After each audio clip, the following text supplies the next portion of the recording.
What up? It's your boy PowerXLofficial, and we're getting back into another episode.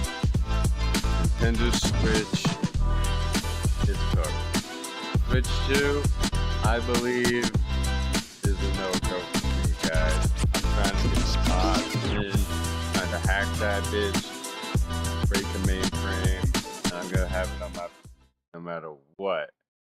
No matter what. I got the old games. We don't care. We don't care anymore. I bought the games. I just don't want to buy their crap system or be forced to play an inferior. 2025. I refuse to play like I'm a peasant. That's the deal. The Switch 2 is the last straw.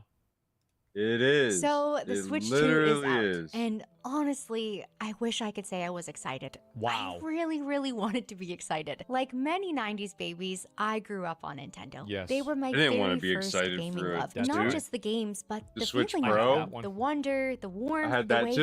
they pulled you into a world. I had this one. And I Tetris. had this one. I had this Yes. one. I had this one.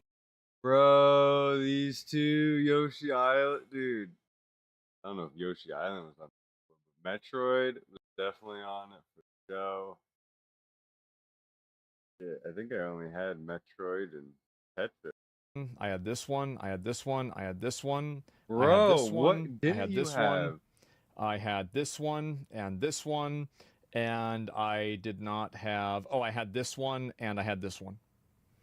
Damn. Yep. Things were good. It was a good Yeah, time. holy shit.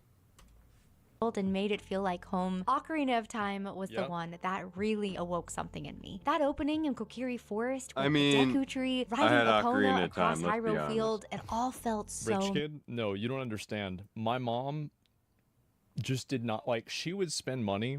Like we would have $20 left. She would be in debt by $80,000, and she'd be like, "You want Taco Bell?" Yo, yeah. blessed up, dude. She just did not give a fuck. Yo, your mom's a fucking G, dude. massive. I Like love a your real mom. That was world it. was tucked inside a little cartridge. What a and fucking then W, Majora's Mom. Mask Yeah. came along, and my little self had never felt such anxiety. That eerie moon, the Yeah, ticking that clock, game was the so emotional spooky. side quests that Yeah. made you care so much in so little time. It was the very first game that made me feel something beyond just fun. It Yeah. was sad, confusing, kind of strange at times. I could never finish. Yeah. I didn't like the timeline and the I time didn't thing in either. Ocarina or in Majora's Mask. was I so liked beat. Ocarina of Time way more, even though I think that the aesthetic of Majora's Mask is way more badass. Way better. And very deep. It wasn't Just just my the Yeah, opinion. if they would have got rid of the whole time loop thing, it would have been better. Because you're literally forced to run through the game as fast as you can in order to beat it. Like you can bring back time, all types of shit, but it's not.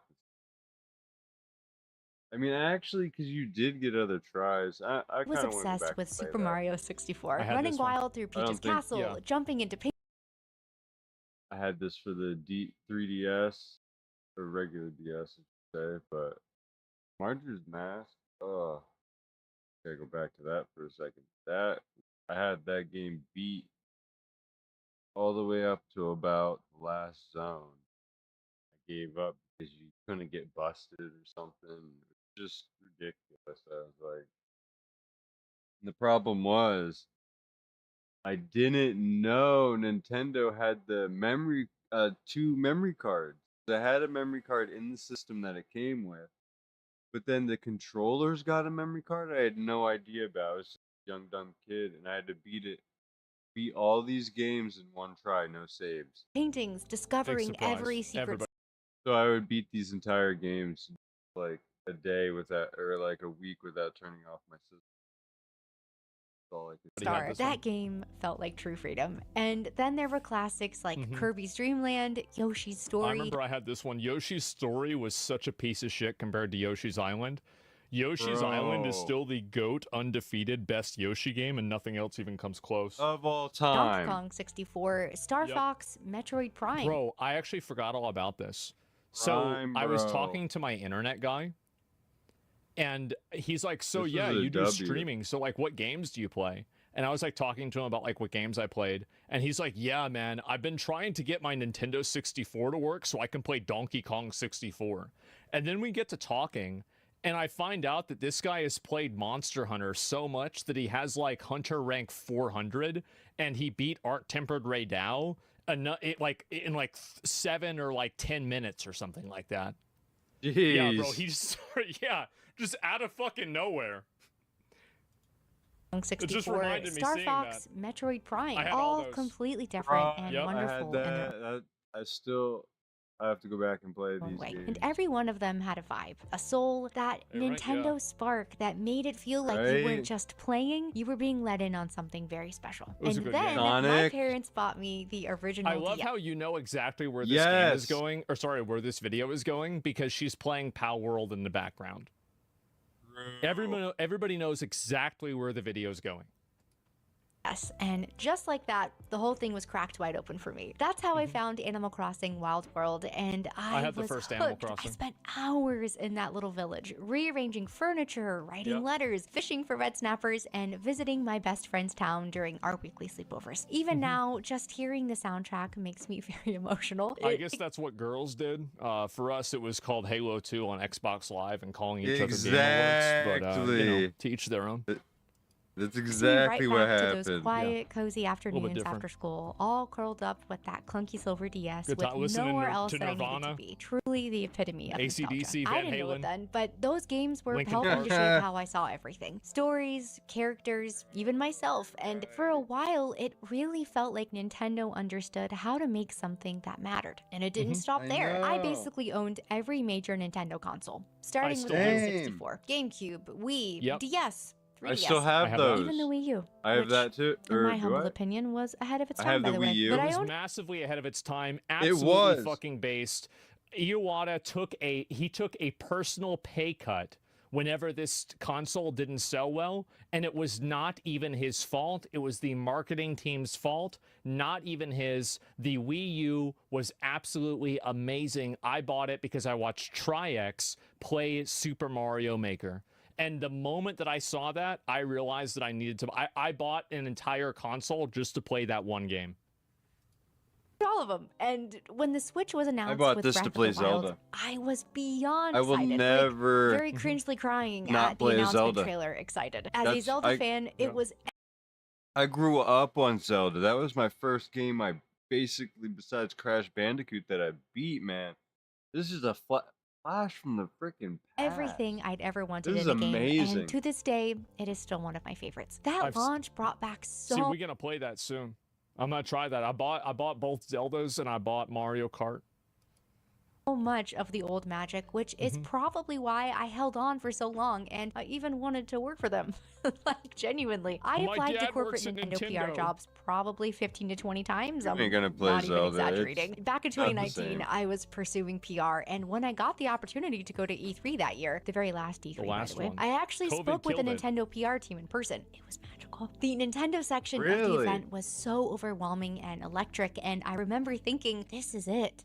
This is what I want. and This is what I want to be a part of. So Yep. please hear me out. What we are about to discuss isn't coming from someone who's out to bash Nintendo. This is coming from someone who genuinely, wholeheartedly, even at times very cringely, loved Nintendo and their games and really believed in what I thought they stood for. But over time, I've Maybe I started should to go back and realize play that Power maybe World. Nintendo isn't the company I thought they were. What Shit. I've seen over the last few Shit. years is that my nostalgia goggles have been working overtime, and they've kept me from really seeing the true nature of a company that I once held so dear to my heart. So, And the thing is, matter of fact, they are a totally different company. The way I see it is they've been making game systems that were on par with everything. Like, think about, let's say, I guess it's about the Wii U is when it all went wrong because that didn't do so good. So they said, "Fuck all this. Let's just make money." let's dive I in. think that's what and let's happened. start. But actually, at the same time, they were making games amazingly. Whatever they were doing, they need to go back to doing it. Because what they're doing now is appalling. Hey, can They're you play just Power grabbing World on money. a Nintendo Switch? Ha! No way they would ever let that happen. No? Huh. I wonder why. The release of the Switch 2. It's officially out now, and sales are booming. Records Yeah. are being broken, and over 3 million units were sold Ow. worldwide on release day. Tears People of the are also Kingdom? loving No, Mario yeah, Kart I World, wanna see and it. I'm genuinely very happy for them. Yes, the nice. game looks like a lot of I'm fun. not- I I'm not just happy wish at all. I felt something, because more than anything, I just feel tired. At $450 or $500 if you get it bundled with Mario Kart World, this doesn't feel like a celebration of You're gonna be paying the $500 anyway because you got to get the only game that exists for the the system. next chapter. It feels like Nintendo seeing how far they can stretch our loyalty, how much they can charge us Yeah. for something that isn't even new, just a little bit newer. And listen, I'm not here to That's crap exactly on what Mario Kart. they're I doing. actually really like Mario Kart. I do. It's I one of those don't. comfort games that's always I been don't. there, and it's I don't. Mario Kart cannibalized Fucking F-Zero, and sucks. F-Zero was better in every single way. Mario Kart's for kids. Yeah. attached Stupid. to so many fond memories of playing Fucking with sucks. friends That's and just- family. that's But the even truth. though it looks fun, Everybody when knows It's a it. baby that's the game. flagship title for It's a not cool brand new racing. console launch, I don't know. I personally just couldn't get behind the hype. Doesn't it matter that much, feels yeah. kind of boring, safe, predictable. Nintendo isn't asking, hey, what's possible here? They're asking, what can we get away with? Because $80 for Mario Kart World, That's big money, not man. just a new number. It's a shift in how this industry treats its players. $80? And what surprises me, fuck even though it yourself, shouldn't at this Nintendo. point, is that it's Nintendo, of all companies, ushering in this new pricing When they're the lowest quality games, lowest quality graphics, least amount of work put into the game, and your entire market was for the people that couldn't, like, your entirety of how you made your money was preying on the parents that didn't have a lot of money. And that was okay because you did a good job at it. Look at the Wii, the Wii U. They're all cheaper systems. At least the Wii was. Especially the Wii and all your other systems. I mean, it was good quality. And I played the shit out of the Wii. I played 007, had the guns. I mean, it wasn't the greatest, but I beat all these games on the Wii. I even had like Call of Duty. I had all the specialty games. Resident Evil, just so you could use the gun, dude, and point it at the screen. It was amazing. standard. the This wasn't a innovation was reluctantly amazing. follow- Nintendo had $60 games in Super Nintendo. Nintendo. And now look at us. We have no innovation, nothing new, the same bullshit as the last Switch, and Switch is just the Wii U, just done worse, better and worse at the same time because you could take it away from the dock, but after that you can't second screen the fucker. Like the whole point of it was to have two screens and make it work that way, but then they realized we shouldn't be doing this. It's too much work. Too much work, too much money to what they're making. Okay, that's fine. Well, maybe add it in, you know. Nintendo's Hey. been the thing is Nintendo is like it's like your grandma that bakes you cookies and she's really nice to you and she cares about everything that you care about, but she's Except also that- racist. Like Yes, and you're black. That's the problem. that's it. That's Nintendo. Is that they have a lot of really good things, but there's a few of them that are not so great.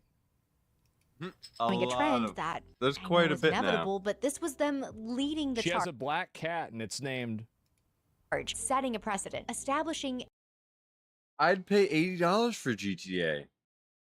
I wouldn't pay $80 for Mario Kart. I've never bought it in my entire life. Just because it's it's kind of beat. $80 as the new normal, and not with some expansive genre-pushing Yeah, new that's their experience, but with normal. an exact game formula that we've literally seen 16 times at this point. And Yeah. it makes you There's ask, no, they're not. why? Because meanwhile, Yeah, why should we pay these prices? Like, I could understand $80. I'd actually buy the new Switch if it was like the Wii U, and then it launched with better games. I mean, it launched with one game. It needed to have launched with Donkey Kong. Let's be honest. At least the two best games. I'm looking at games like Helldivers Yep. 2, Hi-Fi Rush, Lies of P, Remnant 2, Clair That was a good Obscur, one. Baldur's Gate 3, and so many more. Games that have real creative vision, some with massive campaigns, Yeah. even some with fleshed out co-op systems, launching at or below $60. And many of these games are taking risks and really pushing boundaries, and somehow they're still finding a way to be more accessible. So when Nintendo drops a new console and leads with yet another Mario Kart at a higher price than ever before, it doesn't feel like they're honoring their legacy. It feels like It feels like they're cashing in, bro. Like, it does. It absolutely does. Like, I love Nintendo too. Like, I mean, I could tell the same stories that she did, like 100%. But the reality is that it's weird. It's very weird. $80 for Mario Kart. they're monetizing it, like they're using it against us. Actually, Feels kind like of a feels like a non-issue. slap in the face. That stings. I think it's easy to say it's a non-issue if, like, it's easy to say it's a non-issue if, like, money isn't an issue for you, or if you feel like the games are good. But the fact is that, like, if you compare a lot of the Switch 2, its release titles with the Switch 1's release titles, or like I go back to, you know, like the GameCube, its release titles, or like, you know, Pikmin and Luigi's Mansion. Like, the fact is that it's just it's a pretty weak release, all things considered. Little remakes being $60, $80, yeah, that's crazy. Pretty badly. And yes, to be fair, the Switch 2 is a technical upgrade. 4K visuals, better battery, smoother performance, From the more Switch 1. storage. It's all technically better on paper, but Yes. it doesn't feel like a new era. It seems like a slightly fancier version of something that we already had. And for me personally, Yeah, it's this like the Wii U. realization of who Nintendo is not like a sudden moment of awakening. I've quietly been stepping back from them for a while now. And not because I stopped. I think that the Nintendo Switch 2 is probably their least innovative console they've ever made. The Super Nintendo was, at the time, the cutting edge for graphics. The Nintendo 64, in its name, was the fact that it was a 64-bit system, the only one on the market.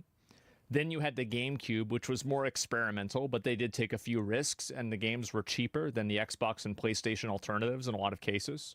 And they tried those smaller discs. I would say the GameCube was not great. But then you had the Wii, which was, in my opinion, the most generationally successful console of all time. Maybe, I mean, you could say, like, for outside of gamers, it was the most successful console. Inside of gamers, it was the second most successful console, with the first one being PlayStation 2, in my opinion.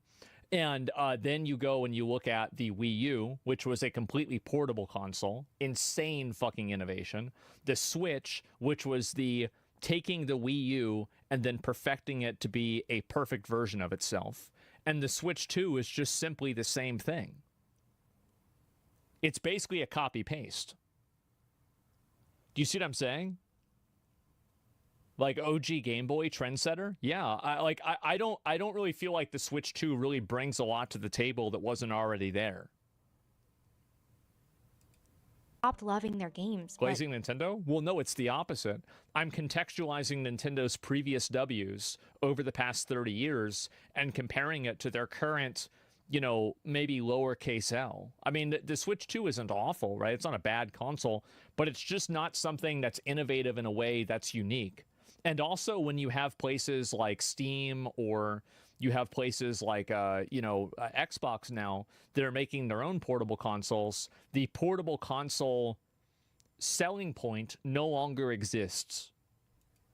Because I started seeing the patterns, the choices, the shifts. And at this point, it's pretty That's what I'm clear saying. that this Switch 2 release is not just about a new price tag or a genuine attempt at launching something new. It's just another step in the same pattern that's been repeating for years. Back in the day, this used to be the company was my that took game. risks, that made That was my fucking game right there. Oh my god. magic, that redefined entire genres and invited us into something truly special. But now, kind of just seems like they're relying on the I have this one. I think I might have this one too, actually. But I know I have this one. fact that will show up no matter what, even though they are so often very anti-consumer. It's because they know our nostalgia runs incredibly deep, and the more I've seen it, the harder it has been to unsee. Nintendo. I think it's not even nostalgia. I think Nintendo is so, like, I think the big problem is that Nintendo is a Japanese company, and a lot of Japanese cultural norms, like, for example, like not giving away games at all, are like, I mean, because this is something like, for example, like, you know, like the Wii, I think it was like the Switch, like Wii Fit or something like that came for free with the Wii, or like maybe the Switch. Reggie was the one that apparently had convinced them of doing that. And so the big problem is that now Wii Sports, yeah, exactly. And they were like, well, why should we give this away for free? Well, there's an investment to that. And Reggie pushed that. He did. And so, like, again, I think this is there's a big cultural clash too between the way that Western players see Nintendo and see the way that Nintendo does business, and Japanese players do. And that lack of localization or local communication is a huge issue. Sony has overcome that, but Nintendo, I think, hasn't, which is a good and a bad thing. But this is the bad part of it. I can only describe as weaponized nostalgia. They've turned our childhood memories into a soulless business model. And the part that really hurts is that it works. It worked on me for so long. Yeah, I've been the Nintendo fangirl who's bought the remakes, re-releases, and updated ports, even though I knew deep down that what they were offering was not anything new. And yeah, that's fine. You can be a shit eater. You just have to know that what you're eating isn't chocolate. That's fine. Just never convince yourself it's chocolate. Looking back on it, I don't know. I guess it was because I didn't feel like I was buying a game. It felt like I was buying a memory. And Nintendo knows that. They know that we remember how it felt to blast through Alien Worlds and Metroid Prime, or how it felt to spend hours raising your perfect Nintendog like it was your actual Jesus, what a piece of shit. childhood pet. They know we feel these titles in a way that goes beyond gameplay. And they have perfected the art of re-releasing titles, sometimes only mildly updated at full price, locking legacy content behind paywalls and subscriptions, and offering nostalgia not as a gift, but as a heartless transaction. And just a quick side note that I found out while I was writing out the video. Do you want to talk about heartless? Because I just found out that Nintendo actually replaced the voice actress for Princess Peach after 18 years. And they didn't even tell her. She found out with the rest of the world when the new Mario Kart game came out. Like, that's actually insane. But anyway. Jesus. Why? What the fuck happened? To get back on track, oh my God. There's always been a huge difference between celebrating fan love and exploiting it. And for me, it seems like Nintendo has lived long enough to finally see themselves become the villain. So moving on from the Switch to release, at some point, I started looking at how Nintendo treats the people who love their games. And what I found honestly broke my heart a little bit, because Nintendo doesn't just protect its legacy, they police it. Let's start with content creators. This is nothing new. For many years now, Nintendo has been going after them. Streamers, YouTubers, musicians. Nintendo used to have, and she's new to YouTube, so she might not remember this, but maybe she does. Nintendo used to have a special creator program, and they would take part of your revenue if you make YouTube videos about Nintendo games. And you had to be enrolled in a separate Nintendo creator program, and they only rolled that back maybe like 8 years ago or 7 years ago. Yeah, I couldn't put videos on YouTube. Yeah, I'm telling you, like, it was crazy. For doing what? So they're doing really well now. Honestly, most other gaming companies celebrate, sharing their love for the brand and its IP. Somehow, I managed to kind of turn a blind eye to most of this until the Point Crow situation. He was a YouTuber who turned a blind eye. I received copyright takedown on my account, suspended 48 hours, streaming Age of Calamity despite being out in Australia, Japan.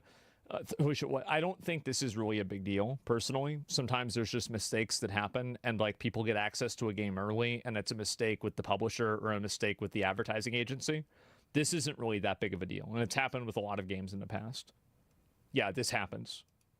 to But the most other of part this doesn't. until the Point Crow situation. He was a YouTuber who was making Yes. these really incredible Breath of the Wild mod videos. Fun, creative, and totally original. And then one Mod day, videos, Nintendo you say? claimed and struck 27 videos. No warning, Wow. no conversation, just straight up attacked. And it wasn't Wow. just his Breath of the Wild mods, it was any content that featured them, including other Holy creators who shit. had collaborated with him. It all got wiped out like a purge. And it made me pause because these weren't leaks and they weren't made to be malicious. It really I think this is ridiculous.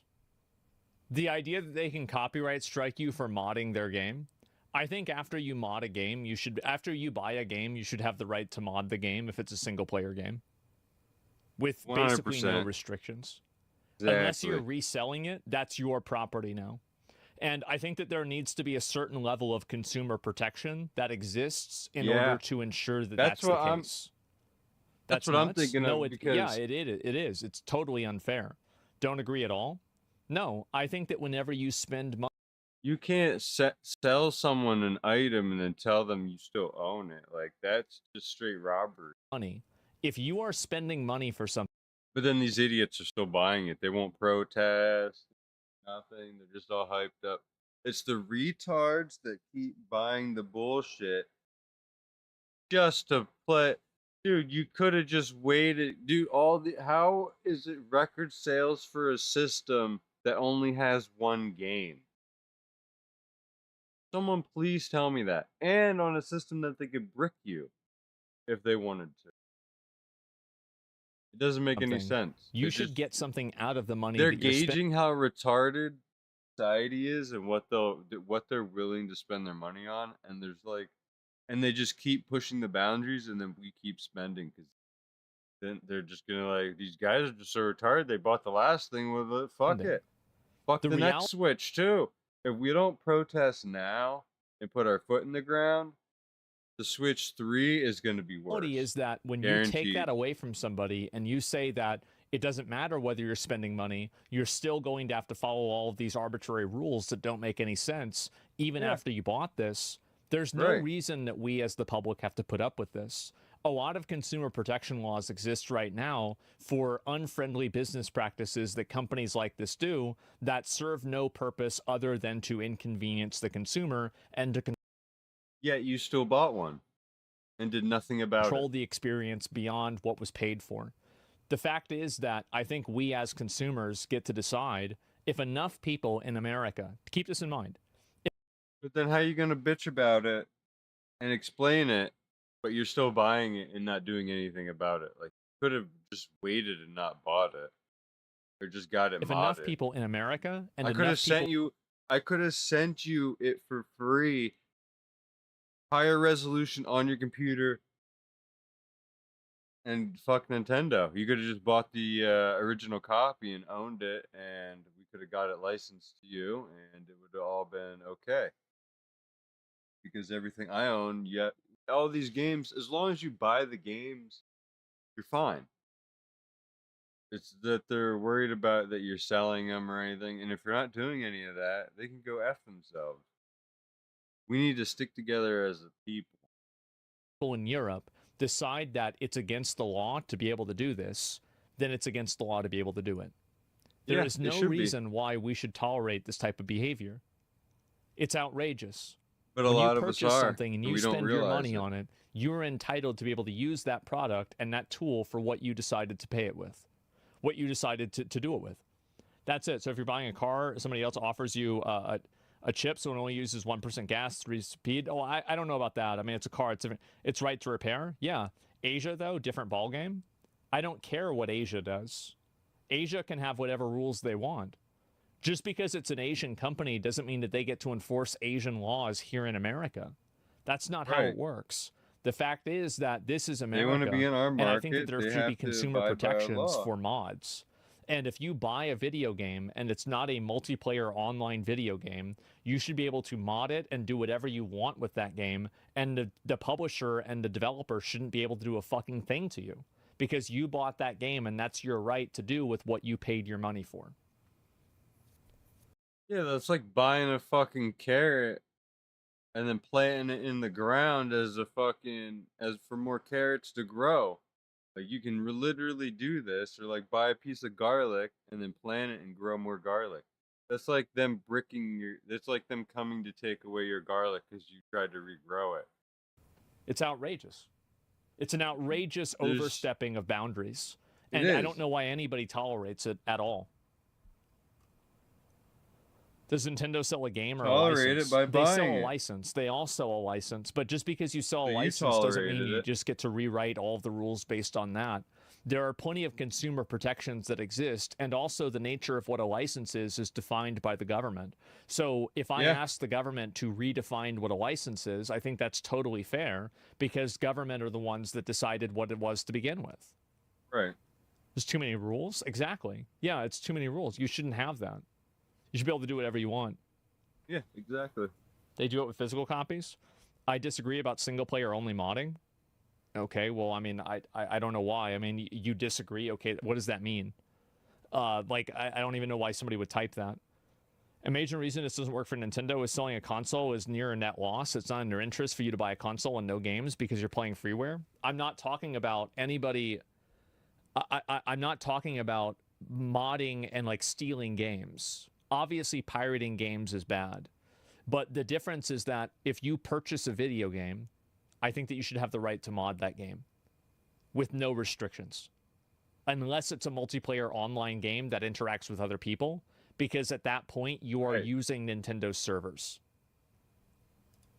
Was just fan content that was made out of love, and Nintendo really cracked down on it like it was a threat. And this was not an isolated case. One that has really stuck with me was Gilva Sunner. And if you didn't know, Gilva Sunner's channel used to be one of the only places online where you could find full Nintendo soundtracks. For years, Nintendo basically had these locked up very tight unless you were able to purchase a physical CD from Nintendo themselves. They weren't on Spotify, Apple Music, Nintendo's YouTube channel, no official platform to listen to any of it. And Gilva wasn't even trying to profit from this. There were no ads or monetization, just the original music uploaded for fans who wanted to relive the moments those songs came from. It was really a gift to the community. And then it was gone. Nintendo initially sent over 1,300 takedown notices. And after that, it was followed by another 2,200. The entire channel was essentially wiped out and Gilva closed up shop. And I know this might sound a little bit dramatic, but that was kind of a big turning point for me when it came to how I viewed them. Just a little side note slash confession, but as a former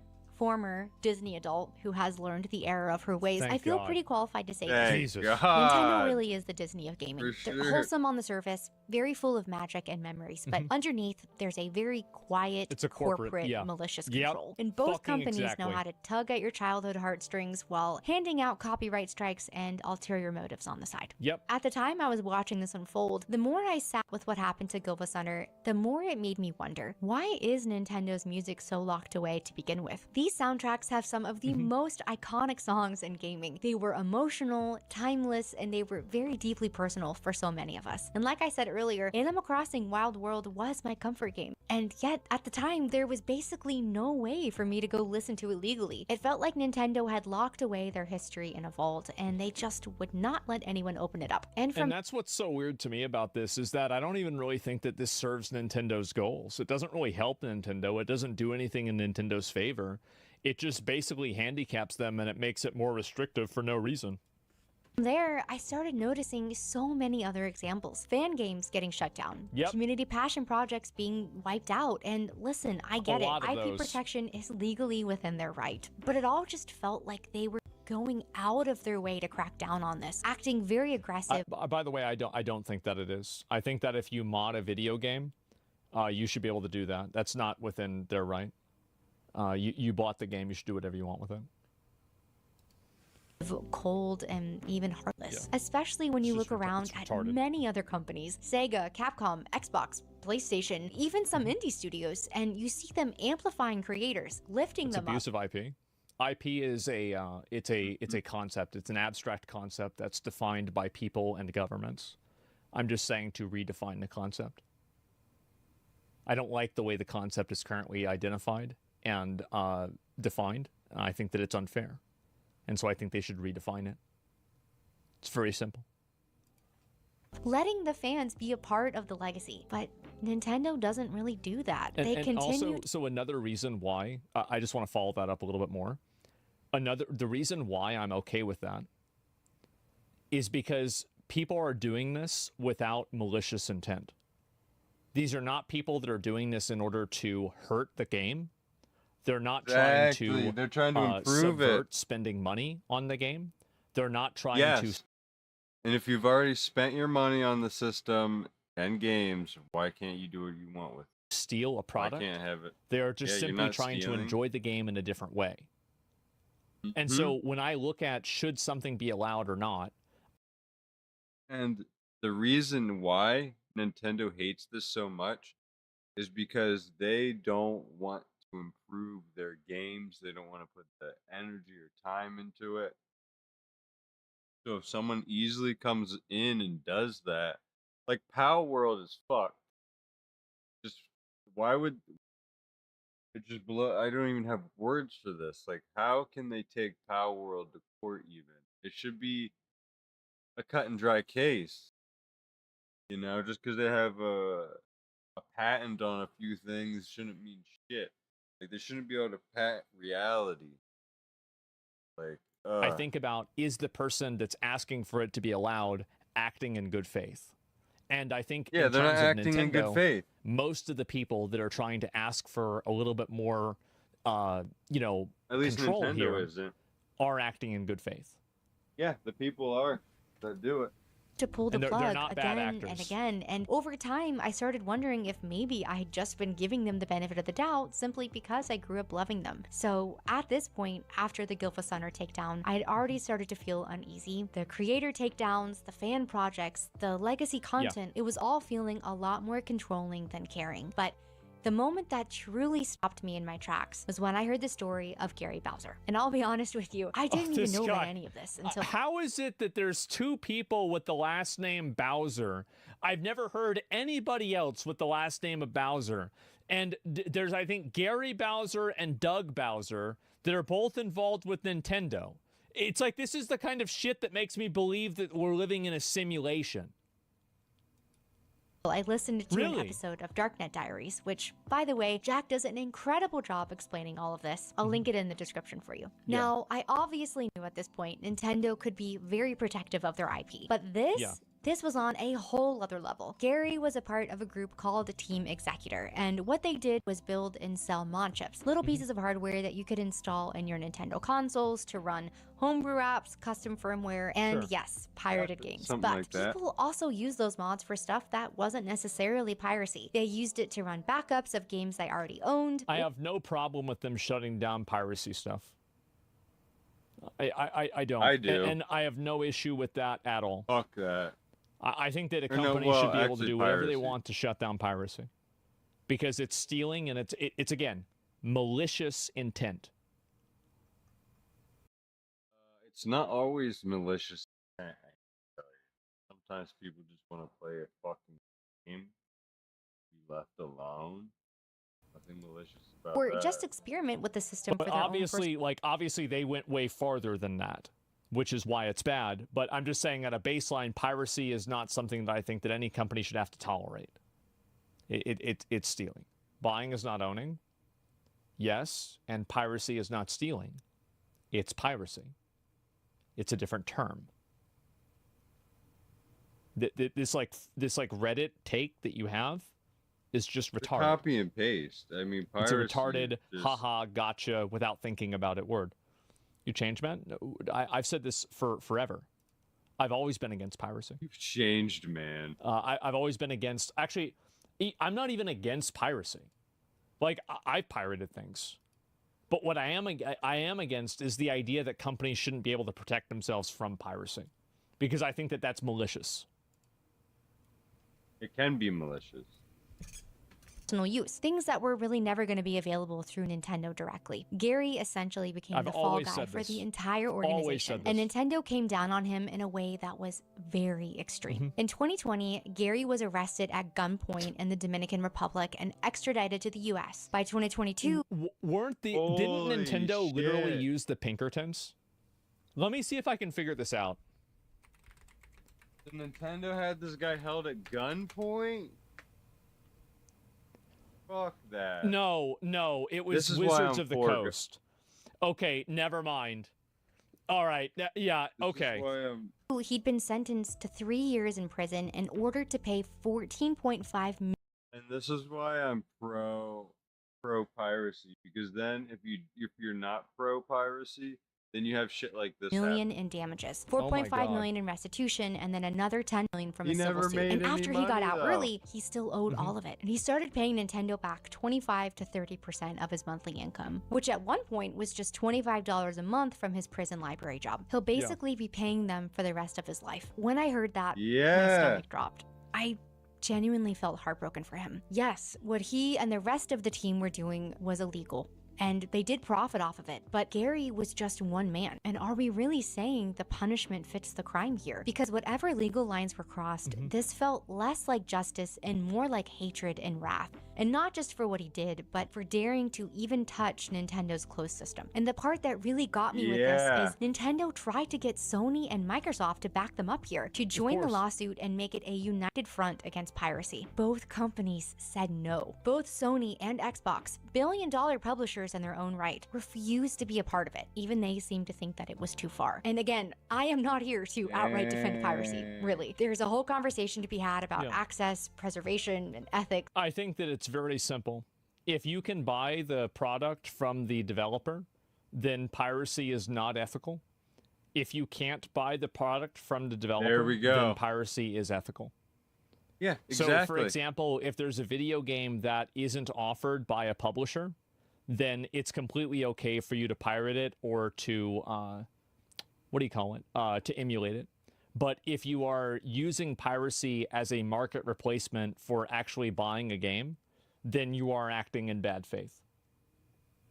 Fuck it, I'll do that. But this felt incredibly cruel and predatory. Yes, Nintendo did not just want to stop Gary from what he was doing. They Why wanted to wouldn't make you him an wanna do example. that to a And company for me, that's trying this to was the just defining moment when I knew blatantly Nintendo was no longer the company that I had loved for overstep their decades. reach? And if you thought Gary Bowser's case was just a one-off or a legal overreach in a rare situation, it wasn't. Because not long after that, companies are Nintendo set working its in sights bad on faith. something much bigger and arguably much more telling. You might have already guessed it, but I'm talking about Power World. You probably remember when it blew up. A very weird, Bro, this is so embarrassing.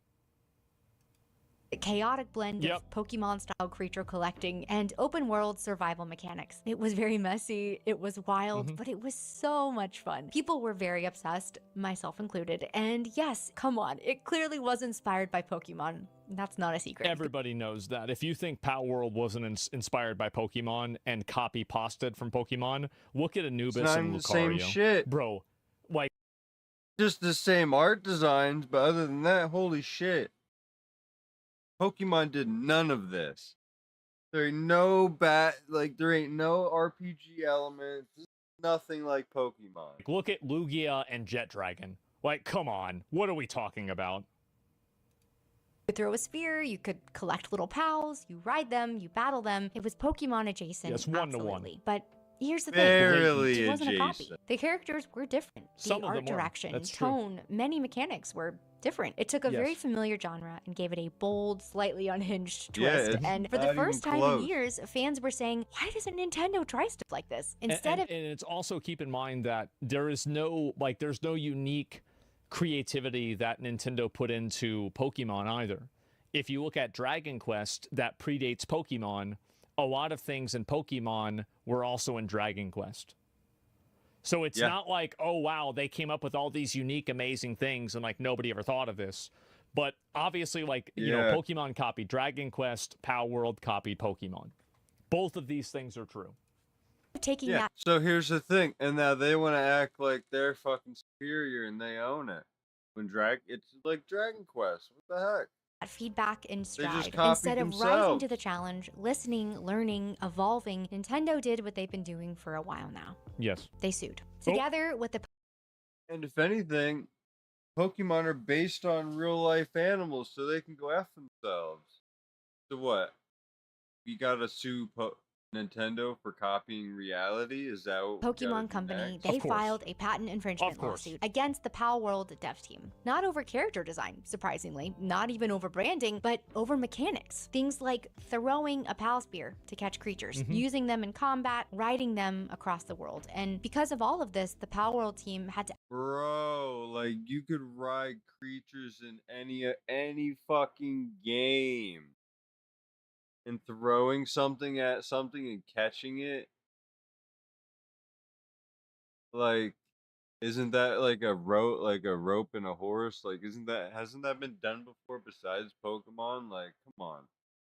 actually go in and change all of those features. They stripped out mechanics that players loved. You now can no longer throw your... Remember how in Pal World you would throw your ball at what you wanted the Pal to attack? And then it would automatically start on aggressive? They got rid of that feature. You can't do that anymore. Not because they Really? were unethical, but because they simply couldn't defend themselves against a legal juggernaut. Yep. And just like with the Gary Bowser case, Nintendo tried to bring Nintendo has never lost a legal case that they have initiated. other companies into the fight. Sony In and Japanese Microsoft were court. purportedly approached Which, to back keep in them mind, again. Pal World is made by Pocket Pair, and Pocket Pair, or whatever owns them, is a Japanese company. Here, and again, they declined. They did not want to be a part of it. And all of this says They a lot, literally got because them by this the could balls. have been a No, big yes, moment you're for right. Nintendo. A wake-up call, an opportunity for them to ask, what is it that people are responding to? Why are they so excited about this? What can we learn from this? But instead of innovation, they chose... Well, I think that there's probably, like, what I believe, this is my personal belief, is that I bet there were so many guys that worked on the marketing department or the development team or on the Pokemon team at Nintendo that the moment that Pal World came out and saw so much success, they were probably saying, bro, see, I told you they'd buy this. I told you they wanted this. Why didn't you guys listen to me? I guarantee you they were saying, see, I knew this was what they wanted. Why didn't they do this? And so, I told you, like, I think internally, Nintendo probably did pick Pal World and respect it. But obviously, they're not going to do that legally. Litigation. And to me, it was not a stand for creativity or IP protection. The Pokemon formula has been around for literally 30 years. We all know what it is and where it comes from. And Pal World was not going to change that. No. This was Nintendo being a bully and swinging at anything that threatened the comfort of their complacency. They had an opportunity to grow, to evolve, to take advantage of someone already laying the groundwork for them, but instead, they chose violence. And after everything, the creator takedowns, the lawsuits, the silencing of innovation, you think maybe Nintendo would at least try to get one thing right. Their legacy. I remember when Nintendo Online was first announced. It sounded like such a win, a way to legally revisit classic titles, play old favorites, dive back into the library that built up this brand. And at first, I was so hopeful, but the reality has been frustrating at best. Games get added randomly. Some months it's not much. Other months it's one obscure NES title. There's just too many subscription services nowadays. It's just people are getting eaten alive. Like most people, I bet, probably have half a dozen subscriptions to things that are non-essential. Like besides like your phone payment, there's so many of these now. It's nuts. Boiling Frog, yeah, it's like they're just taking little bites out of you, little things. Nintendo loses legal battle against a supermarket named Super Mario. Fuck them. That's what they get. Asked for. Entire consoles like Game Boy Advance or N64 still feel incomplete, and sometimes titles will just disappear without warning or explanation. They're just gone. And now, with the launch of the Switch 2, I thought maybe they would just try to clean things up a bit. GameCube has finally joined the retro lineup, which is very awesome. But they only added 3 games at launch. Wind Waker. What? The fuck? That's it? And you could get... I mean, I had all 3 of these games, but still. Soul Calibur 2 and F-Zero GX. Oh my god. Yeah, that's a cool trio, I guess, but it's also pretty bare bones for a console with so many legendary titles. And yeah, I know more are coming, but why launch with so few? Why not take the easy win here and give your fans what they've been begging you for years? Beyond Because they fucking want money. What do you mean? Like, don't act like you don't know why they're doing this. They obviously want more money. It's very obvious. Launch with 3, so you can launch 3 every month, so you can keep people paying for the subscription, because they're just gonna cancel it if they're not. Because every time you add that next game, they're gonna be like, "I love this." On the catalog, the performance isn't always there either. Sometimes Super there's Mario lag, some Sunshine games ain't have there. Think about it. There's a lot of GGs that are on that list. You're gonna have to keep paying monthly to keep getting a new one. awkward control schemes, others don't support cloud saves. It Yep. doesn't really feel like a premium service. It It's feels not. like something Nintendo begrudgingly maintains, and definitely not something that they can be proud of. The thing is I've always wanted to support something like this. I actually am very happy to pay to play these games legally. See, there's a thing that people might not remember about Nintendo, is that back in the day, you used to be able to call the Nintendo hotline, and it didn't matter if you had an issue with Super Ghosts and Ghouls, Super Mario, your power converter, or anything. Nintendo would sit down with you and figure it out with you, and they would solve your fucking problem. You could call in the year Dang. 2008, and you could say, "My Super Nintendo isn't turning on," and they would say, "Okay, sir, let me reassign you." And then there would be some fucking guy, some wizard, that would sit down with you and help you fix your super fucking Nintendo. Not the same company? Hey. But remember that? What Yeah, happened? that's right. We I all want remember. to Tech Wizard, revisit yes. the titles that shaped me in a clean, easy way. Oh yes, they had the video. I forgot all about the video. Yes. But Nintendo has made it so hard. It's like they're sitting on this treasure Damn, that trove was a of long time nostalgia, this very beautiful, powerful legacy, and instead of sharing They don't it use or it. celebrating it with us, they keep it to themselves and withhold it. They kind of hold it over us like drugs, honestly, banking on the fact Yeah. that we'll continue to play the part of the willing addicts who will be so happy for even the tiniest drop. It really is. I don't understand why. I Yep. don't understand Nintendo's strategy in general, because I think that they sabotage themselves. Like, for example, why can't you make a version of Armored Core that is called Star Fox? Because they think we're all retarded and we'll just buy whatever, and that's what we've been doing. Why not? That would be really cool. Why have It's you very discontinued so many super successful franchises? Because they Why don't are need there? to Why keep is every them, Pokemon game bad? Why is people this? buy them. And it is honestly like just a quality. It's a quality question that I have. Like if and Nintendo can apologize for this very easily. All they need to do is they need to commission or pay From Software to make the next Legend of Zelda. That's all they need to Bro. do. And say, look at Link to the Past and do this. That's all. Apology will be completely accepted. All of these DMCAs, totally understandable. As shit happens, right? That's all they need to do. Look at that and Twilight Princess. heartbreaking, but at this point, Possibly I'm the not greatest even game really ever. mad It will about be. it. I'm just tired and maybe still a little bit sad.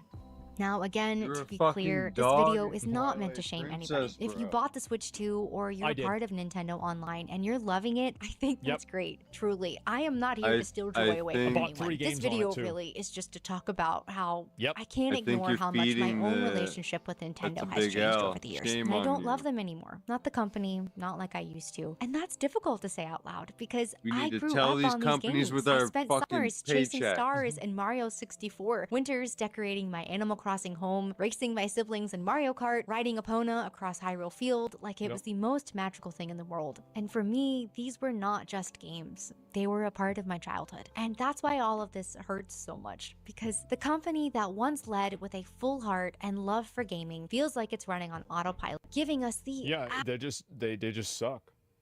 Like, I mean, the games suck. Like, they make some good games, but like a lot of them are, I think, kind of mediocre. They should be way better than they are. absolute bare minimum. Comfortable, safe, lazy, greedy. We're getting Mediocre. less and paying more. And look, the industry as a whole is a bit of a mess right now, but it's still fair for us to ask for better, to feel valued Absolutely. as customers, Yes, to want true. these companies to care. And for a long time, I really believed that Nintendo did, that they were different, that they stood for something. But now I'm not like those other hard to see how companies. that could still be true. I always joke that my relationship with Nintendo is super toxic because even after all of this, even after how I've seen how they treat their consumers and fans, part of me still hopes that they'll change. Because To me, I believe that I have totally transcended this toxic relationship that I have with video games and with video game companies. And I did it with WoW. I used to hope so much. I used to get mad. I would get mad reading patch notes in WoW. Now it's just like, oh, you guys did something stupid? Well, that's too bad. I'm going to go do something else. And like, that's the way I feel now, is that when I see something like even Night Rain, like I wasn't particularly, I didn't like the way Night Rain was. Like there were some good things about it, but it just really wasn't for me. And I didn't get mad at From Software. I'm like, oh, okay, this one's not really for me. I'll hopefully play the next one and it'll be good. And I've totally disconnected from any degree, and I've tried to, any degree of brand loyalty. Like, if the last game was good, then I hope this game's going to be good. If it's not, well, then that's too bad, right? And then maybe I'll play something else or whatever. And like I did that with Zenless Zone Zero too. Like I went and you'd be the last person playing. You've come a long way. Everybody's saying that I'd be the last person playing WoW. Well, I still love WoW. I mean, I do. I just haven't really played it recently because I just haven't really felt like it. And like it's the same with Nintendo. Like if they bring out a good Legend of Zelda game, you guys have to understand that this is the level of my resolve. When I had Breath of the Wild come out and they said it was 30 FPS, I said, okay, I'm going to wait for it to come out in 60 FPS. I just bought Breath of the Wild for 60 FPS on the Switch too, and I'll be playing it for the first time soon.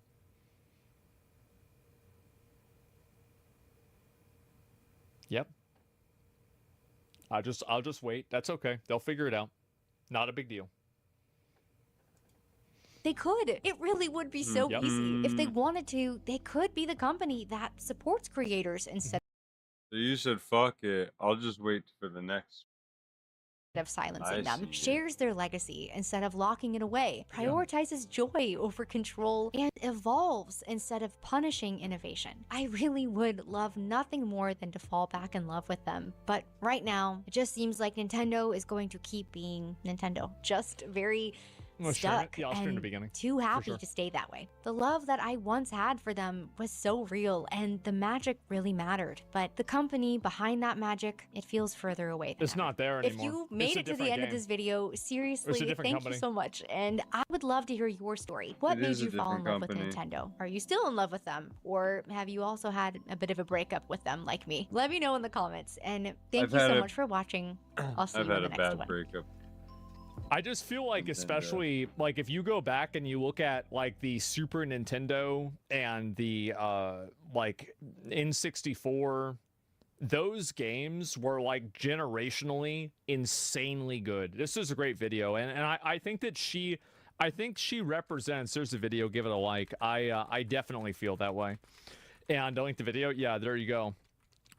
By the way, what's this here? Let me go back. I'll look at it. By the way, Breath of the Wild is more a Souls-like game than you can imagine. Yeah, I heard about that a little bit. And Boohoo Nintendo's ability, her emotional manipulation is tiring. Yeah, but so is Nintendo's, and that's what she's talking about. So there's a good chance that they might have a bit of a bombing now. This is the three military options Trump might consider. We'll see about this. The president's potential options here. And as you see it, there are three main scenarios that could play out here. The first one is essentially that Israel decides to go it alone. Correct. So if if the president decides to let the Israelis do it by themselves, if he's comfortable, he thinks they have the capabilities to do enough damage that he's comfortable with the after effects of it, this is what it would look like. So in terms of Fordo, you really have two options. The Israelis previously launched a raid into Syria about 200 kilometers north into a chemical weapons facility. So they put commandos on the ground before. That's an extreme option with a lot of risk, obviously putting people on. But as you can see, the tunnel entrance is here. So we got them here, right, here, and here, right? So if you're going to send folks inside into the mountain into a deep buried facility, as a render safe mission, kind of difficult. Yeah, but I mean, how defended is this area, though? I mean, are there, Iranians on the ground? Sure. What else is there? So, I mean, there's plenty of defenses that are here. This was specifically Age of Empires, yeah. built as a deep buried facility to withstand conventional attacks, either from a ground or an air raid. Yeah. So, Age of and you all know Empires what we call alive. fatal funnels or choke points, because if there's any guns inside, those are the only entrance points, and that's where they're pointing. So it's a very difficult mission set for anybody performing it. Yeah. No. So the second option is that the United States does a limited attack, and it sounds like from our reporting that that is what the United States is trying to figure out. What is the limited option here? Right, so if it's limited option, so if it wasn't the ground raid and the Israelis, those same tunnels, if they don't bomb them to collapse the tunnels and the air shafts so that they can't get inside, requiring constant suppression, then it becomes the U.S. option, right? There's really only one aircraft that's capable of carrying the 30,000-pound bunker-busting bombs required to do the mission, and it's the B-2 stealth bombers that you see here. So yeah, we already know about this one. Round trip to the United States with refueling, provided that nothing forward deployed. Probably multiple sorties involved, but that's realistically what we're looking at in order to do enough damage to set the program back. Yeah, and the B-2s, it's laggy. Israel. I feel like they're guessing, right? And like, there's only so many things that the U.S. can really do. So, I mean, unless they have like some super secret weapon that we have no idea about. But I feel like if they did, they probably wouldn't use that in this situation. So, like, you can pretty much assume what the different outcomes are going to be. Right. Right, I mean, that's what I would say. They don't have them, and that's why it requires the U.S., and they can't deliver as big of a blow from the air. Yeah, so talk us through option 3. This is essentially looking Trump does at want to the flex his region military and saying, prowess. not just this one If you facility, fuck with us, you're but gonna let's get the take it bunker all out. Like, buster. what are we talking about in terms of that? Sure, I think this is the least likely option. I love to the start with. name, The president too. makes a decision to hit Fordo. His political base doesn't support, a war. He certainly doesn't want to collapse the government there and deal with nation and state building, which is what we saw in Iraq and Afghanistan. But if we did go in and decide to strike, right, what do the targets look like outside of that? You can see the nuclear facilities here with the nuclear symbols, and then you've got regime targets, and then you've got oil refineries along there, which is really far expanded at that point. It's more likely that would be. But that would realistically probably only happen if they decide to go after U.S. forces in the region. So we have... Yeah, I feel like even if that happens, there's going to be a lot of people that still won't want to get involved in the war. Like, even if U.S. forces got attacked or something like that, I still just don't really, I just don't really see that happening. Between Qatar, the UAE, we've got major air bases. U.S. Central Command has a forward headquarters at Al Udeid Air Force Base in Doha. We've got major bases in Kuwait. But what's probably the most likely would be the U.S. bases here. So Baghdad, up north in Kurdistan, and then here in Syria along the border, which is what everybody's predicting they would try to hit. So the U.S. has been surging assets in. F-22 squadron came in today into the U.K., all kinds of fighter assets and air defense systems to protect U.S. forces that are there. Ships were moved out of the harbors, and aircraft that were not in hardened bunkers have already been moved out. It is very clear the U.S. is preparing for a potential option to strike at this point. Yeah. It's obvious. It's obvious it's going to happen, 100%. Yep. Everybody knows it. Most Americans think UK is 9% immigrants. Wait, what do you mean by that? It seems want a scenario where all of this Iran's mountainous. No, I think that's what they're trying to avoid. And everything to date from CENTCOM has largely been defensive in nature to protect forces that are there. And there's a lot of dual citizens. People don't realize that there are millions of citizens that are potentially traveling through the region through Europe, and those that are dual citizens of Israel and other countries. Yeah, Alex, thank you very much for joining us and for giving us all that information. Will he or won't he? Tonight, the world is watching and waiting for President Trump to make the single most consequential decision of his time in office so far. I think so, Whether he will allow the United States to get involved in the conflict between Israel and Iran. Now, just a short time ago, CNN learned that Trump has reviewed potential attack plans for Iran, but he has not approved them. He is holding off to see if Tehran steps back from its nuclear program. Meanwhile, Trump met with his national security team in the Situation Room to discuss the options for U.S. military involvement. And we're told that top officials are now discussing how the U.S. can strike Iran without becoming embroiled in a full-scale war. Meanwhile, Israel and Iran continue to trade strikes, and the relentless barrage enters its 7th day. So here is what Iran is saying if the United States decides to join Israel's attacks. This thing is so laggy. I'm actually surprised that they were able to get a few new bombs off. I didn't expect that at all. Like, I thought, especially after how many just false alarms it was, that maybe they did. I mean, in my opinion, I think the U.S. is going to join the conflict for sure. but I just don't know to what extent. That's the difference. Do you think the bunker buster stuff is all posturing to scare the Iranian government into a deal? Well, I think like it's both, right? I mean, it's true that we can do it, but it's also true that we don't want to do it. Like the best case scenario would be if they surrendered and they just deconstructed their military or their nuclear program, right? That would be the best case scenario. Hell no, we've used it on the proxies before. Yeah, no, I mean, of course they won't do that. Well, I mean, they might not do that, but that's definitely that would be our best case scenario. Never the real Iran surrender? Yeah, I don't know. The Americans decide to get involved militarily, we have no choice but to retaliate wherever we find the targets necessary to be acted upon. CNN anchor Anderson Cooper is live now in Tel Aviv. Anderson, now that you are on the ground in Israel, what is it like there? Do you get the sense of anticipation for what Trump's decision is going to be and what that might mean for Israel and the region? There's certainly a lot of anticipation here. Just in the last hour, Iran's Revolutionary Guard has said that air defenses have been activated in Tehran. Now, the IDF has also, in the last hour, put out a warning to Iranians in 2 areas around Tehran to evacuate because of strikes that they are going to be conducting. There's no word yet on what the latest targets might be from Israel. Earlier today, the Israeli Air Force said that 25 fighter jets had hit more than 40 targets in western Iran. We're talking about missile storage sites, military personnel, missile launchers as well. Israel continues, Abby, as you know, to dominate the skies. I just don't know how they do that, and somehow there's not an ability for them to I mean, they just keep shooting missiles, right? How many of these fucking sites do they have? It's insane.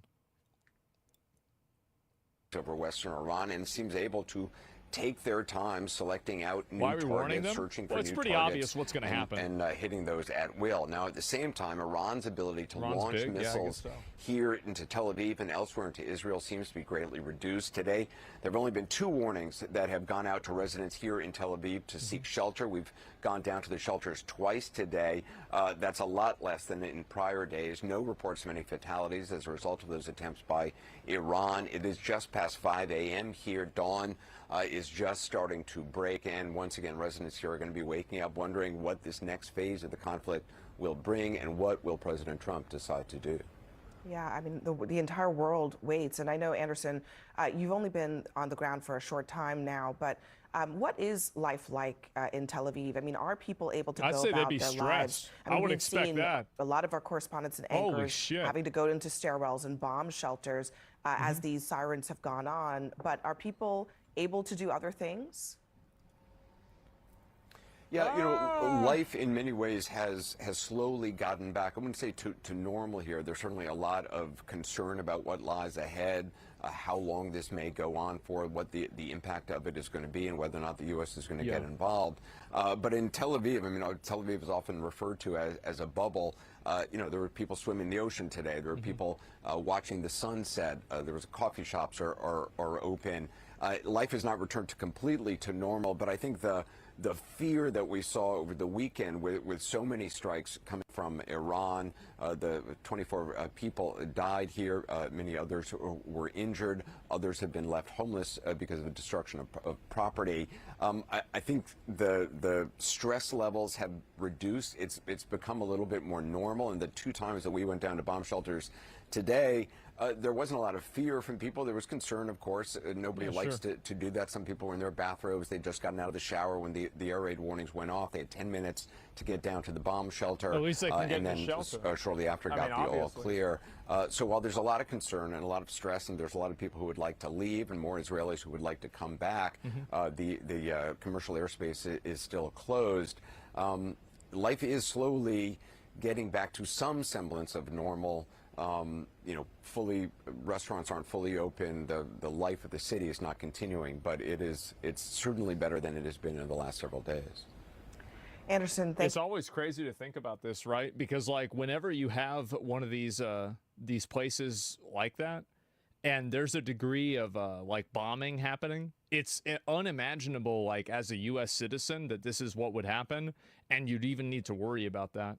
Because like in the US, right, I mean, we never need to worry about that. It just doesn't happen. I mean, like, obviously, I guess it happened with Pearl Harbor and 9/11, but like, I mean, other than that, we really kind of don't. And so like, that's really yeah, that's a totally different world, totally different universe. Yeah, we got to get that golden dome. Yeah, clearly, right? Thank you very much for all of that, Anderson Cooper in Tel Aviv. It's been an interesting day, to say the least, for President Trump. As he's weighing this potentially presidency-defining decision, he was actually on the White House lawn this morning overseeing a construction project. Yeah, we saw this But while yesterday. Yeah, no, for sure. he was there, the president had this extraordinary warning for Iran. Unconditional surrender. That means I've had it. Okay, I've had it. I give up. No more. Then we go blow up all the all the nuclear stuff that's all over the place there. Yeah, I mean, hopefully that's what happens, right? It would be best case scenario if they surrendered, but it's just really hard to imagine that happening, Trump, right? I mean, let's be honest. It is. But surrender or die, basically. I mean, hey, at least you have an option. I mean, I feel like that's pretty decent, you know? Like, fuck, at least he's giving them an option. A lot of times they don't get an option at all. Parents sue their 30-year-old deadbeat son. For some reason, this got recommended to me. I don't know why. The 30-year-old deadbeat son has finally moved out of his parents' house. These parents are kicking their son out of their home. No. It's just so ridiculous. Mark and Christina Rotondo took the unusual step of suing their own son, Michael Rotondo, to have him evicted from their home in New York. I just need enough time. I don't need very much. You keep saying that, but you've had 8 years. Michael, who was 30 years old at the time, had been living with his parents for several years and had refused to leave despite their numerous requests. Right. My parents stopped feeding me in like December, so I've been. What? Maybe if you stop feeding him, he'll go away. They stopped buying my own food, preparing my own food for a long time. His parents say he's a freeloader who never offered to pay rent or do chores. They claim that they have provided him with financial support, including room and board. Wait, watch They this. claim that they have. It's not even. Well, look at, he's just getting the water everywhere. Yo, he doesn't even have water. Why is he wearing a suit? Oh no, he's in court. Yo, it gets even provided him with deeper. financial support, including room and board. They said you need to get a job, you need to get health insurance. I've been trying to make it so that I can get out of here. But that he had not contributed to household expenses or shown any initiative to move out and become self-sufficient. Right. I am a millennial. Yes. Michael. Thanks. After repeated attempts to get him to leave, Mark and Christina Rotondo resorted to legal action. Why couldn't you guys resolve this without the court? I was just, But the judge issued the eviction order, giving Michael a specific date to move out. I don't see why the judge wants to throw people out on the street. So Michael, ridiculous. who represented himself in court, argued Really, he did? Holy shit. This is so stupid. that he needed more time to find a place to live and transition into adulthood. I'm granting the eviction because I'm concerned He's 30 though. about what's going on in this household. So I don't want you around that household. Media outlets covered his eviction, and it became a widely watched event as he packed his belongings and left his parents' home for the last time. After loading the truck, Rotondo's car wouldn't start. He needed a jump. And he needed to jump out of there. Of course he does. Yeah, he sure does. You think this day was gonna get here? Yeah. So how you feel? Great. Wow. Where are you headed? Off to an Airbnb. The case was an so unusual Airbnb. that it Airbnb. pitted parents against their own child in a court of law. That The sounds Rotondo bad. family saga unveiled revelations that came to light during the legal proceedings This is and media insane. coverage. He's a very smart kid. He kind of kept to himself. Court documents showed that Michael had a child of his own but was not in contact with the child's mother. It was Really?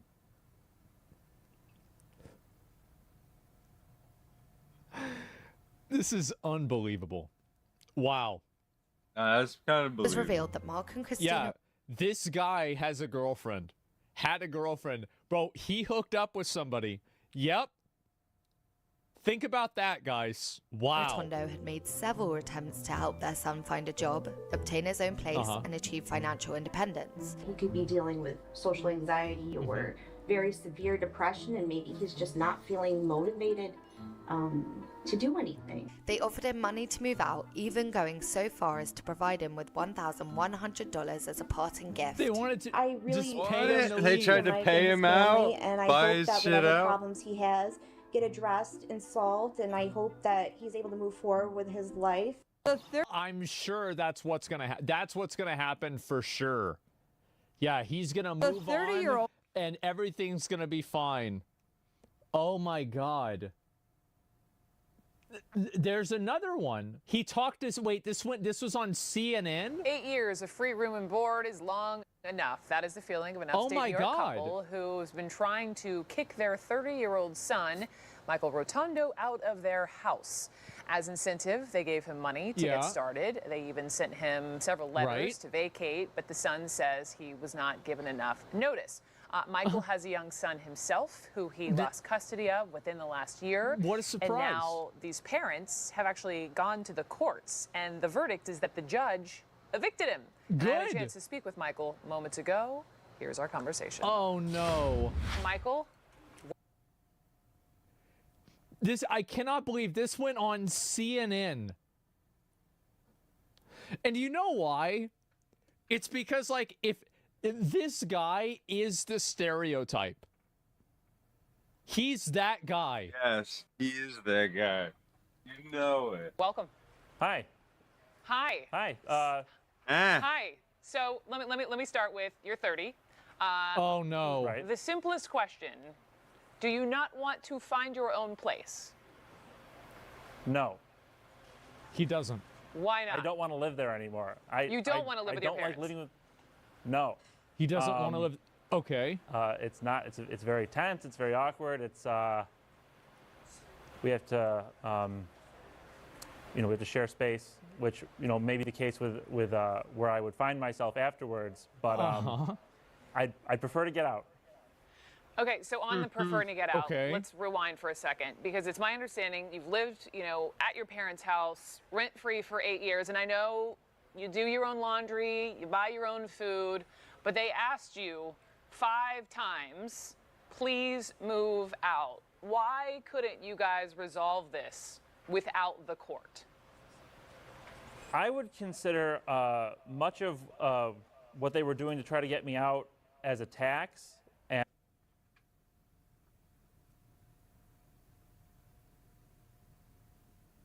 Of course. He's been getting attacked.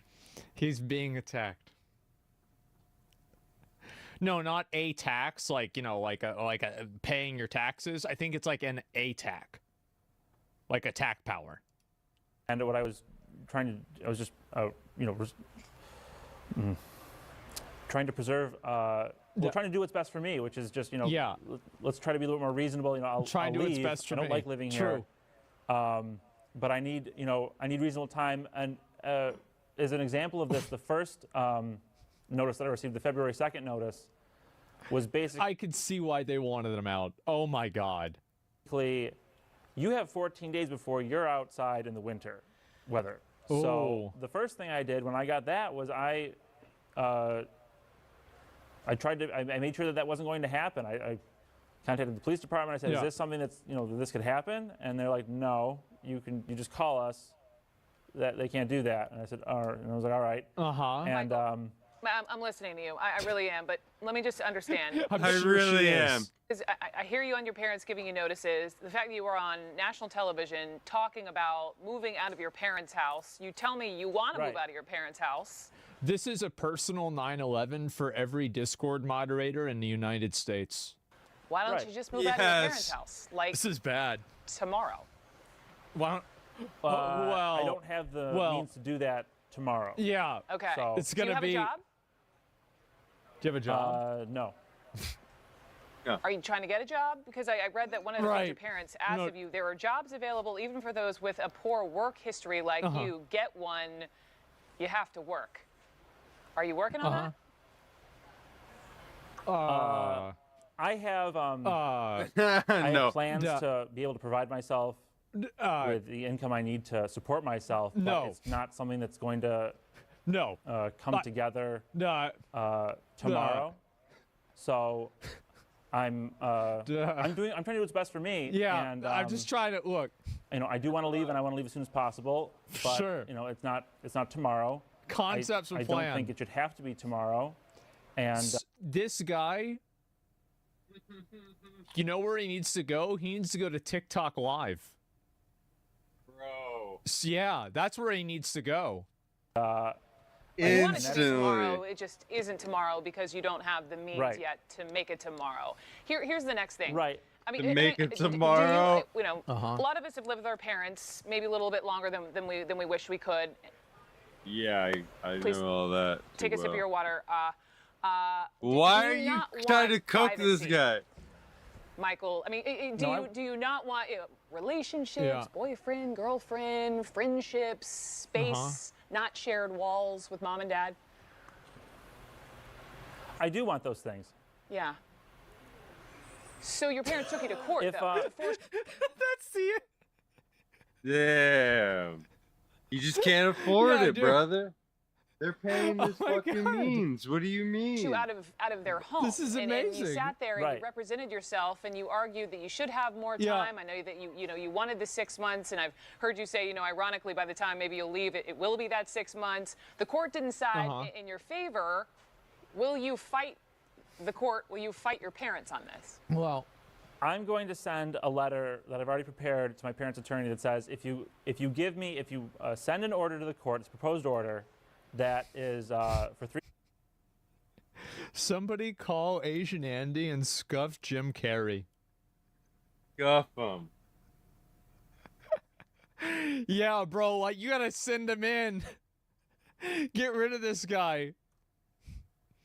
It's incredible how shamelessly he goes on national television and tells everyone that he's a bum. Well, it's like, the reason why is that, like, there are so many people that are like this, and they've completely rationalized every annoying thing that they do, and it's always somebody else's fault. 3 months. There's a possibility the court won't accept that, although I don't think that makes any sense. I'm not a lawyer, I don't really know, but I guess the court can just can deny any proposed order that they like. It's a done deal if SJC comes. Yeah, true. I'm saying to the attorney, if you put this proposed order for 3 months in, or a proposed order for 3 months in, I won't fight anymore for the case. And the ironic thing is that if they had sent me the 6 month notice to quit in February, it would have cost them $0 in legal expenses. So now they're the ones that are stupid, that are wasting money, and he's actually the reasonable one. I love this guy. He is 100% He a swapped Discord it all moderator. around. Like, guaranteed. It's not even a question. That's what he does all day. That's why he gets no pussy? No. He has a kid, man. Got it once. Okay. Legal expenses aside and time spent in court, I'm sure you're irked. I'm sure your parents are irked. No, but, he does. You only have one mom and dad. And I understand that you are probably more upset than even you're letting on, but don't you want to reconcile with them? No. No, I don't. No. No. Are you aware of the component regarding my son and about how I lost my visitation? Yeah. So right after that, they're like, well, we want you to start doing.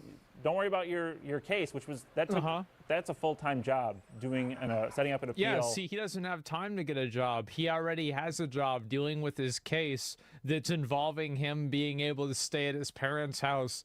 He's already got a job.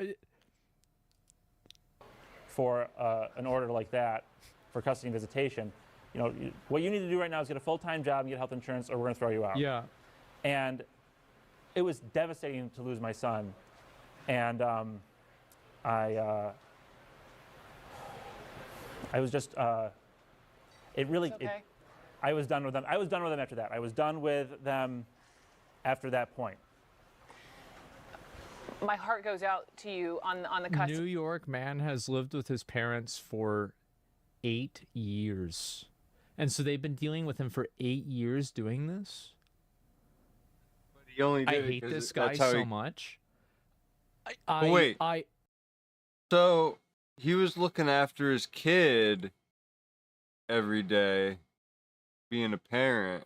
Okay, that's not too bad. If you're getting mad at what somebody on the computer screen is doing, get off the computer screen. Go outside, you fucking retard. What the hell's wrong with you? Get off the fucking computer, idiot. Stop it. Stop.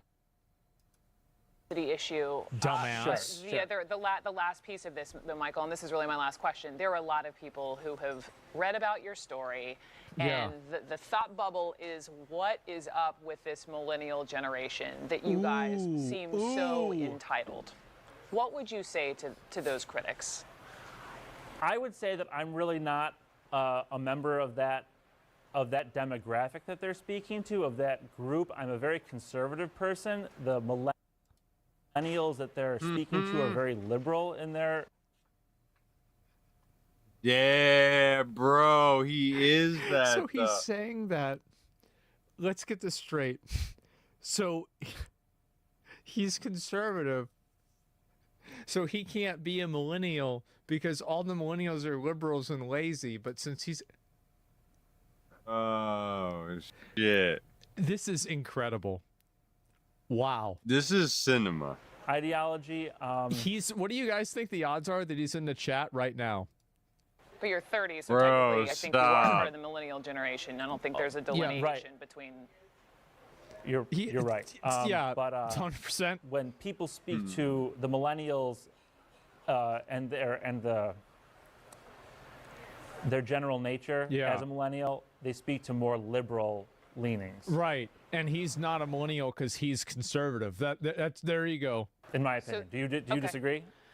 I don't think it's for me to disagree. I think a millennial is a millennial is a millennial based upon the year that you were born. But I think it's totally your opinion to say, you know, that doesn't apply to me. Doesn't make sense. And with that, Michael Rotundo, I appreciate you coming on. I truly wish you the best of luck. And I am a millennial.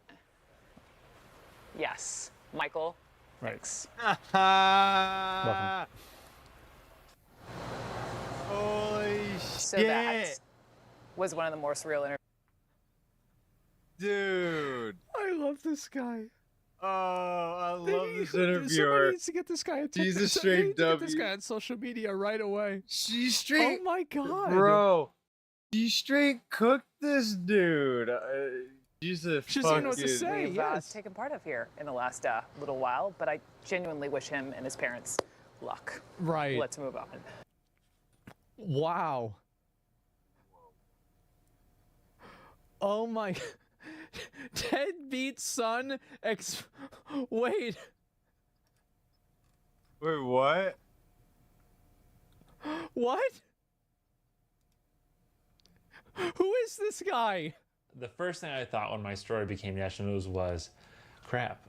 I just need enough time. I don't need very much. You keep saying Wait. that, but you've had 8 years. How does this happen? Syracuse has decided How did this happen? This is it's finally amazing. time for Michael Rotundo to move out of his parents' New York home. I was evicted from my parents' home as a 30-year-old and he's made winning? international news. Where are you headed? Off to an Airbnb. This is just life now. It's just, you gotta clean these dishes, so you just clean them. Since I left Why is he cleaning the dishes in the bathroom sink? my parents' house has been a little chaotic. I've been sleeping at Airbnbs. How I got this Airbnb was, I show up and I'm like, oh, you know, I'm looking for a cheap place to stay. I just for a randomly while. show up. He's like, oh, if you haven't put up my fence, you can stay here for nothing. So Mike dug all these holes for me. He's gonna do. Wait. Oh So shit! he He's just got a goes to sugar random mama. People's houses. Wait, is this actually an Airbnb? I don't think this is. That's not how Airbnb works. He's just going around randomly. Can I live here if I dig a hole in your backyard? He's And this woman's like, I've been waiting for this my whole life. He's been digging holes for me, so I let him stay out back. I give him skitty and butter, and sometimes I let him kiss me. Finally! Finally, they meet. Do some work. Oh my god. And Wait. He has a Ow! Did he just hit his hand? for me. He's gonna do some work. Bro! This is him doing work.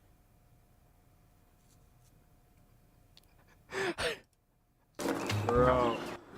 Ow. Bro! He literally smashed his finger. Bro! Ah.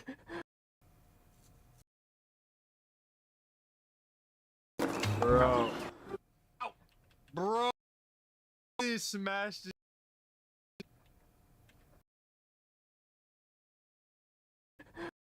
Yo! Oh, he just hit his... Like... thing. He just broke his... Place to stay for a little while. You're comfortable doing this stuff in exchange to stay here? Yeah. Yeah. I just... Oh my god. He married her after. And here's the thing, it works out really well. This guy is in 2024, or whatever year this was, and he's living in the year 1100. He comes into a village, he's like, any work? And then people just put him out. And he just goes and does fucking menial tasks. Bro. Yeah, he's playing. Bro, this guy's playing an RPG. Bro. Whoa, walk, my lord? You want a house? Oh my god. Here in the village, I give you Working work. on a discrimination lawsuit. A discrimination lawsuit against Best Buy, his former employer. Oh my god.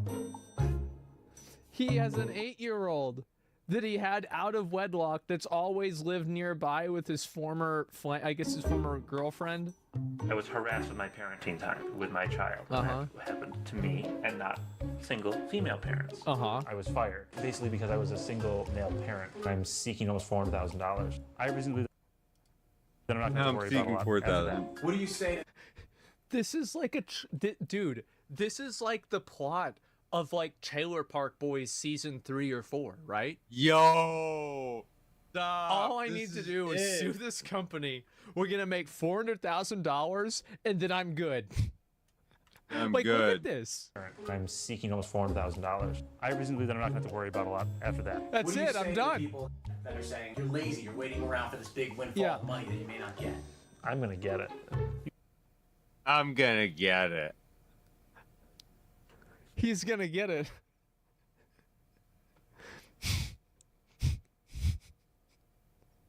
Eating a burrito. Get a house. You can get houses for $50,000, $60,000. Yeah. I could get a part-time job somewhere and make $24,000 a year and just live in that house. Yeah. What would you say to your parents right now? Nothing. They turned your life upside down. There's really nothing I can say to them about that. I mean, there's really nothing like, hey, nuts to you. I don't think my relationship with my parents will ever really be mended. Man. Yeah. I get on my bike mostly. My parents stopped feeding me in like December, so I... Bro.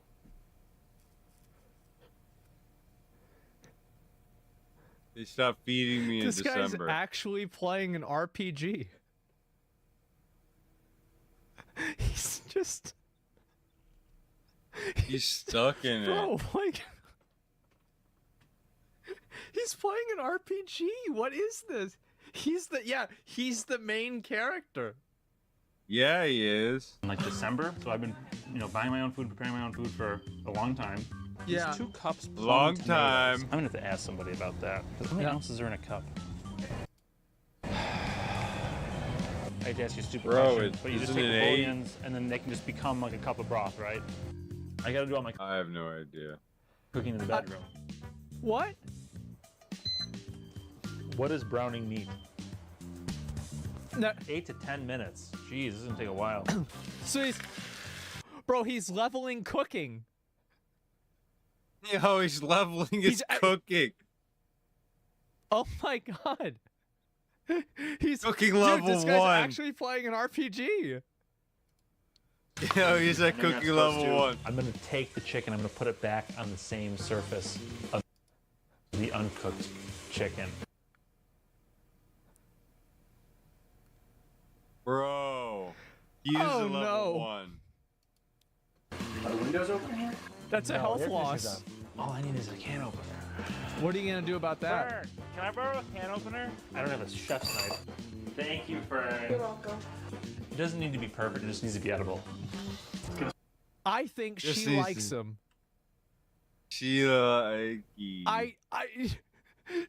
Yeah. This is insane. Same shirt. Oh my god. She's How is Riz. This guy he's doing everything wrong, and somehow Yes. it's like, is it gonna smell like onions tonight? Bro. How does This is happen? nuts. He's failing. It's like an anime. Yes, this is amazing. Smell like onions in here tonight? Yeah. I love onions, though. Wow. The side story of this guy. The rice is overcooked, but that's all right. The Airbnb's daughter has a deal. For $5, she'll do your laundry, but you won't fold it.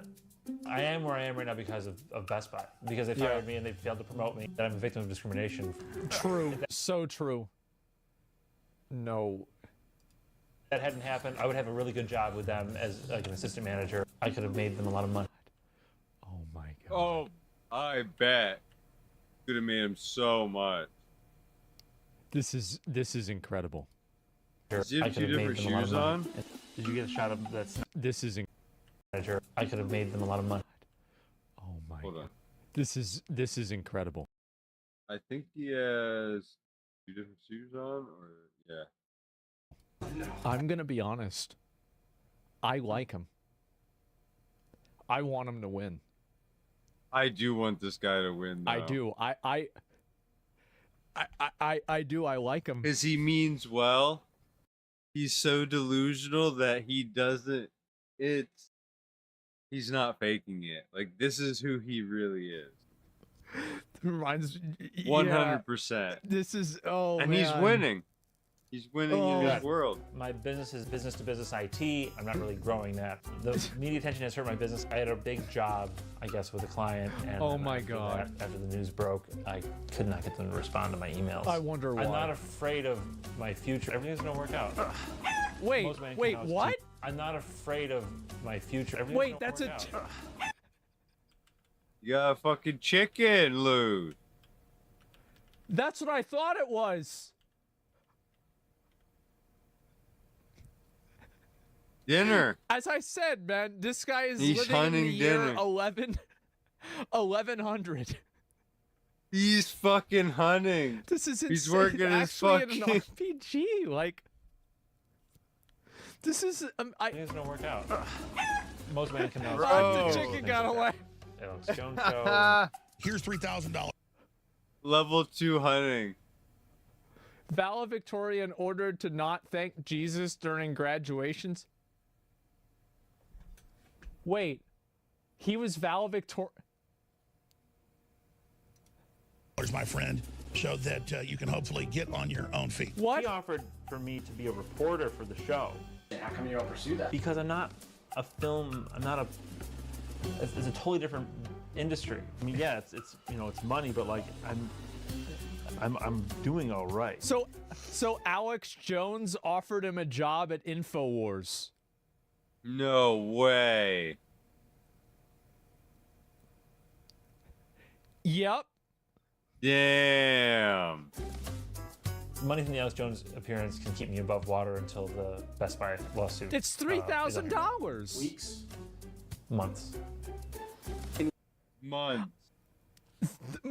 He's gonna live on $3,000 for months. Stay as long as he wants. I guess Michael and I will talk about that. Yeah. This is amazing. There you go. They're gonna have What a amazes real me is the most is long knowing this guy actually conversation. got laid Wink, at some wink. point. This guy's a master of manipulating the media to get free publicity. kid number My 2 parents happened. stopped feeding me. A grown man actually said that. Update 3 years later, he lost to Best Buy. They showed documents of Michael being late, not showing up to work, giving customers the wrong discounts, and failing to meet sales quotas. He also had his child support increased from $26 a week to $56 a week and called the increase outrageous. Can we get this guy a Galaxy? Yeah. Yo. I'm sure he's still doing it. Yes. I wonder what's going on. Yeah, I need an update to this. Somebody needs to get me, guys. I want to know what's happened. All of these are from a few years ago. We need an update. He could be a millionaire by now. Easily could be a millionaire by now. Should hire him? I don't know, but that's not, he doesn't work in that industry. He doesn't, like, that wouldn't work. Yeah, he couldn't do, like, he wouldn't be able to, yeah, which is, I mean, he just would not be able to, like, I mean, it just wouldn't, like, I mean, there's just, like, two, like, it just wouldn't work, right? It wouldn't, yeah, it just wouldn't, like, I mean, he would, right? But, like, he just can't, I mean, it's just not, like. Than ever, and the room breathes a little too slow. Your shoulder lift a gentle fold. In a blanket I still smooth each night. It's not weight I miss the most. It's the way you needed me right. You leaned on me like you meant it.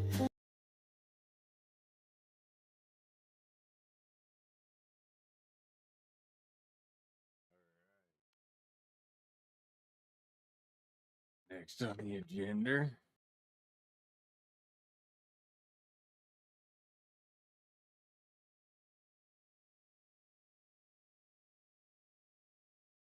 The average male fantasy. You can tell that this is a male fantasy because all of the people in this thumbnail are humans. Men. Yep. What do they want? Money? Status? Fast, expensive cars? What is the ultimate male fantasy? Is it fame? Yes. Fortune? 3 hot chicks at once? Hell Good yeah, one. brother. No, according to men on the internet, it's something a little more simple. I haven't seen this.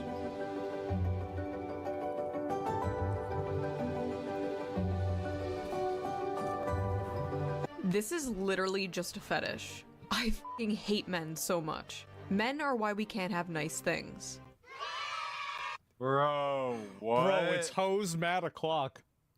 How the fuck does this happen? Where do these people come from? What the fuck? Jesus.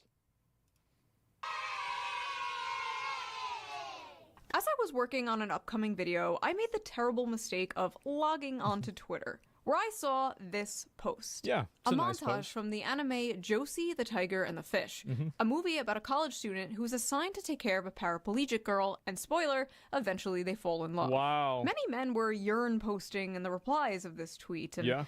talking about how they wish to fall in love and would love a relationship like this. Sure, While obviously. many others, mostly women, were absolutely f***ing disgusted at this. Why would a bunch of men be fantasizing You've got about... to understand that the reason why a lot of girls are on the internet, like, this is something I came up with in my WoW guild.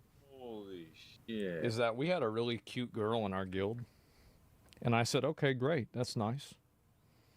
And then my friend came up, he said, why do you think she's here? I said, what do you mean? He says, why do you think that there's no guy that's hanging out with her, that wants to be around her, if she's so hot?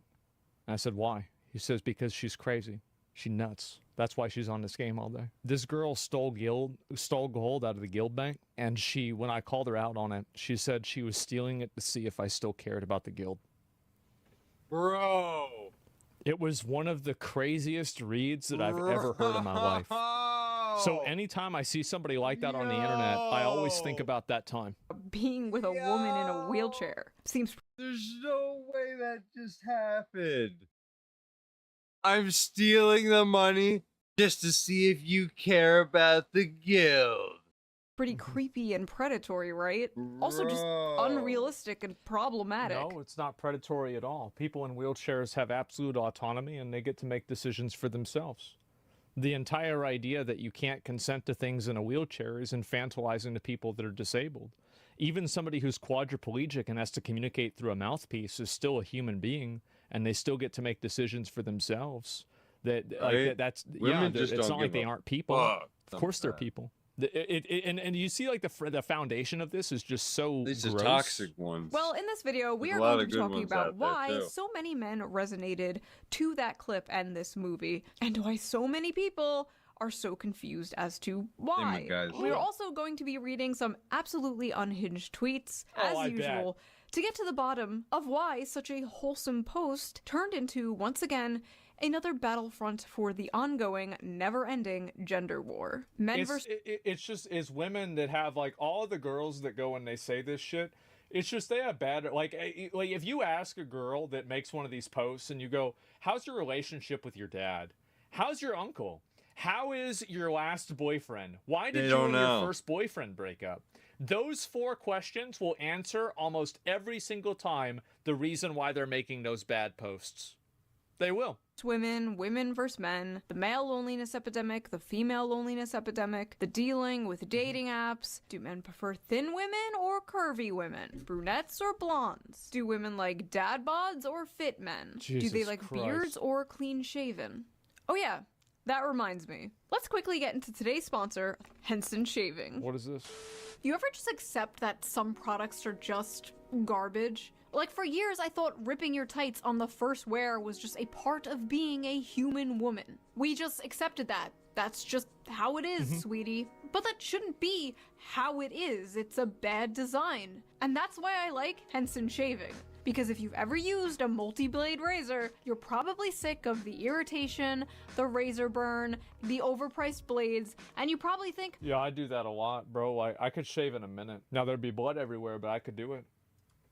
that's just the way it Sometimes is. that's the cost. But it doesn't have to be how it is. Thanks, Gimmicky, your teen space station on the shave the plan. Did I cost? Oh my god, how long is this shit? Bro! I have a question. Was the upskirt shot necessary in order to advance the plot? Yes. I watched Pokemon and Sailor Moon when I was a kid, and a few years ago I watched Beastars on Netflix. Legoshi, best boy. Not a furry, That's by the a- way. yeah, And honestly, that's about it for my anime consumption. Not a furry. Unless you're counting VTubers. If you're counting VTubers, I watch a lot of anime. Oh, But because of God. this clip going viral, Really? I watched Josie the Tiger and the Fish, Oh. and, well, I thought it was a good movie. I recommend watching it. I thought it was a really cute, good story. I only cried a little bit. And I completely understood what the tweet meant by calling it the average male fantasy. So, what was wrong with it? Why did this clip go so viral in such Because women go and they look at that clip and then they impose their own personal unresolved trauma onto the clip and they have to let it out, and so they're on Twitter and that's what they do. That's the reason why. I'll tell you, that's what it is. thousands of people angry Yep. at this post. Well, let us Guys dilly-dally no longer and read some of these Guys angry don't hide it, replies though. to get a better understanding of what the issue is, shall we? Wholesome male fantasy, and it's fetishizing a disabled girl for him to control. What? Oh. Fuck? Oh no. What They the hell do think- you mean? Oh god. Oh, she doesn't have Listen, any Matt, always decisions happy, because she's always in a need- wheelchair? Is that what girls think? What the fuck? Always happy. So what is this always happy? Like, what do you think, a guy wants to date a bitch? Like, absolutely not. They don't want to date. And this is the thing. Like, have you ever been around, like, one of these girls that, like, every time, like, there's always something wrong. There's wrong, always some sort exactly. of issue, some unresolved, like, complaint. Trauma, There's something yeah. that happens, right? Always Yep. angry. Nothing Jesus, quite bro. There's some right. people that find the good in the bad, and there's some people that find the bad in the good. The That's bad these and the people right good. here. Mm-hmm. Be perverted. Where are these fan fictions coming from? There were like hundreds of tweets just like this. Why? Simple. Her bad experience with her boyfriend in senior year of high school. That's where they're coming from. Why did they see a cute montage very of a simple. happy couple, a man and a woman happy together? I know, unheard of. Why did they see that and then immediately come to these conclusions? Like, as someone who actually watched the movie, Josie is not always happy. And she's absolutely not portrayed as some, like, vulnerable, ooh-woo, sex doll waifu. She's boisterous, she kind of has a foul mouth, she's very sassy and headstrong. She, like, straight up calls him her servant. But she was also very depressed. She basically never left her house. She was basically a girl failure. As a former girl failure, I love to see representation in media. But they actually show her disability, like, not in a good way. Like, they don't romanticize it, they don't sugarcoat it. And I noticed, unlike a lot of movies, unlike a lot of romance movies, at least like the Hallmark kind, where it's like the stuffy male lead learning to... Right. You ready for some game, brother? Come back to this. Yo. Yo, what up? Nothing much. What's going on with you? Watching some videos. Yeah. Chilling. Chilling. Oh, let me turn you up a little bit. Well, actually, I could tell you what all I got, but Yeah, what you got? I got COD, Black Ops 6, Madden, Okay.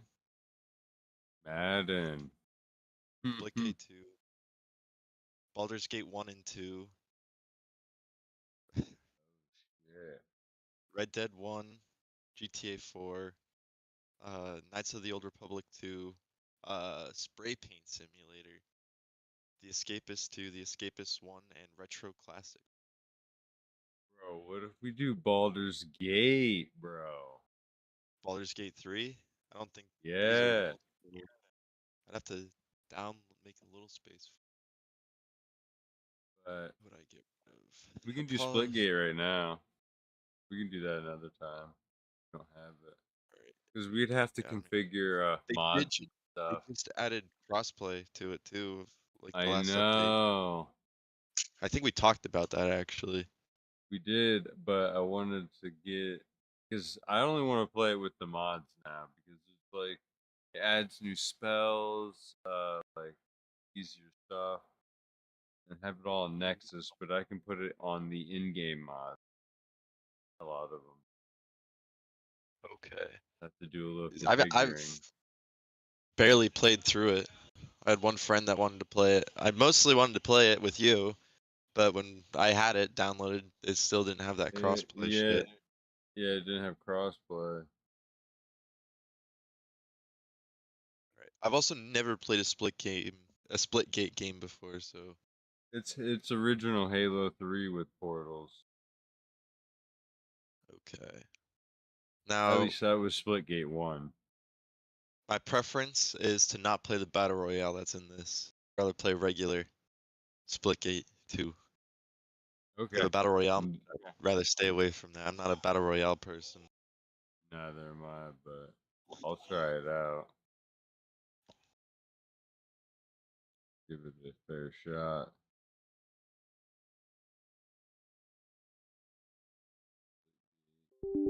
Okay, it's like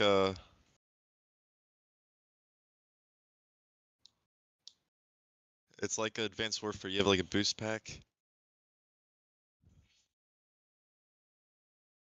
Okay.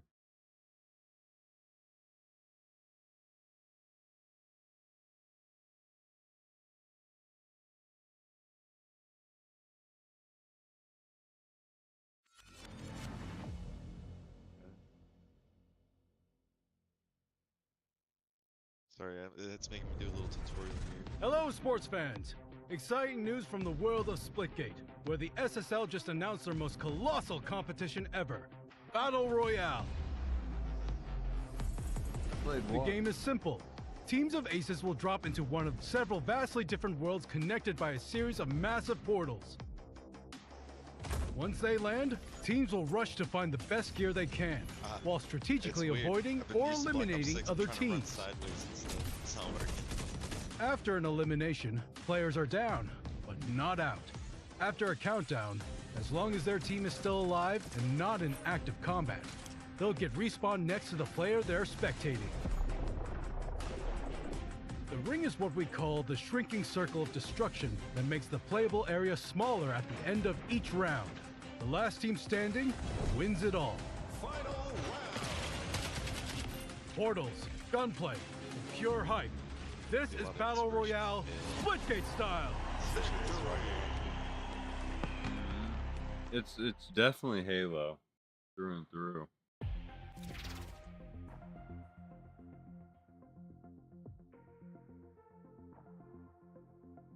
Logging into a queue. I just finished the tutorial. This is gonna be weird to try to get used to. I'm in the same boat. Fuck it. You on mouse and key? Nope. My setup be does not. easy. My setup does not allow for mouse and keyboard right now. You'll be 5, 4, 3, 2, 1. So how do we add each other? Welcome to Splitgate, Ace. I'm your Got my coach. friend code? Think you have what it takes to make it in the after SSL, the the tutorial. most popular sports league in the Let's solar get this. system? Well, let's find out with a few drills. First up, I don't need move it, me. dude.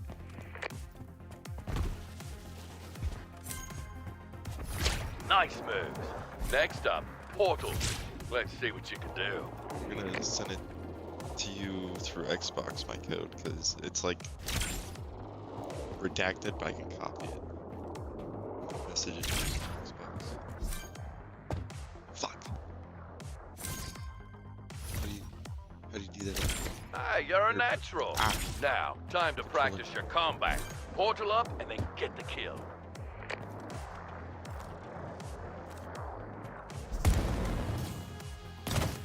You get jetpack?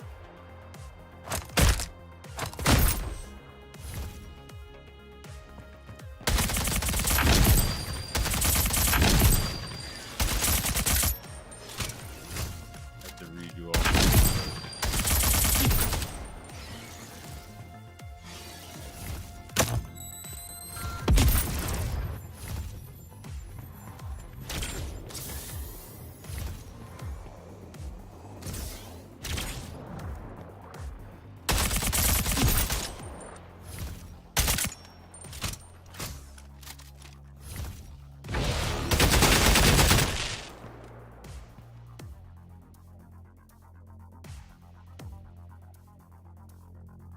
That's not much.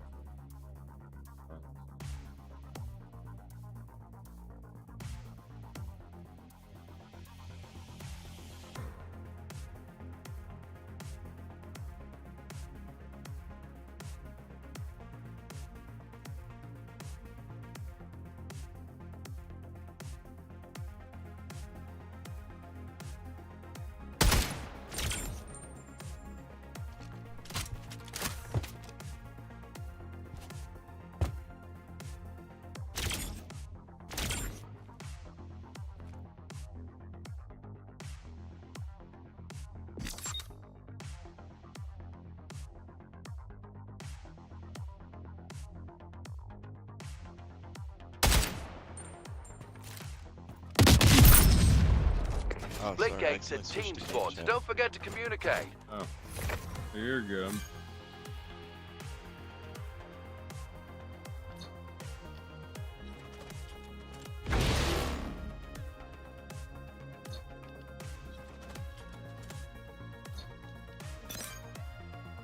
Practice is almost over. Just one more move to try. Practice is almost over. Just one more move to try. Well done, Ace. You've got potential. Now, it's game time. Victorious. Yes, that's a wrap.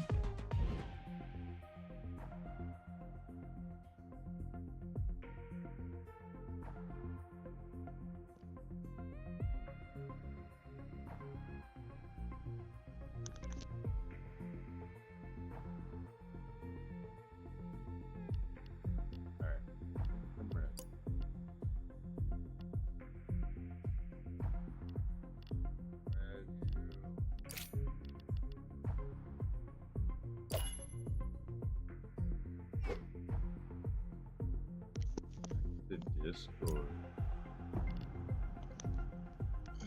Sorry, excuse me.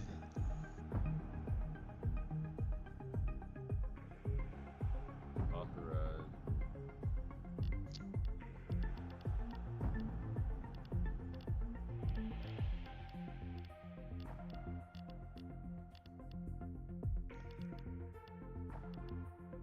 I don't see.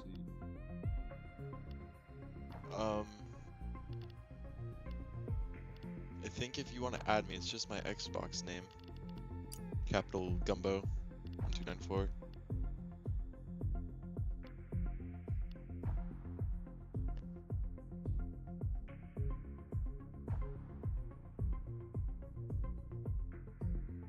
Gotcha. Wow, that was easy.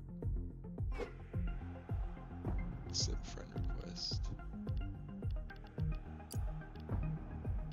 Then Pop up here in a second.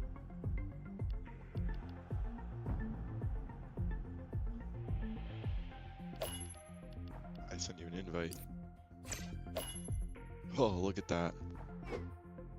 This game Oh, might shit. be really deep. What do you mean? Could be bad. Could be. I don't know how to play. We're gonna do not the battle royale. Arena quick play, 24 player onslaught. Which one? We have to unlock the rest with XP. I guess onslaught, right? Or we could do a Not custom really. game. We could do a custom game. If you want to try it against each other first. An onslaught seems alright. Alright, we're queuing up. Isn't that like a team deathmatch? I don't know. I don't know anything about this besides it's Halo with portals. Could be a description somewhere, right? Nope. It just says 24 player onslaught. That's odd. I've never played this version.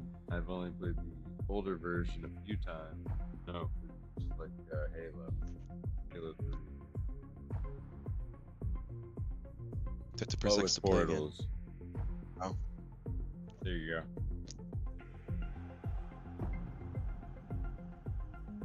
This starts.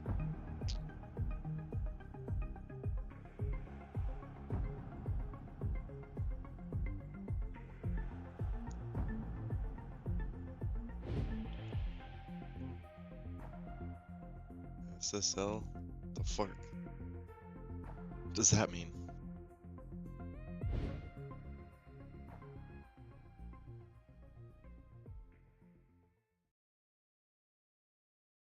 I'm probably going to die a lot.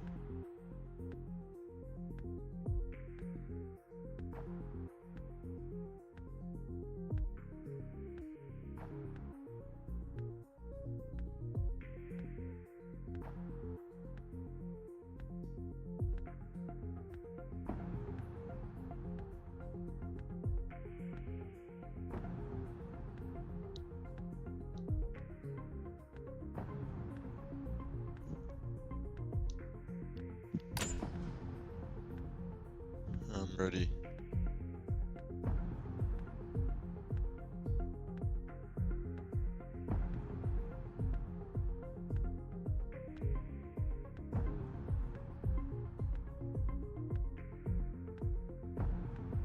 Hope it's good. It kind of, at least on the Series S, it looks like dog shit. It looks like a woke game, honestly. It's too bright.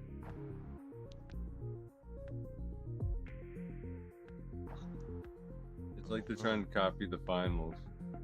In Halo Infinite, they just added a playlist with all the Halo 3 maps and legacy movement.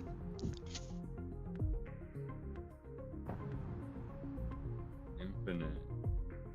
Yep. I don't think that's crossplay. Yes, it is. We played Infinite together. Oh, the new one, Infinite. Yeah. Domination. Master Chief Collection is also crossplay. 5, the Chief 4, Let's play as 3, I was 2, thinking 5. 1. I didn't even bother playing Halo 5. Oh, this is like Time to go out there and Capture show what the you got. flag. Smash it. Heads up. Multiple teams are going for the same objectives.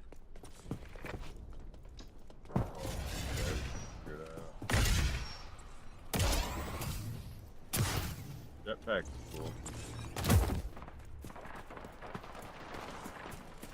Capturing B right hold now. Hold the point. How'd you get over this?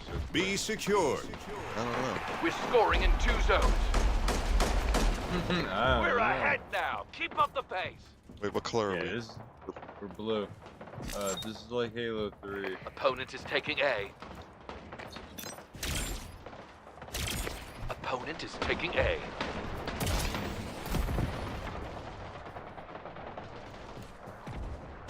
I fell off the map. I knew this was going to Opponent happen. is taking C.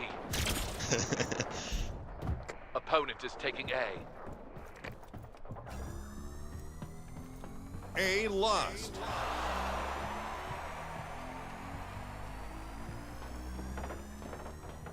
Opponent just got a zone. C secured. We're scoring in 2 zones. Oh, shit. Opponent is taking B. Opponent is taking C. Opponent is taking C. Dog. Fuck is wrong with this portal? Never mind. Enemy is scoring in 2 zones. Careful with the portals. Opponent is taking D. If you make it, don't. Opponent is taking D.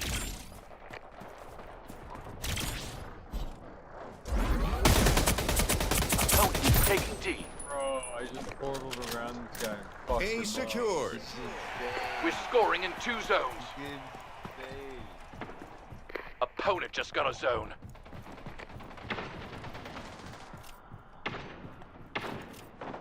I used the portals to get around a little faster. Aim.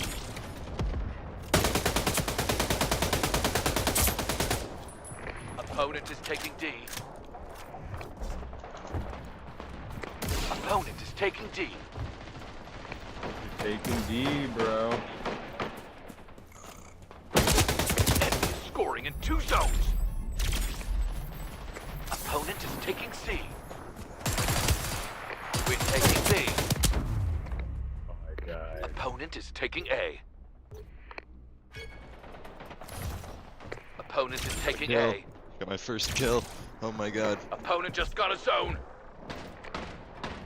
We're scoring on 1 zone. Opponent just got a zone. D secured. We're scoring in 2 zones.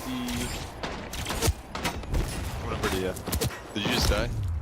Yep. There's a guy in the middle. That's really awkward. It's so. I mean, you'd probably have to get used to it, but it is weird. Opponent is taking B.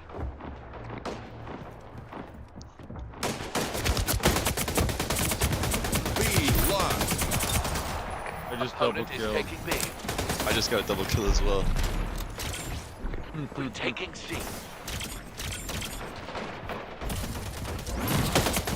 I'm on like a 5-6 kill streak right now. Triple kill. C secured. We've got 2 zones. Triple squad kill. Get Opponent is taking it! B. Oh, I'm out of Opponent ammo. is taking Pistol C. time. Oh, got his ass with the pistol. Enemy is scoring in 2 zones. We're taking B. We're taking B. Fucking idiot, dude. Opponent is taking C. Opponent is taking C. I'm taking B all my own. I'm acting like I'm B 5 secured. guys. We're scoring in 3 zones. No way. Opponent is Give taking me that. C. That was my first life getting We're kills. almost I got there. 8 You kills got in a row. Whoa. C lost. Seems a lot better than I thought. You That's win. pretty dope, actually. Oh yeah, we fucked them up. I got third. Performance. I got That's third. how you do it. Nice work. Oh, let's go. I get to go on the board. Got four. Look at. Let's go. Hell yeah. Wait. Oh, our squad did the best though. I think Alpha Team. Yeah, we did the best. We're up there on top. First game in.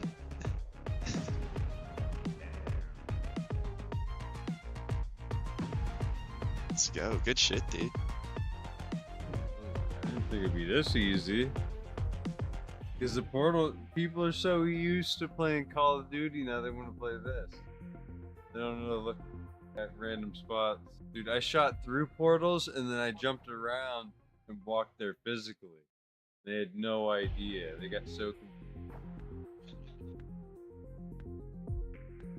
Oh, dude, I didn't even bother using the portal combat. I'm using the gun with the scope on it. It hits a little harder. I just shoot them really fast.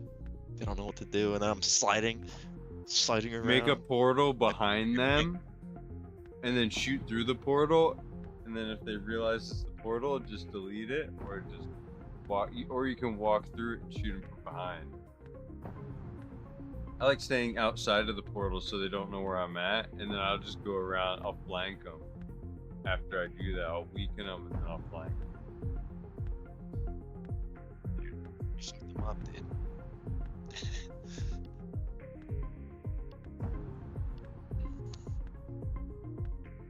So what have you been up to? Stand in your world? Gun.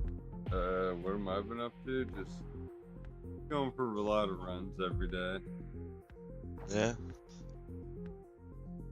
Bo's out at the Pocono right now. Yeah, I seen that on Snap. Did he show you what he got today? No. He got some of those magic shrooms. Yeah. Yeah, he sent me a snap of it. I don't think I could ever do him straight up like that, though. Domination. 5, 4, 3, 2, 1. Yeah. I had to switch to I ran out of ammo. Heads up. Multiple teams are going for the same objective.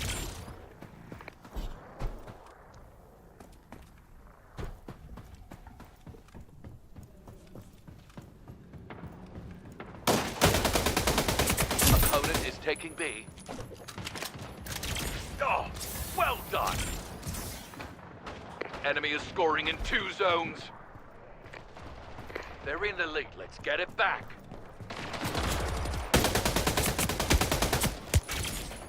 Snuck up into their spawn. We're taking D. Oh, that's a friend. C lost. We're taking D. Enemy scoring in 2 zones. Oh. Opponent is taking D. Opponent is taking D. Heads up, airdrop on the way. Opponent is taking D. Don't proceed. B secured. We've got 2 zones. See? Yeah. Opponent is taking D.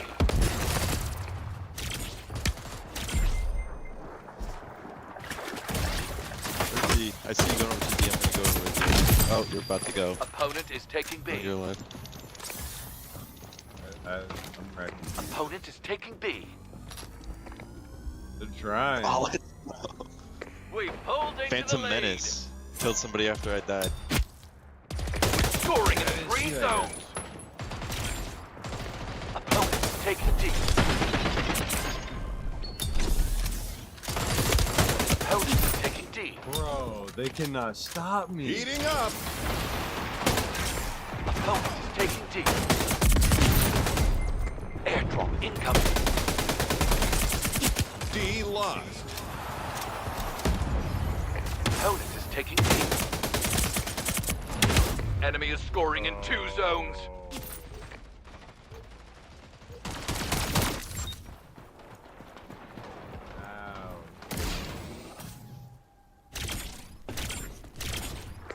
taking D. We're taking C. D. I'm taking C. Opponent is taking C. No! Opponent is taking B. It is kind of confusing which direction I'm going to be facing when I Opponent is pop out of taking a B. portal. Yep. Enemy is scoring in 2 zones. Alright, Pat, I see ya. I'm coming to you. Hope just got a 3rd zone. Double kill. Airdrop incoming. Oh, how did I die? Someone finish him off with one shot.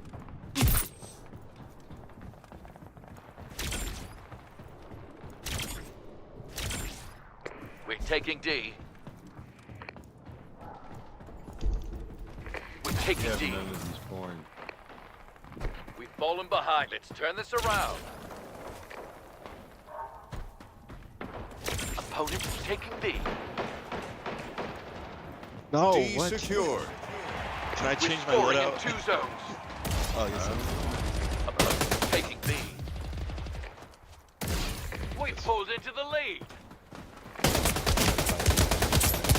Opponent is taking D. Oh, I just got instant. Enemy is scoring in 2 zones. Nice work. Heads up, airdrop on the way. Why is everybody running away from B?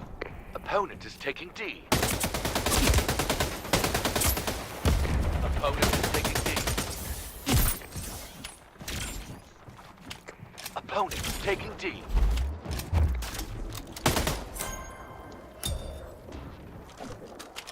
Opponent is taking D. Enemy is scoring in 1 zone.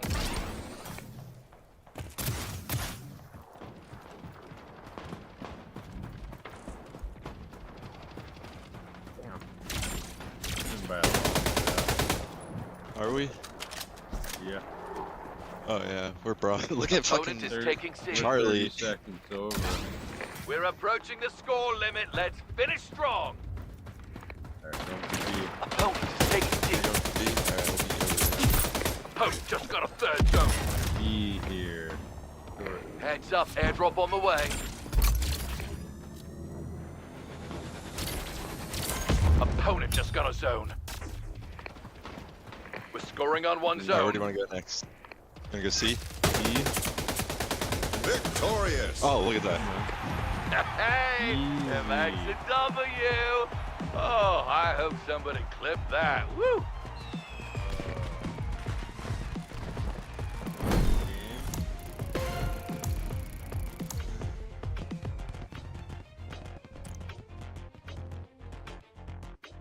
I play second. I didn't do as hot this time.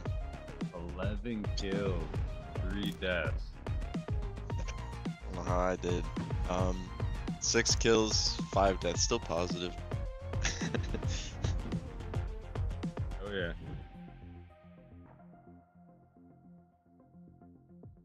I leveled something up. You want? I don't know if we unlock shit. Hold on. Let me cancel. Let's check.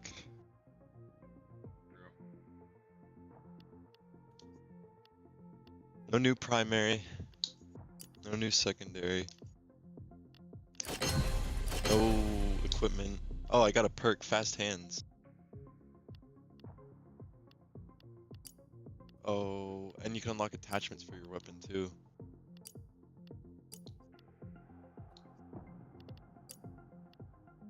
Okay.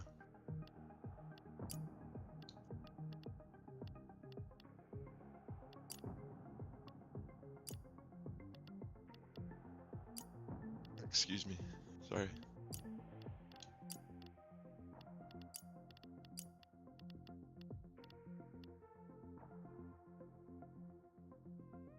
Yeah, the skins for these things are kind of lame for your character.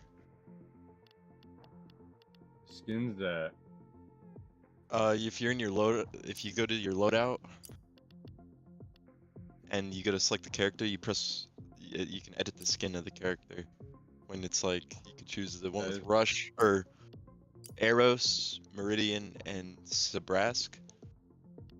Is it the boy or girl? That. Yeah, The get colors those a lot. battle pass. It's 10 points. Those are. Yeah. Oh no, wait. We didn't unlock new game mode yet.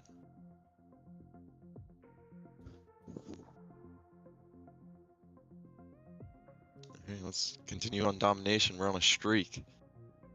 Right? Doing good.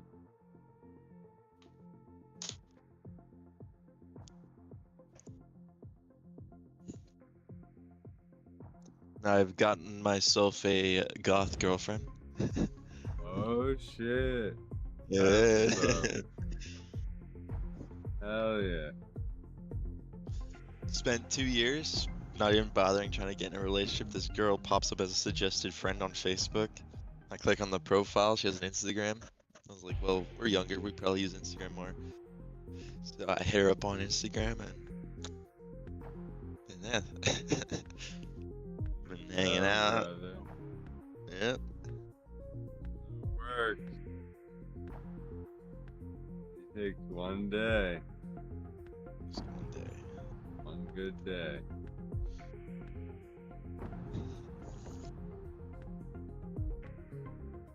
She is pretty wild. Domination. 5, 4, 3, 2, 1. See that? Time to go out there and show what you got. True. Smash it. Heads up. Alright, where do you want to go? You want to go B? For the same objectives. B. Opponent is taking A. A lost. I see somebody coming towards B. Opponent is taking B. Oh, I got surrounded. Enemy is scoring in 2 zones. I got a clutch kill assist. We've fallen behind. Let's turn this around. Opponent is taking B. Enemy is scoring in 2 zones. B. Just got a 3rd zone. They've taken the lead.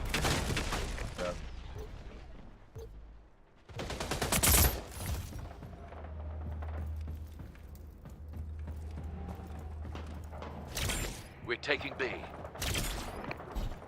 Enemy is scoring in 2 zones. Airdrop incoming. Oh, shit. Take B. I'm number 1 right now. Enemy is scoring in 2 zones. Good kill. Double This is pretty kill. fun. I'm liking it. We're scoring on 1 zone. Yeah, same. Whoa, whoa. Take him in the ass.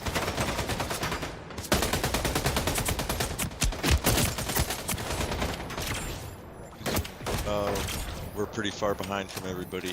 We may not win this. Opponent We gotta is start taking capturing B. instead of killing. I'm gonna C. Opponent is taking They're all B. over B right now. B lost. Opponent is taking B.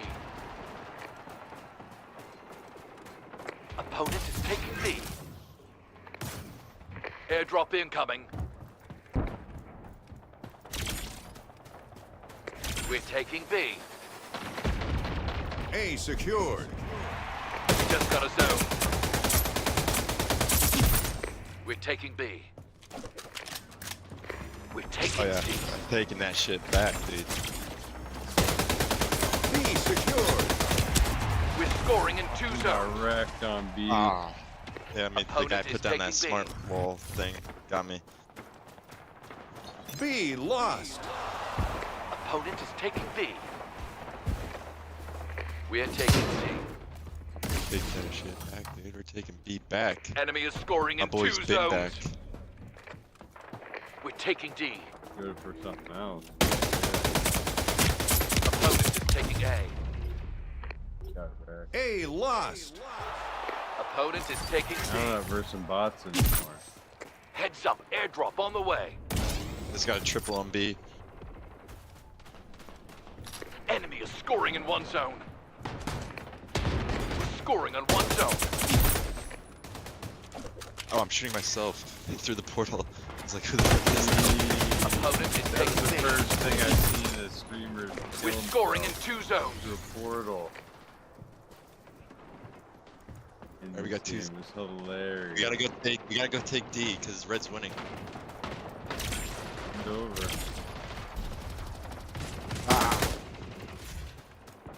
Opponent is taking C. Shit. Opponent is taking B. Oh shoot. Oh shit. Enemy is scoring in 2 zones.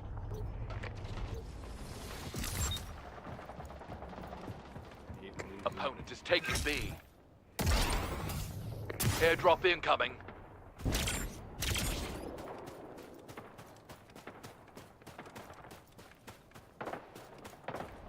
B secured. We just got a zone. Enemy is scoring in 2 zones. B lost. Opponent is taking B. Yeah, guys, behind me. Yeah, I see that.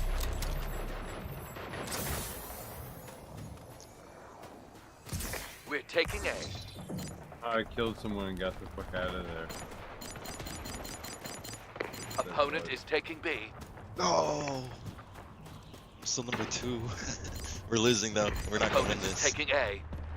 This pink keeps squabbling with Opponent us has while got a Red's zone. got to keep D level. Oh, we're taking D. Opponent is taking A. Enemy is scoring in 1 zone. 3 go after. Airdrop incoming. Didn't do anything. Enemy is scoring in 2 zones.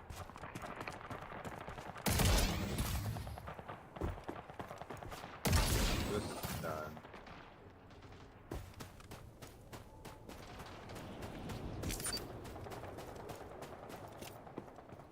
No.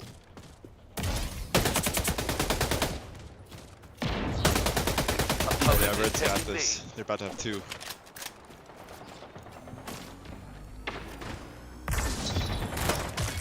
Opponent is taking B. They're close to the scoring end. We have to stop them. We've got 2 zones. We're taking B, C. dude. Gotta go for C. B. We gotta I'm just take it. massacring. Opponent is taking B. Heads up, airdrop on the way. We're taking C. Oh, let's go. Game over. Damn. I was on our their best point work. before they We'll got their call that points, one a but learning experience, contesting eh? doesn't get rid of it.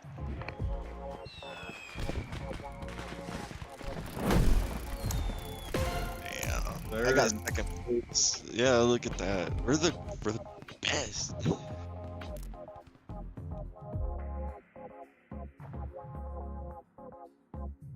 Because our team suck. Yeah. You're gonna keep up with pros like us. Wait till we get into ranked.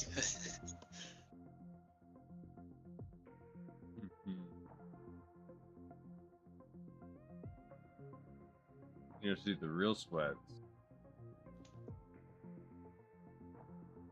I think we're doing pretty good. Yeah, real good.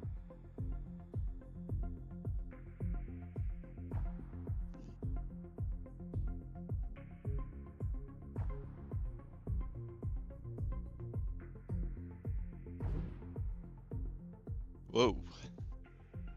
As long as all their players aren't from India. That's why they suck. Maybe. Still no attachments. Unlock new pistol yet? Nope. Portal. Oh, shoot.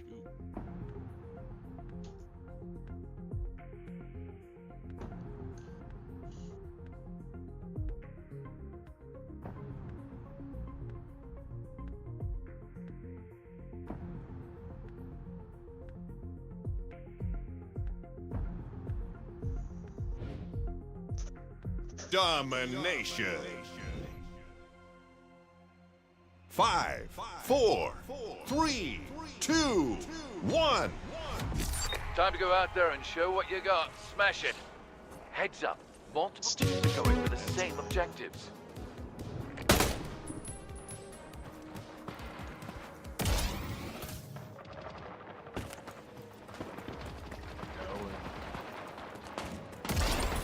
Opponent is taking B.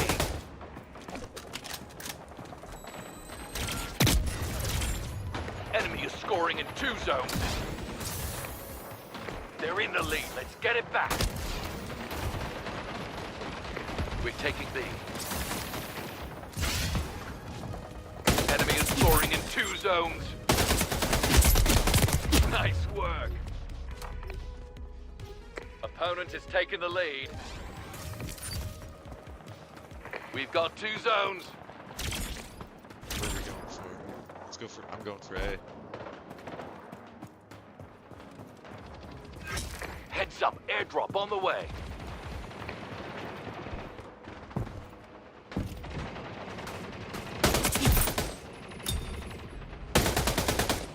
We're taking A.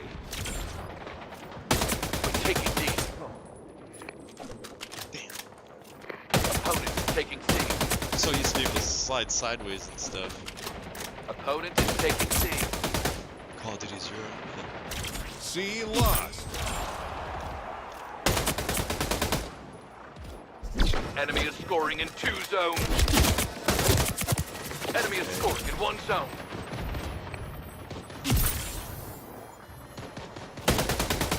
Oh shit. Run down, I'm trying to take the Opponent is taking B.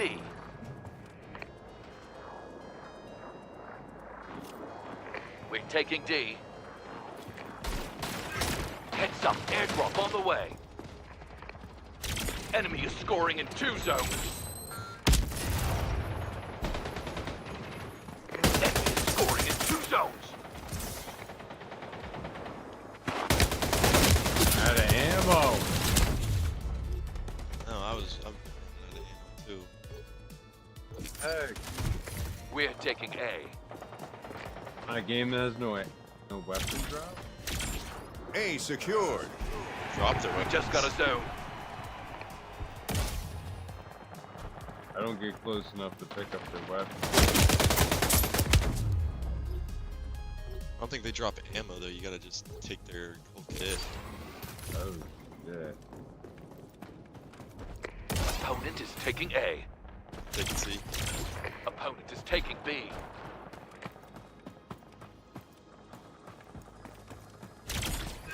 Opponent is taking A. Heads up, airdrop on the way. Take C. Enemy is scoring in 1 zone. Opponent is taking C. Enemy is scoring in 2 zones. Opponent is taking C. C lost.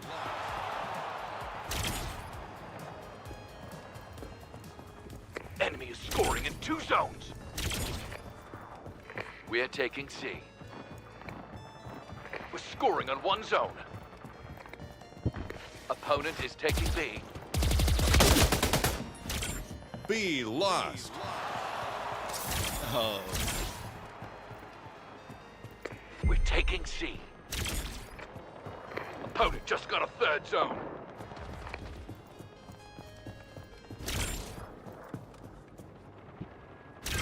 Heads up, airdrop on the way. C secured. We're scoring on 1 zone. Opponent is taking C.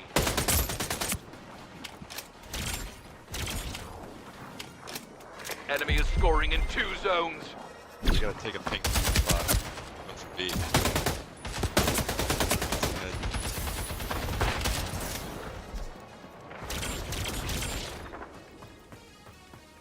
We're taking B.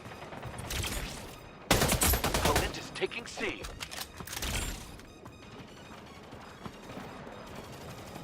There's a portal for you. C locked. B secured. We're scoring on 1 zone. Enemy is scoring in 2 zones. Opponent is taking B. Airdrop incoming. Enemy is scoring in 2 zones. Oh, they're all at that point. Oh, I just got my gun. Enemy is scoring in 2 zones. We are taking C. We're getting dunked on. Closing the scoring limit. Let's rally. I have nothing. How do I melee? Are you on controller or keyboard and mouse? Keyboard and mouse. That's C in every secured. button. Probably V. We just got a zone. It is. You just lost. Defeated. It's only I got one second match. again. We'll learn from this and come back stronger. I got that. That was bad. Go this.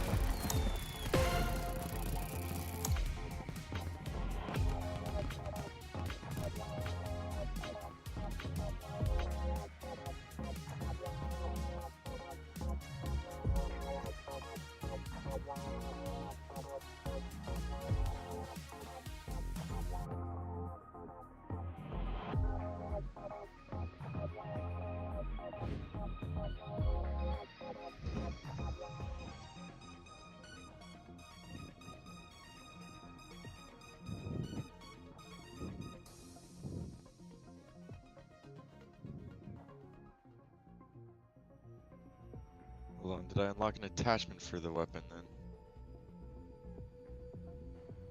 I did. unlock one yet? Extended magazine for the. Oh, and I unlocked a second perk. Super fit. Shorter cooldown for rush. Hell yeah.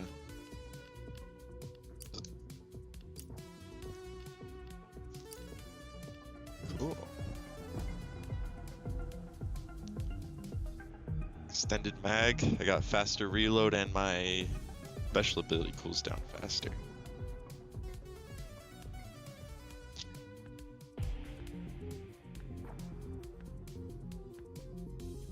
It's gonna be actually super useful.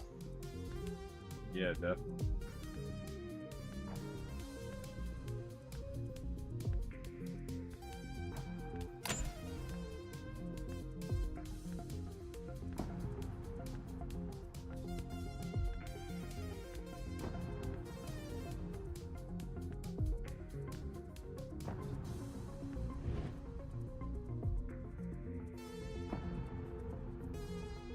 Domination.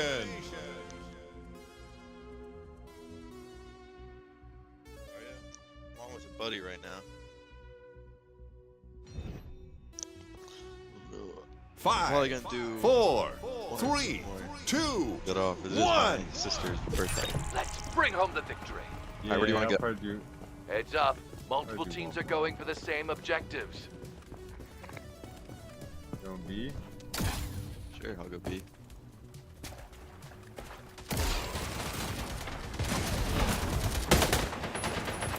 B secured. We've got 2 zones.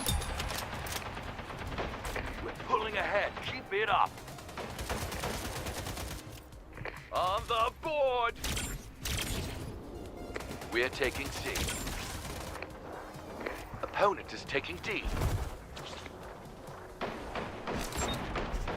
D lost. C secured. Where do you want to go now? We've got 2 zones. Kill him. Got him at. I Nice got one. it at me. Opponent just got a zone. Where? Hey. B or A? A? Airdrop incoming. We're gonna wipe. 35. We're taking A. All ran past. Enemy is scoring in 2 zones. As they went for B, we went A for secured. We're scoring in 2 Let's zones. go back for B. I'm gonna hold 3 points.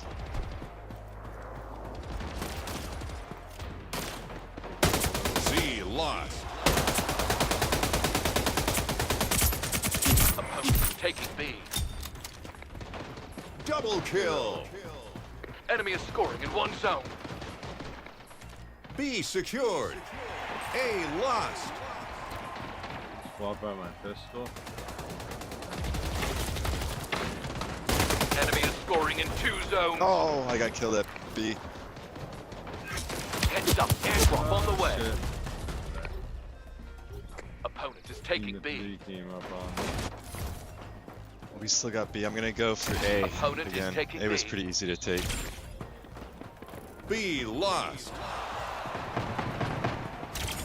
Opponent is taking B. Opponent is taking B. Ah, I'm going B.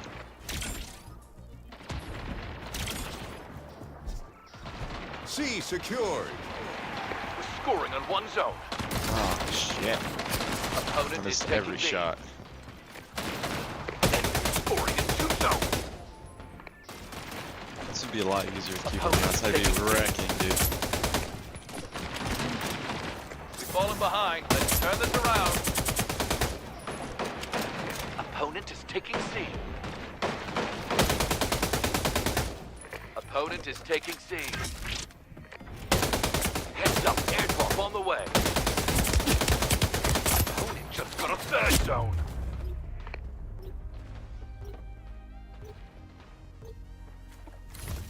All of B.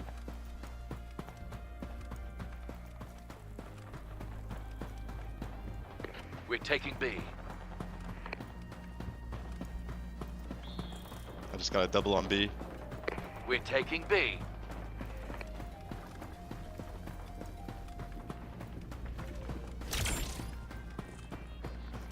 Opponent Shit, is I'm taking running out of C. ammo. B secured. We've got 2 zones. We're taking A. Fuck. Opponent is taking I'm B. second again. Opponent just got a zone. A secured. B lost. Opponent is taking B. Let's just go for Airdrop B, incoming. I suppose. Actually, Enemy if we is go for scoring in C, 2 zones. we go for C, Red's in the, or we go for D, Red's in the lead. We take that from them, and they'll stop scoring, so we can catch up with our 2 points. D. Red's in the lead. If we take their point, they'll stop scoring. Well, it's on B right now. Well, Orange is not close to the lead at all. So if We're we taking take it B. from, I think oh B look at was that. red. No, D was up at the top. It was red. B secured. We're That's a scoring in close 2 color zones. to have orange and fucking red. It was pink before, but where are we going? Opponent is taking B. Opponent is taking B. Double kill. Triple kill. There's a B. We're taking C.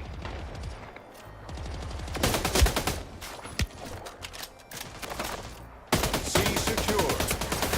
We've got 3 zones. Oh shit, dude.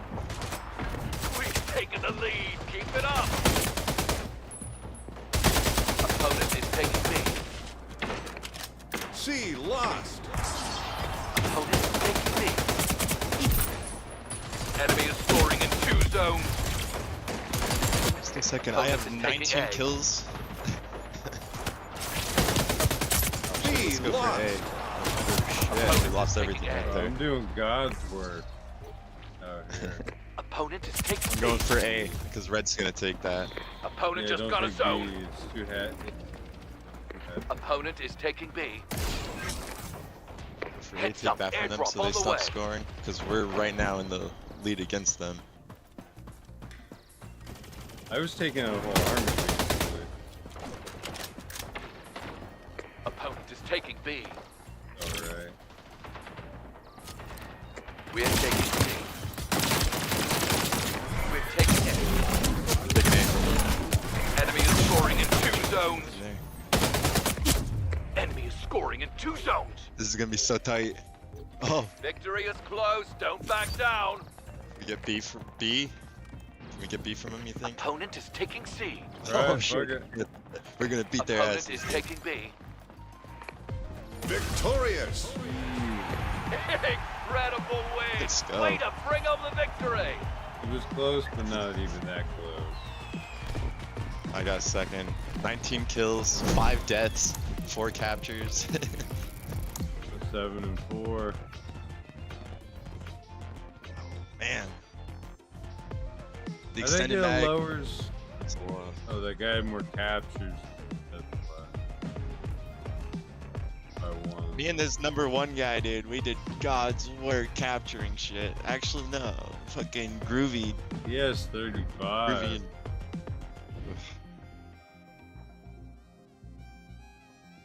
I'll do this next one and I'll probably get off here. That's good.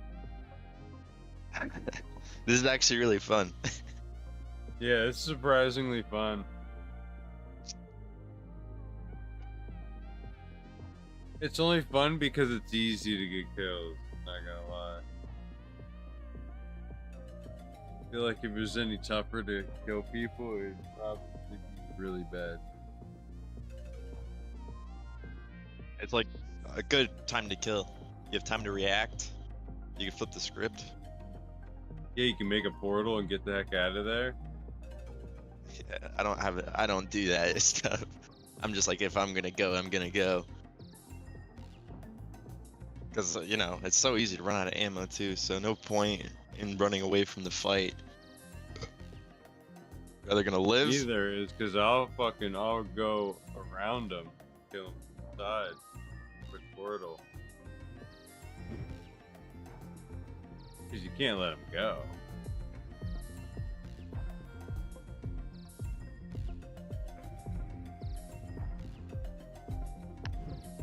I don't know what the SSL means. Oh, this map again. Whew.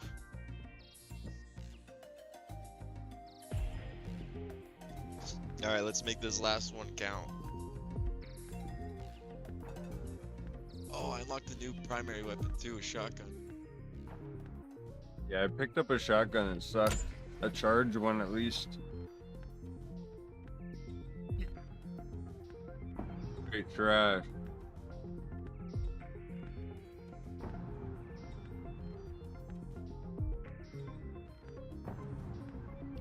Yeah, if I go get someone with a shotgun, they're getting messed up. Yeah.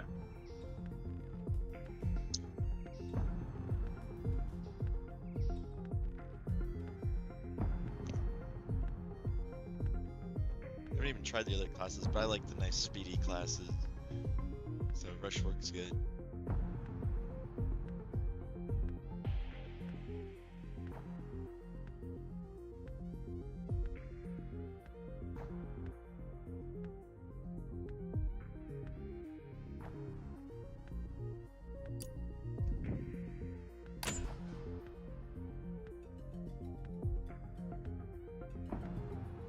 Maybe you should see if the other boys will get this. It's free. It might. They don't game as much anymore either. I don't really either. Time for Hot Zone. Hot Zone. 5, 4, 3, 2, 1. Okay, you got King of the this. Hill. Oh, it's like one. Be alert. Multiple teams are going for the same objective. King of the Hill. I'm gonna die. Get to the zone. Your teammate is going for a cap. Might need an assist. Oh, this guy's got aimbot. Teammate's got Zone contested. Opponent is going for a This is capture. hard one.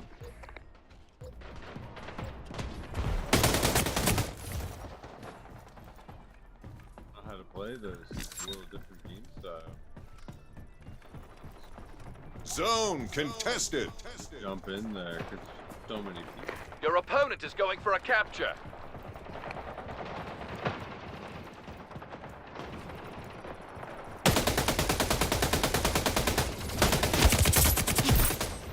Nice one. There's a lot going on. Yeah. Your opponent is going for a capture.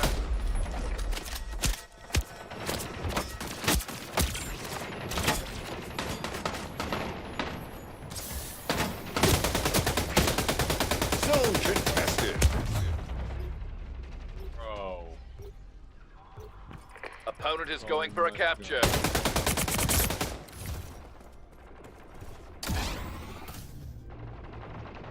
That's portal.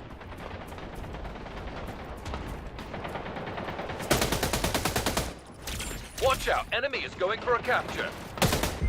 Oh, I'm number 1.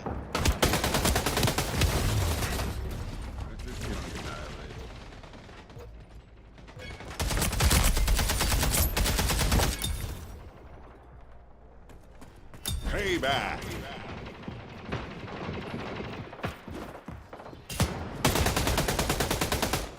Zone contested.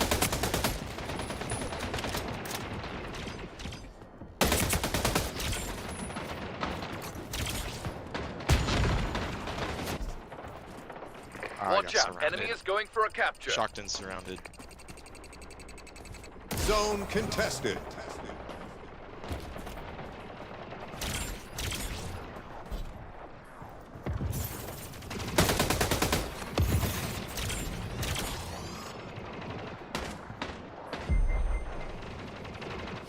Opponent is going for a capture.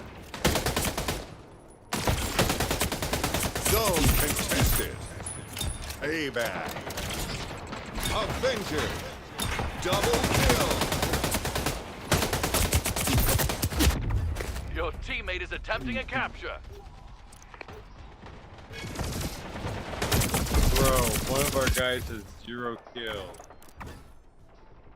Good, dude. He's good. Zone contested. Your teammate is going for a cap. Might need an assist.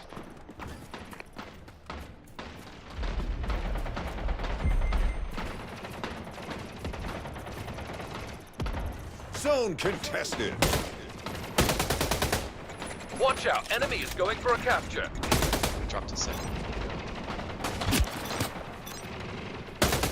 I think they're gonna take it.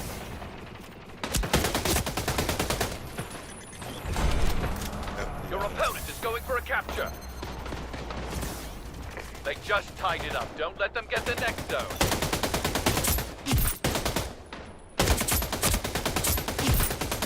Double kill. Guardian Angel.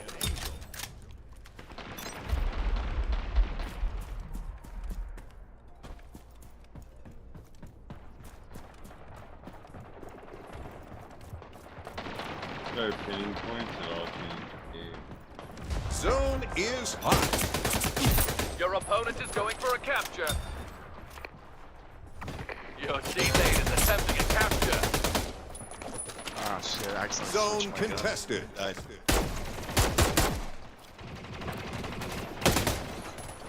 You said that I switched my gun today.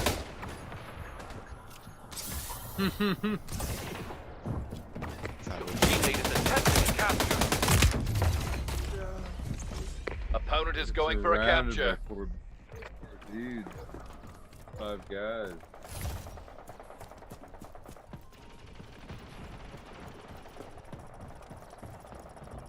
Oh, what?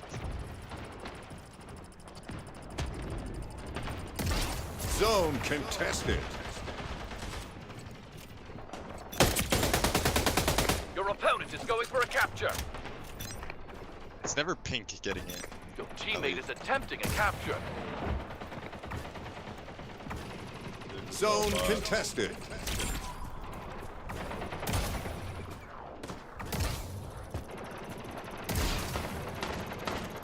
Your teammate is going for a capture. Zone contested.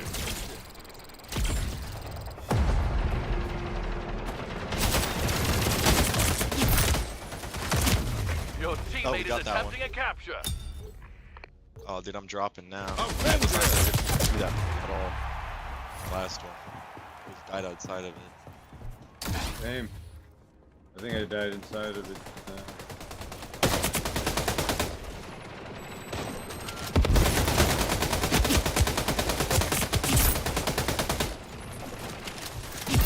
Just got a triple. Double kill. Zone active. Double. Your teammate is going for I a killed capture. 3 pink people before the zone started, so I probably made it a little easier. Oh. They're working as a unit.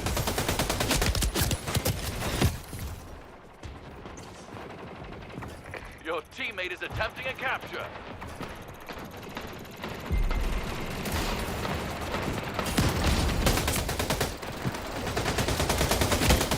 Opponent's going for a capture.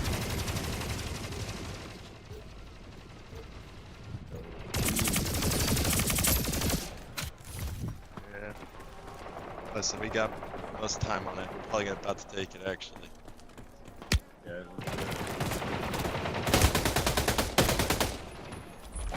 Watch out, enemies going for a capture. Double kill. We're gonna get this bit. Your teammate is attempting a capture. Capture completed. Bro.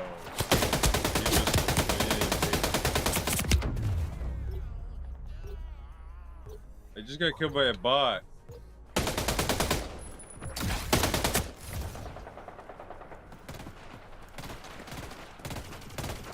Definitely an aimbot. They're just looking all over the screen, just hitting. Zone active. Your one of our opponent teammates is was going doing for a that too. capture. Named bot on the other team. Zone contested.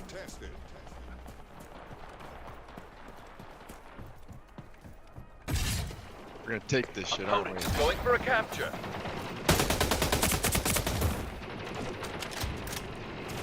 Zone contested. The amount of people that use aimbot makes these games. Your teammate is going for a Like cap. every Might be an game assist. occupied with Your opponent is going for a capture. One of our team's going in there one by one. Zone contested. So they get banned from one game, they get on another. Yeah. This prize the game that doesn't ban for aimbot. Opponent is going for a capture. Oh, we're gonna take this. We're gonna Teammate is take this. attempting a capture.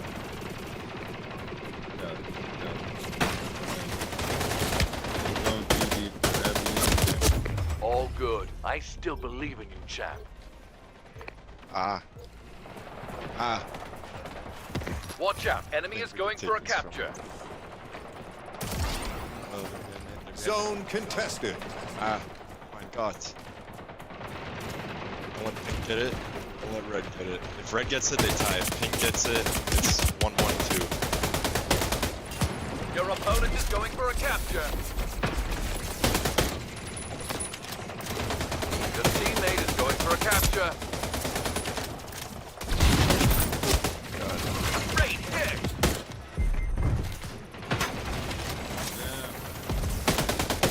Down. Your teammate is going for a capture. Zone contested. Capture in progress. I died instantly. There's a guy on the roof there. Yes. Victorious. Held it down to the very end, brother. You did it. Well Good shit. done. Final soldier on the lines. I think I got 5th or Gave 6th my on life that for team. the brother. Or overall 5th or 6th. I got 4th actually. Too bad.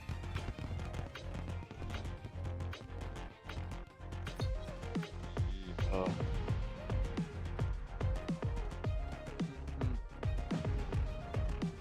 I had to come in and say GG because how big of it. Dude, I went from like 4 kills to 15. Oh, dude, I've got 26. I popped off halfway through. All right, man. That was fun. That was. Jinx, knock on wood. Now you can't talk till somebody says your name.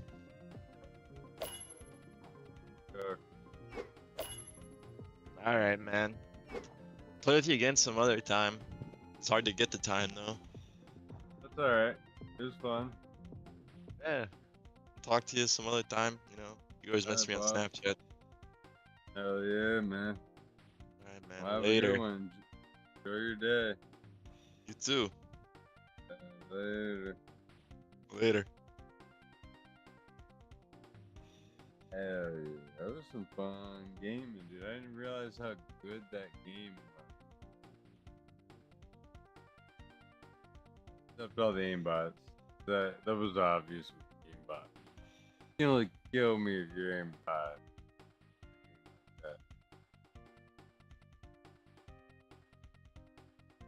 That's the dilemma. I don't play too many of those games anymore. It's all cheaters. All that hard work for naught.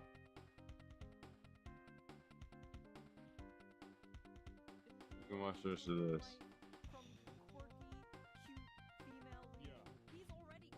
Together, and she learns to live life from him. He encourages her to live her dreams, and in return, he learns to live life in a completely different way. See, people like this. This is the reason. This is why media sucks now in like Western media, and especially American media, is that every form of Western media is some type of lecture. It's some type of propaganda. It's some type of angle or something like that. Bro, that shit drives me crazy. Oh my God. I thought that was really cool and sweet. Also, the animation was really good. Is anime good? Have I been sleeping on anime this entire time? I did the same thing. I quit watching anime after my friend made me watch some bullshit anime, and I didn't come back until I saw Berserk. And then I thought to myself, maybe I don't have to watch anime that's in a high school. That shit's cringe. But I did watch Dan to Dan, and that was very good too. So, you know, I'm a little bit more reasonable now. But I stopped watching anime for 10 years because of that. See, is that she becomes permanently disabled and helplessly dependent on him, but can still make him a sandwich? Sounds about right. What are you talking about? What do you mean? Oh my God, after watching the movie, these tweets are even more insane. But even putting the movie aside, just seeing that like cute montage out of context. Making a sandwich. Are they getting this? These are very clearly just two happy people. But because the caption was the average male fantasy, their mind immediately goes to the darkest, worst faith interpretation of this. That's right. These people can't see any humanity in men. They can't see any humanity in humanity. Because they hate men. That's the reason why. Like, everybody is like, why do people believe this dumb thing? Because they're dumb. That's the reason why.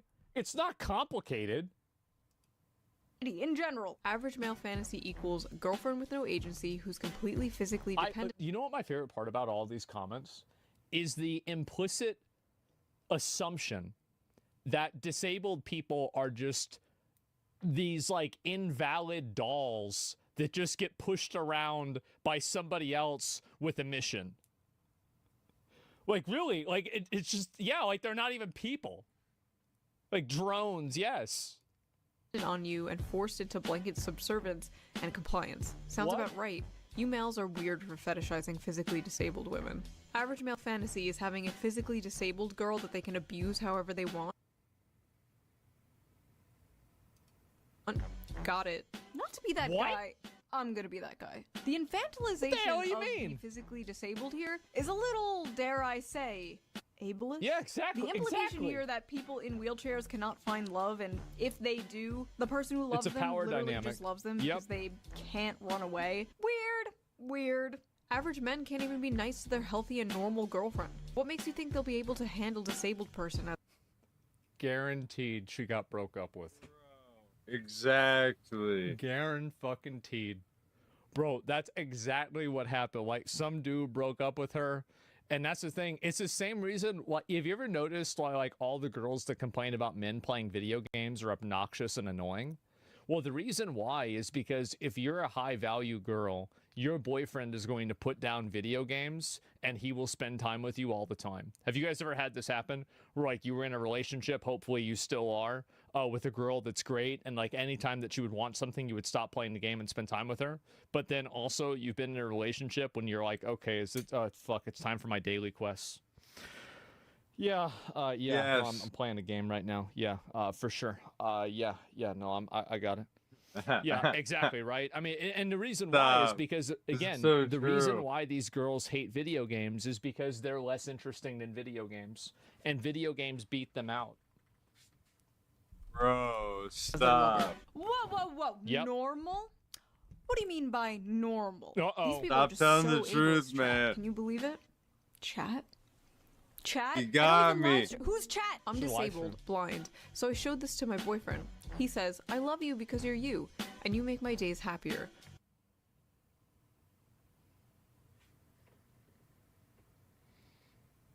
Wait, what? Then how did you know what it was?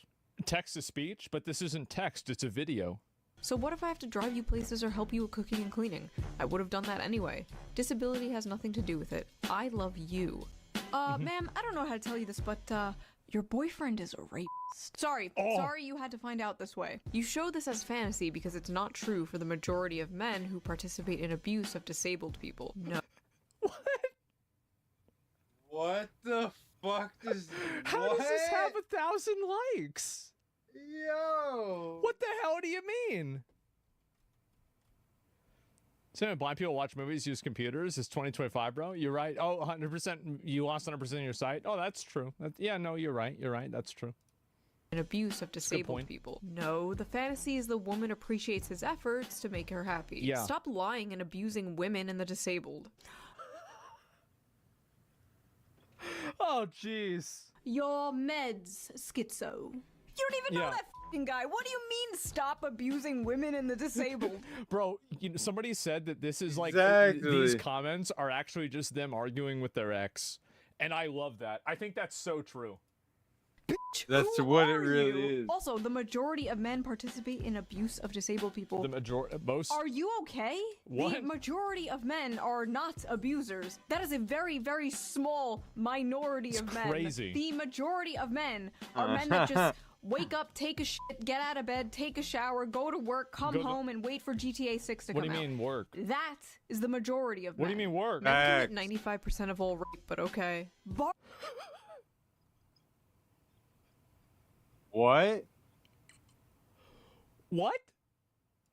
RG means the romance 95? section of Barnes & Noble, like, attention everyone! Men are bad. Where is that coming the from? majority? Yeah. So close. This is fetish content. Ah yes, the dirtiest, most God. taboo of all fetishes. A happy relationship. Honestly, in 2025... For a lot of people nowadays, it is. Because that makes them fucking furious. That might be Exactly. true. This is a Oh, yeah. blue Wife and sky kids, take. You sick fuck. But this is literally just a perverted fantasy, LMAO. You think it's a perverted fantasy because... How do I put this nicely? You are a pervert. Literally seeing a cute montage of a male and female character having fun together, being in love together, and being like, rape! He's a rapist! This is a fetish! Are these people okay? Stop watching porn! No, they're not. They're making video games and fucking up media, though. That's the problem. Is that these are the kinds of people that go into your favorite video games and add a self-insert of everything. themselves. Exactly. And here's the problem with that. Is that No one we wants play to- video games to get away To from them. leave, yes. I 100% good explicitly take. play video games to get away from those To people. avoid this and bullshit. then they worm their way into the video game, and I have to deal with them in the game, and there's no PvP in the game either, so I've got to fucking deal with it. Right? You can't fucking kill Wait, him. this is a woman. Okay, stop reading Taken by the Werewolf Billionaire. Oh, God. or whatever the Oh, fuck no. you read. I swear to God, some of the shit women read The would make the most game, depraved internet gooner blush. Obviously. Yeah, it's weird. We're talking about Dragon Age. Or so I've been told. Obviously. This is the literally game. just a fetish. I thought she Okay, said she listen, wasn't I'm not furry. gonna pretend there's nobody out there who's like, she can't run away, she has no legs. Oh, yeah. I'm not gonna sit here and pretend there's nobody out there who has a crippled, disabled fetish, okay? I've been on the internet for Well, no, it gets even better than that. Don't forget it. Y'all remember about that that girl that gave herself an AI face filter to have Down syndrome, and she did an OnlyFans, and she made like $100,000. What? No, that's some real dark shit. That's some of that real. Wait, what? That's the real bad shit there. 20 years. I've been on DeviantArt. I've seen shit you wouldn't believe. But the majority of thousands now? people, Well, I haven't probably seen shit, and I most, like- if not I all like people being in responding that to this, boat. do not have a cripple fetish, That's okay? wild. In fact, her being in a wheelchair basically has nothing to do with it. Much like how females coom over, like, vampires or, like I said before, the billionaire werewolf fantasy. This is just the average male fantasy distilled down to its most extreme. So what is the average male fantasy? The average male fantasy is the fantasy of both men and women alike. It is simply to love and to be loved. But more specifically, the male fantasy is to be a protector and a provider for those that they love. Put a pin— It's crazy how like so many teenagers think that they can reinvent this every like 5 years, and they'll go on the internet and start some new cause to try to like reinvent gender roles. Like, oh, I just discovered this, and I actually, you know what? I have a totally different view of the world, and I think that everybody else was wrong except for me. I just graduated high school, so you know I'm really smart. Yep. in this because we are going to come back to this in a big way. This would have never happened. See, this would never happen if you sent those kids to the coal mines. It would never happen. Always keep that in mind. Yep.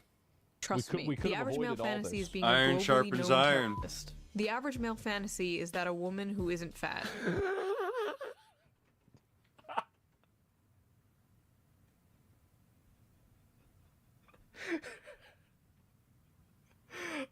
You know, I mean, shit. The average male fantasy is actually job security. You know what? These guys may have a point here. Pedophile alert. Men want disabled child wives. Average male fantasy is a disabled child. More proof that men are pedos. That's a little girl. This is weird. What? So, first of all, she's literally older than the guy. The guy is 22 and she is 24. In anime years, he is practically he's 50. maxing. And yes, she may be physically disabled, but aren't all men mentally disabled in their own special way? At least the ones in my audience. Yeah. They will freely admit this. Maybe she, the older woman, is taking I'm actually advantage the only person who isn't mentally disabled. Everybody else is.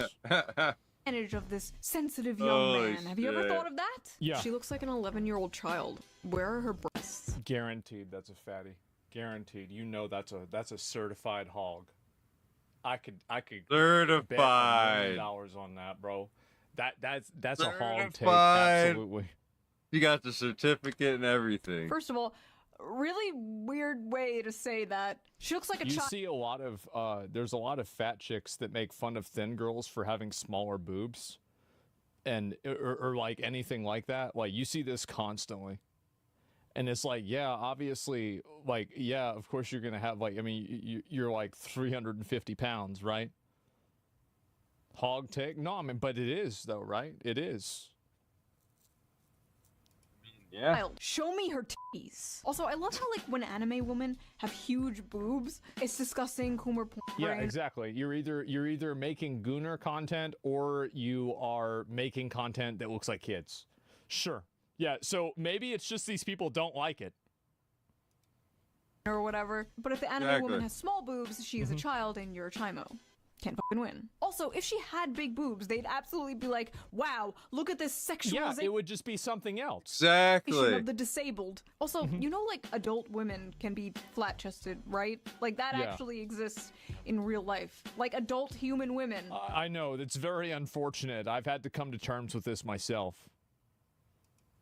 Can have small boobs. Yeah. We love all titties here on the Shorehead channel. All I know. titties is good titties. I know. End of story. Women fantasy. A boyfriend with depth and the loving, soft, deeply caring side of them. Men's fantasy. 12-year-old anime girl who looks and speaks like a toddler. What? Also notice how she's literally the shape and size of a child. Oh my Yuck. god. Have you people ever seen a child? No. You're all Don't ask that. childless. Silly No, me. I think that actually a lot of them are kids themselves. They're probably 14-year-olds. So you have to keep in mind that a good percentage of the opinions that you've read recently about the war in Iran have been crafted by preteens. You have probably read a 12-year-old's opinion about the war in Iran in the last week, and you might not even know it. Think about how Jeez. terrifying that is. Yeah. That is horrifying. She's not even that short. She's just sitting. See, like when they're laying side by side, she's like a full-grown adult woman. Why do these people look at this and immediately think of child rape? Go to therapy. And listen, I know with anime it can get a little weird, right? That's all they think of. Excuse me, Poo Poo Pee Pee Chan is 2,000 years old, and well, that's the problem, right? This is Poo Poo Pee Pee Chan. Yeah. But this does not even look like... That's the issue, is that, like, there is weird stuff in anime, but when these people constantly try to, like, muddy the waters and say that any time that a character doesn't have ridiculous curvy proportions, that it's automatically, like, some sort of, like weird thing, you water it down. And, like, now nobody takes it seriously. Like a child. This looks like a cute woman. This is like a random rant, but I feel like there are no more cute women nowadays. You know what I mean? You have all like the Insta baddies, the e-thoughts, the e-girls, the muscle mommies, the boss babes, the boy babes. But I feel like every woman is just hot now. Which, by the way, I don't think is healthy for the male psyche whatsoever. You shouldn't wake up and be able to scroll through pictures of like the hottest woman you've ever seen in your life like 20 times before you've had like your morning cup of coffee. You shouldn't That's my favorite part of the day.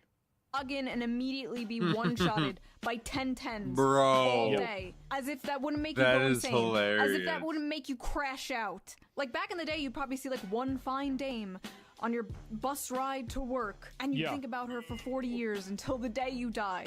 That's how it used to be. That's how it should be. Well, now the best part about it on Instagram now is they're not even girls. It's some AI-generated girl. And it's a bunch of guys that are like responding to her in some foreign language. And like you press Google Translate and it says, please come and live on my farm. You know, like that's it. Y'all notice that? Every woman is like a crazy, hot, unobtainable they've been Instagram AI way goddess with the long. fattest of ass. Zoomers don't know how good we had it. You'd go to Blockbuster and the 21-year-old cashier behind the counter would be the most adorable woman you've ever seen. No Botox, no lip filler, just a pure soul, full of joy and whimsy. And now women are full of hate and SSRIs. But they're hot. They're hotter than they've ever been. They're hotter and more depressed. Are women hotter now? I mean, I feel like I don't know. I'd really have to think about that. Like, because it's so hard to say. I mean, like maybe in some places, but not really. Like this is the problem, and she not really talking about this, but somebody got to say it.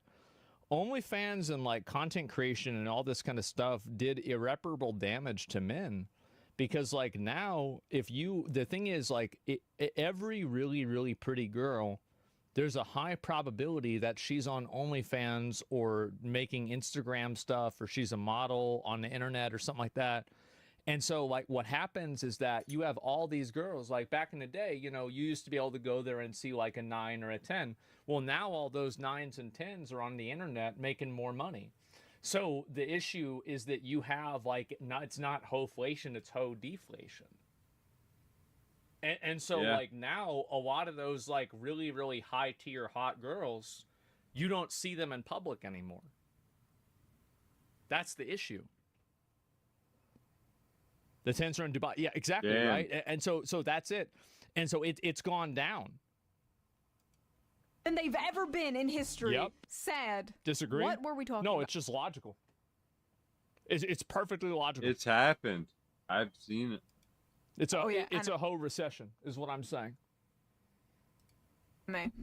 I didn't take my We're in a vitamins today, recession, could you tell? boys. Men's fantasy. A big titty woman with the face of a 16-year-old that is useful for cooking, cleaning, and sex. Women's fantasy. Gets treated like a queen and a man who keeps tracks of our periods so he can take care of us. Bold of her to say man. Yeah, I don't know about that. Sure. I think I speak for a lot of women here when I say our fantasies do not, in fact, include men tracking our periods. Personally, if my husband was like, honey, just a reminder, you're in your luteal phase, I'm taking the kids. Men like to pretend they want this, and then they beat their wife when dinner isn't ready, or their son when he's misbehaving. Bro, What just the fuck? just call your dad. Just stop it. Come on, you've got to move past exactly. this. Stop Jesus. projecting.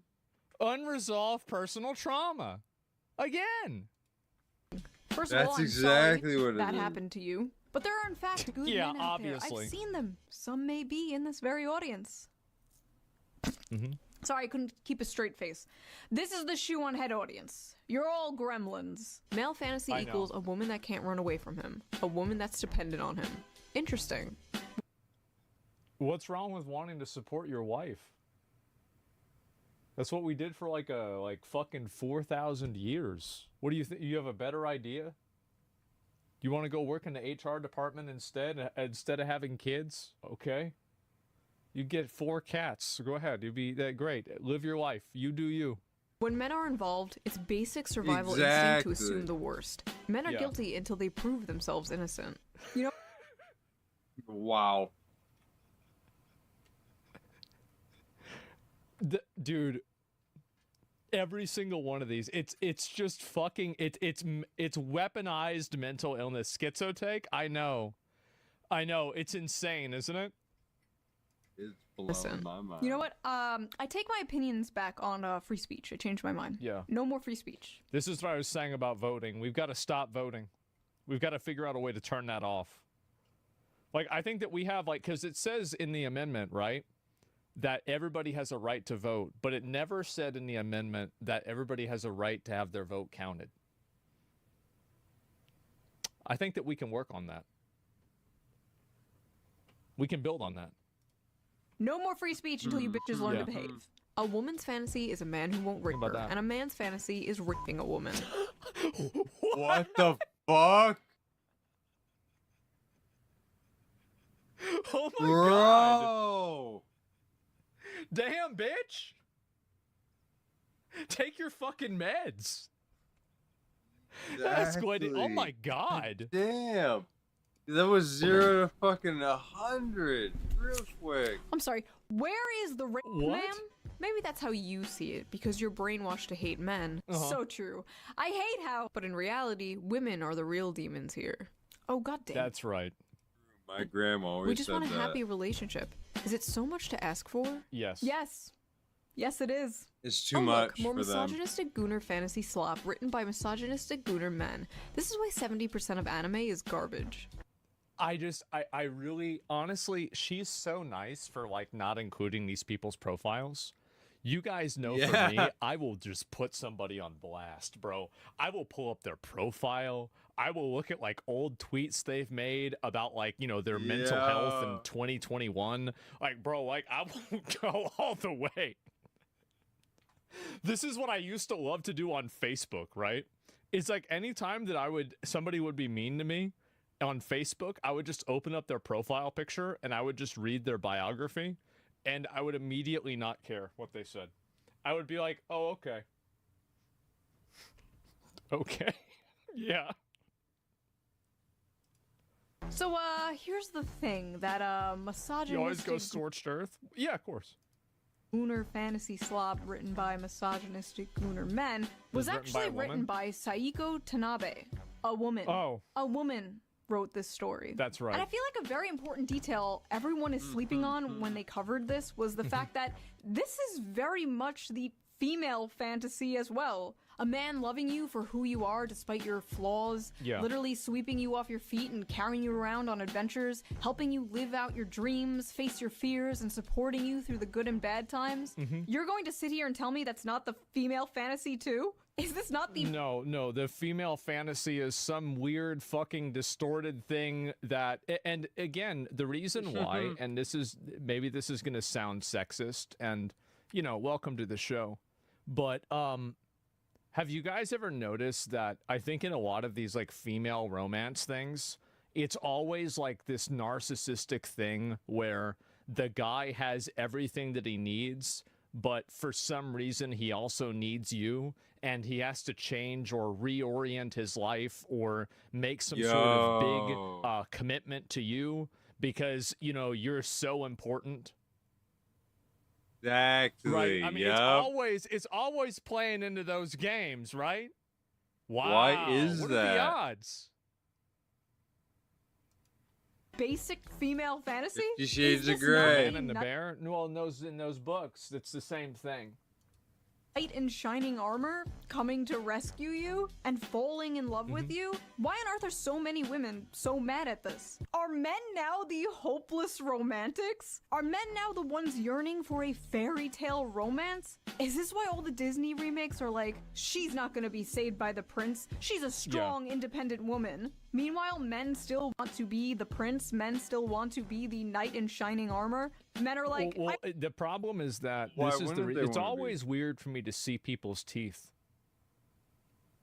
It's crazy how many of them somebody's supposed to have. That's a lot. I will save you from your monotonous 9-to-5 job. I will give you a house and babies. You believe that? And women are like, no, I must be an actuarial consultant. Be gone, vile misogynist. Is that what is occurring here? Also, that aside, there literally is a gender-swapped version of this story called Perfect World. It is a manga. Mango? Uh-huh. Oh, It's no. manga. Do not come for me, Yeah. weebs. Men will statistically leave their wives and partners the moment they find out they're disabled or have a life-threatening condition. You're right, it is a fantasy. What was his name? Yeah. What was his name? Just tell us. What did you have? Actually, that Yeah. study was debunked Yeah, by yeah, the yeah. authors themselves, who admitted they did the math wrong. It's actually not much higher, but then again, even if it was, and it happens, I've seen it happen to people, it's terrible. Marriage should be through sickness and through health, but that's not really the point here. And the fact that so many people people are are gorillas. focusing on Yeah, the shouldn't wheelchair expect part of anything this else. just proves that they just don't get it. The ones of pure mind and pure soul get it, but these fucking semen demons out here, they don't get it. These are the same ones demon. that, like, they get really mad about free Fucking rent because free semen rent kills demon. demons. It's like if you're the kind of person that, Wait, like, what? because free rent kills demons. They get really mad about free rent because free rent kills demons. It's like if you're the kind of person that, like, you're watching free rent and you keep being like, yeah, this demon really reminds me of myself. I think you might have a problem. Not all Exactly. semen demons. Yeah. The amount of people in comments who just don't get that men want a cute, loving girlfriend is beyond me. They call them creeps for wanting actual love and not a girl boss who only wants your money. Yeah. Ah, thank you. A sane person. She's a VTuber. Hopefully the replies aren't full of people calling her a pick-me. Pick-me alert, least obvious pick. Pick me. Pick me. Oh, God. Pick me is the female version of simp. Pick me. Me, pick me, please. Hope he picks you, sis. Why would a girl also not want to be picked? Also, I don't even understand this. Like, I don't get this. Like, wouldn't you want a guy that you like to pick you? And on the opposite thing, you want to find a wife or a girlfriend that's worth simping for. That's the whole point. Again, unresolved Exactly. personal trauma. Every single time. Pick me, pick me, pick me. Yep. An incel could have written this. They're jealous? Fuck. Yes. Why are so many VTubers either pick-me's or racist? You mean why Because they follow my stream. I don't know why so many VTubers like me, but that's the reason.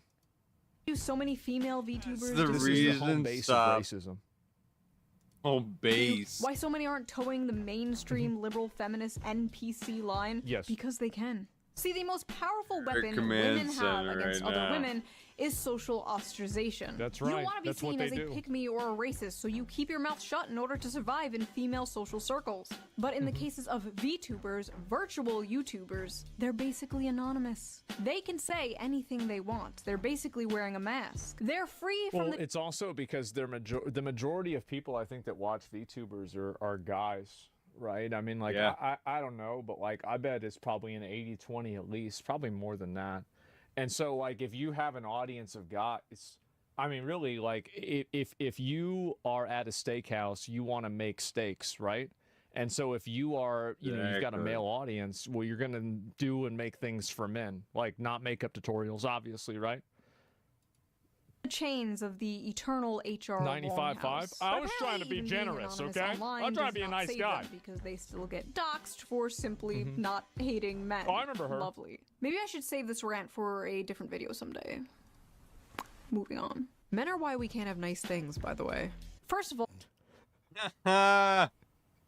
The fuck I can guarantee you that her list of nice things are all things made by men.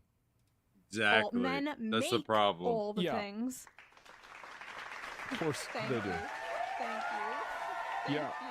Also, I just realized it was a man saying that. It was a whole ass man saying men are why we can't have nice things.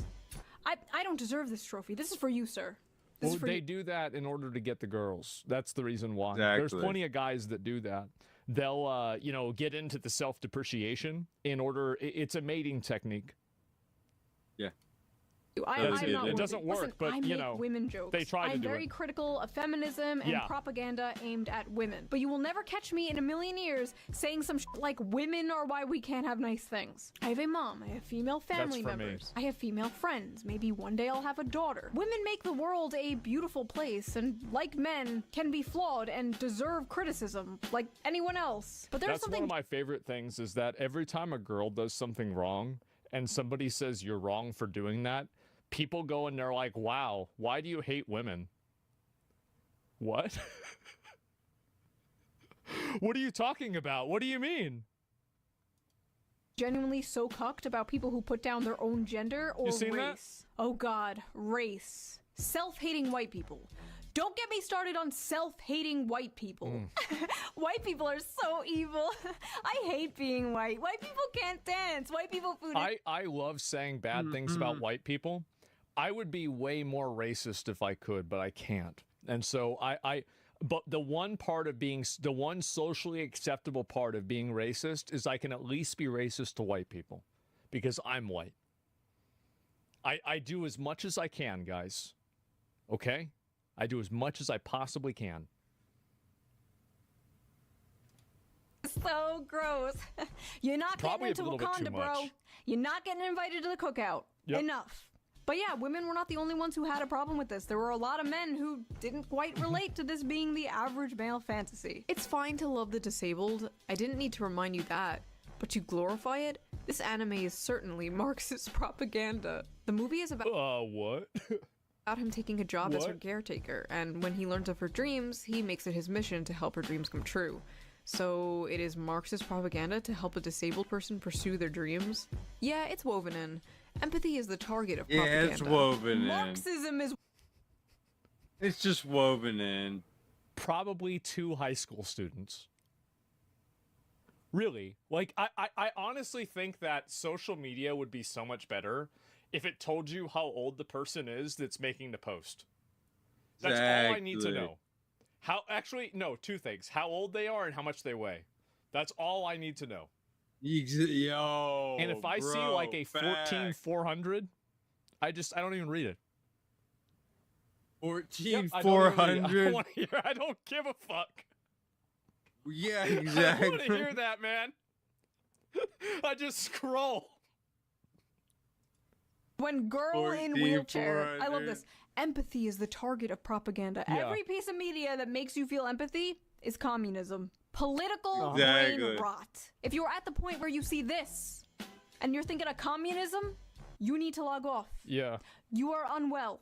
I'm sorry, but when I reproduce, I don't want a high probability of my offspring being mentally or physically retarded. What? We need a better class of incels whose bar is higher than the retarded. Jesus. She's not retarded. She has a spinal injury that's not genetic. Also, what is this LARP? I love how everyone is just kind of having like a normal conversation about this clip. Yeah. And this guy just comes out of nowhere like, I would never put my pure white seed in such a vile creature. Yeah, bro, Like, you a eugenics enjoyer. absolutely know this guy has a Oh, non-white yeah. girlfriend. They all do. All these like I hate white people women always have white boyfriends. All these I hate non-white people boys always have non-white girlfriends. I don't know Yep. what it is, but I've seen it too many times. I guarantee you when this man logs off of his Black Sun Roman statue Twitter account, he's clapping Latina booty cheeks. My fantasy is I've got a feeling he's not. He's same. not being a simp, but okay. Fellas, is it simping to love a woman? Yeah, I got a feeling this is he's not the male not. fantasy. That man is a beta male. I have a If she good wasn't in a feeling he's wheelchair, she not would leave either. him for Chad. Oh God, not this again. Oh Jesus. Basically, every single one of my friends that I've grown up with is either married or has a kid. And so not every single one of my friends are Chads. Like this is just like it's just bullshit. It's just total bullshit. Go to Walmart. You're gonna see plenty of guys with their wife and kids, and it's just two average people. That's it. It's insane. Remember what I told you guys? I remember what I said. All of our problems in society come from two groups of people: Karens and incels. There it is. That's it. That's all the problems. Fellas, is it beta to love a woman? This is not my fantasy. This is some gay shit, to be honest. Fellas, Gay is it shit. gay to love a woman? What no pussy does to a mother. Is it? Jesus Christ. Brother, I've seen what You're pussy probably does gay to a if mother. you don't It's love worse. a woman. And it's far worse. Yeah. The average male fantasy Yep. is taking care of their crippled wife. I don't think I've ever had that fantasy Jesus before. Christ, bro, like, this is a what would you do Why if are you you didn't have breakfast today talking? level opinion. You're like literally unable to like process anything beyond, like, again, this is probably a 15-year-old. I thought it was going to be about you can't going on some process quest to any kill other the dragon feelings to other win the than princess or something. why It would you is. That wanna is do the average male fantasy. Yeah. But there are no dragons to slay. There are no princesses to save. That's right. But there is that little old lady in the grocery store who can't quite reach that top shelf. There's that miners heavy from the box internet? the Yeah. pretty girl you work with can't quite lift herself. There's that jar of tomato sauce your wife can't quite open. There's that Lego set your little son can't quite put together himself. Or there is this paraplegic girl who wants to see the ocean. This That's is nice. the princess and the dragon story. And despite what many are told, men do have a lot of love to give. And they want some kind of excuse or mechanism to show Well, that the thing is that if you're one of these girls and every guy that you're dating turns out to be an awful person, if you're the common denominator in all of these bad interactions,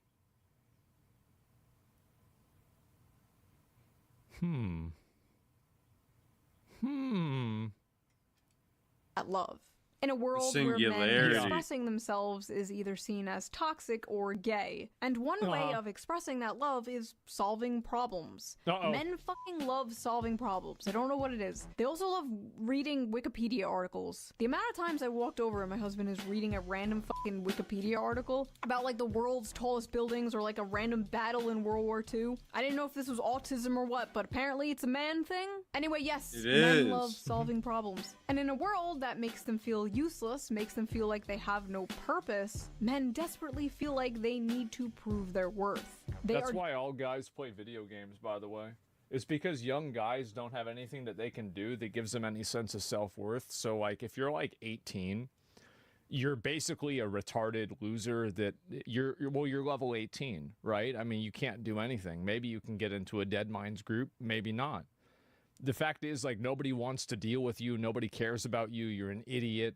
And so, like, that's the reason why guys go to video games, is because it gives them an even playing field that they can exist on and still feel good about themselves with. That's the reason why. No, I'm telling you guys, like, that's actually true. And I think that's why a lot of young guys care so much about gaming, and they like, you know, hate pay to win, right? And stuff like that. Is Right. because it destroys the fantasy. Yeah.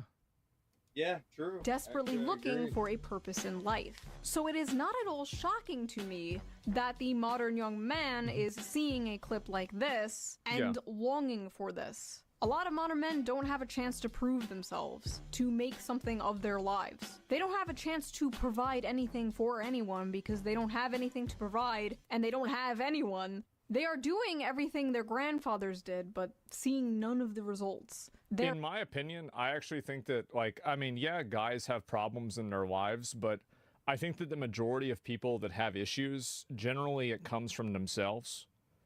Like, I've always had the viewpoint that every problem that I encounter is my fault, and that's where I start from.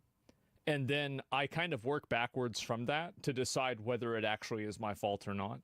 But like my default is assuming that it's actually my fault that this situation happens. But she is right that I think that guys nowadays, like, I think that men don't have any real level of like intrinsic like respect in a lot of cases. And that's not something that maybe men should necessarily deserve. But I think that society now has tried to maintain the privileges of women while eroding the privileges of men. And so, for example, men are still expected to do certain chivalrous things, but women aren't expected to reciprocate that in a way that a woman would. And I think that's really the problem. And again, this is who causes that problem? Karens. That's right. Karens caused that problem. And so Karens cause this problem and they make everything worse. And so gender dynamic shift, yes, exactly. And so like giving up the seat earlier, yeah, exactly. Like, I mean, I have the viewpoint, like I'm very much a traditional kind of guy, you know, and I would give up my seat for a woman for sure. It would not even, I wouldn't even think about it. But the difference is that like a lot of guys, I think they have a level of resentment about this because they view this as being unfair. I wouldn't. Well, yeah. Well, I mean, just you do whatever you want to do, right? I mean, that's all. Are lost. What can they provide? And as I said earlier, her being in a wheelchair is the protector and provider instinct taken to a extreme. And yes, it is a fantasy, considering if you ask anyone who's actually in a wheelchair, they know it's not all butterflies and rainbows, and they know that it's hard on relationships. It can be difficult on their partner. But just like in the movie, it's not shown as butterflies and rainbows. Josie feels like a burden. But towards the end of the movie, the guy takes on that burden. Not because he gets something in return, but because it's his duty. Because it makes her happy, which makes him happy in return. Loyalty, duty, virtue, acts of service, big or small. This is the way I can tell if a game is going to be good. Is like if the game has in the beginning of it where it says something like duty or honor, or like I'm trying to think. There's like one more. Like if it's talking about like your oath to the Knight Templar, I'm like, okay, maybe this game's actually going to be good. You know, but if it's like everything's purple and they're bringing in like all these characters that are bald and they say stupid things, and like you don't know if it's a girl or a boy, like yeah, the game's gonna be garbage. Men like live valor. for that. Good percentage, yes. Exactly. Not The everyone game fits will into be these trash. boxes, blah blah blah blah. But for the most part, it's true. When many men look at this relationship, that is what they see. And a lot of modern women Well, what I find to be kind of funny about it is that it kind of, the fact that like it resonated with a lot of guys kind of defeats the idea that, you know, women need to attain some sort of like physical appearance or anything like that. You know, bro, her legs don't work and he still likes her. So just don't be fucking obnoxious and you're going to be okay. Imagine that.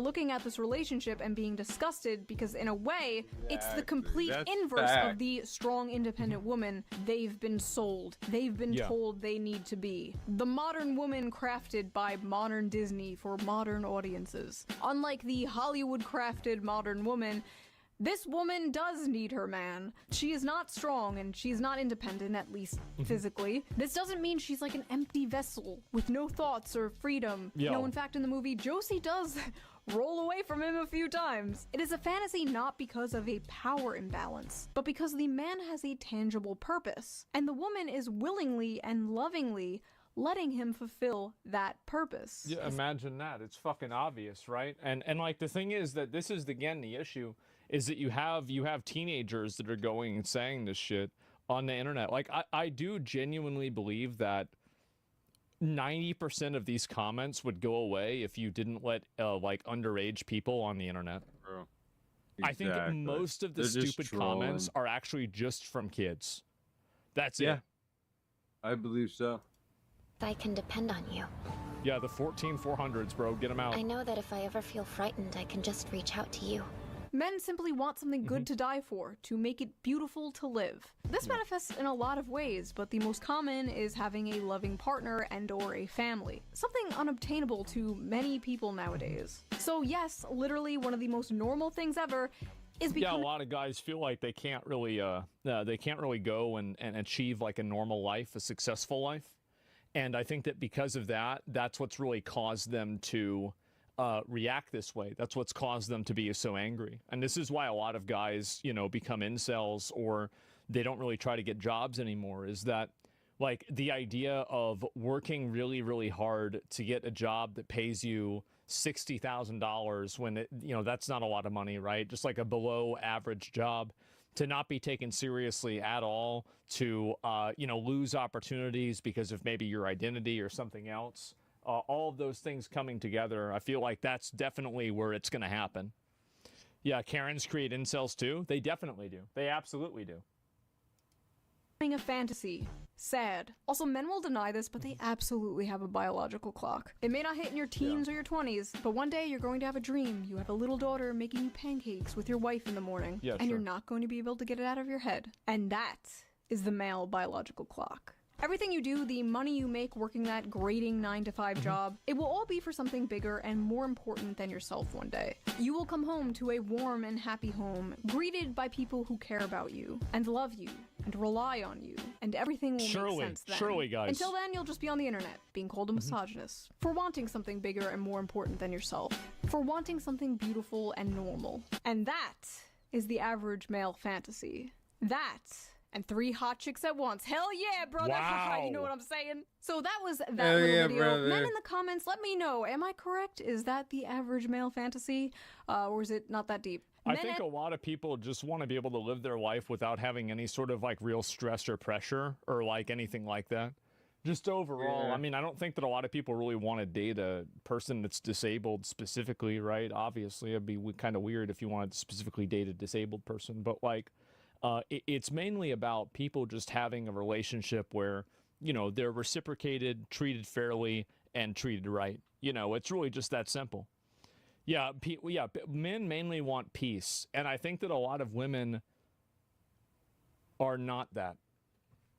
They create, like, there's a lot of people that kind of, and I've noticed this, and this isn't just women, right? But like, again, like I always talk about this, like in terms of like of girls, but like obviously guys act this way too.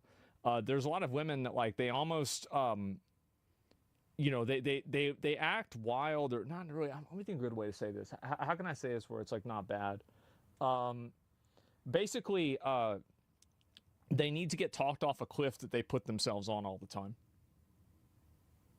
And it's exhausting for a guy to deal with that. Yeah, it's exhausting. Like they're erratic, you know, chaotic. Yeah, like I think there's women that are chaotic, and I think that a lot of men, and this especially becomes true, I think, as guys get older, is that men increasingly want much less to do with any type of extreme erratic behavior, because they're probably stressed out about their job, they're stressed out about something else. That's it. Women love drama. Well, some of them do, and guys do too, right? But guys, I think, just don't want to deal with that in general. And women in the comments, what is your fantasy? And no, I don't mean that. I don't want to hear about how you want to be crushed by a 12-foot futa. That is between you and God, not you and Shoe-on-Head. I mean, what is your ultimate dream? Do you want to travel the world? Do you want a nice big family one day? Do you want to own a... Give me 1 second. All right, go ahead. I'm Mark. Okay, we good? Yeah. Okay. Here we go. You know, one thing that nobody ever mentions in any of this is that all the guys that grew up with no father, they never saw a normal relationship between a man and a woman, a happy relationship. What you said is everybody, men, what they really want is peace. Yeah. And, yeah, I find that it wasn't true for me so much when I was younger, but it is, you know, as the older I got, the more I was like that. Yeah, that's what I said, yeah. And where on the other side, women grow up with just mom. And mom had her husband, you know, leave her for his assistant, you know, at the office, or because she left him because he beat her, yeah. You know, or, you know, somehow she got shorted in the deal. Yeah. And a few guys, you know, I'd be in bars and these guys would be whining around about, can't live with him, can't live without him. You know, well, fuck you. You know, the drink he's buying. But anyway, there's no model for these guys to have a happy life. If they have to take care of, if they have a brother or sister or something, and maybe have to take care of them or they get beat up by them. It's the house is often somewhat chaos. It's never when you go to somebody's house where there's a man and a woman, and they can both work. There's no problem with women working, especially when kids are in school all day. Yeah, sure. And so I'm not saying father knows best. One of those old TV shows. You can work it out however you want. The guy wants to stay home and cook and clean. And take care of the kids. Well, fuck, let him do it. And the wife can be out there, be a real meat eater, corporate exec. But so many guys, so many people look at the figures for divorce, unlike the exemplary way that your mother and I brought you up, even though we were separated all your life. Yep. We still made your life peaceful. Yeah, true. Yeah, true.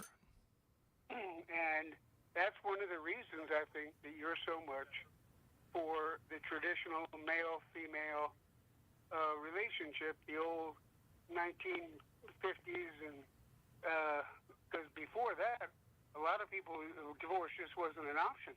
Well, I gotta get back. Let me just finish. And so they were stuck with somebody, and it was just, life is solitary, poor, nasty, brutish, and short. The guy only wishes it was solitary. So, that's why Daniel Boone and all those guys, why weren't they home taking care of their family instead of out, for Davy Crockett getting killed at the Alamo? Yeah. Because they didn't want to stay home. It wasn't nice there.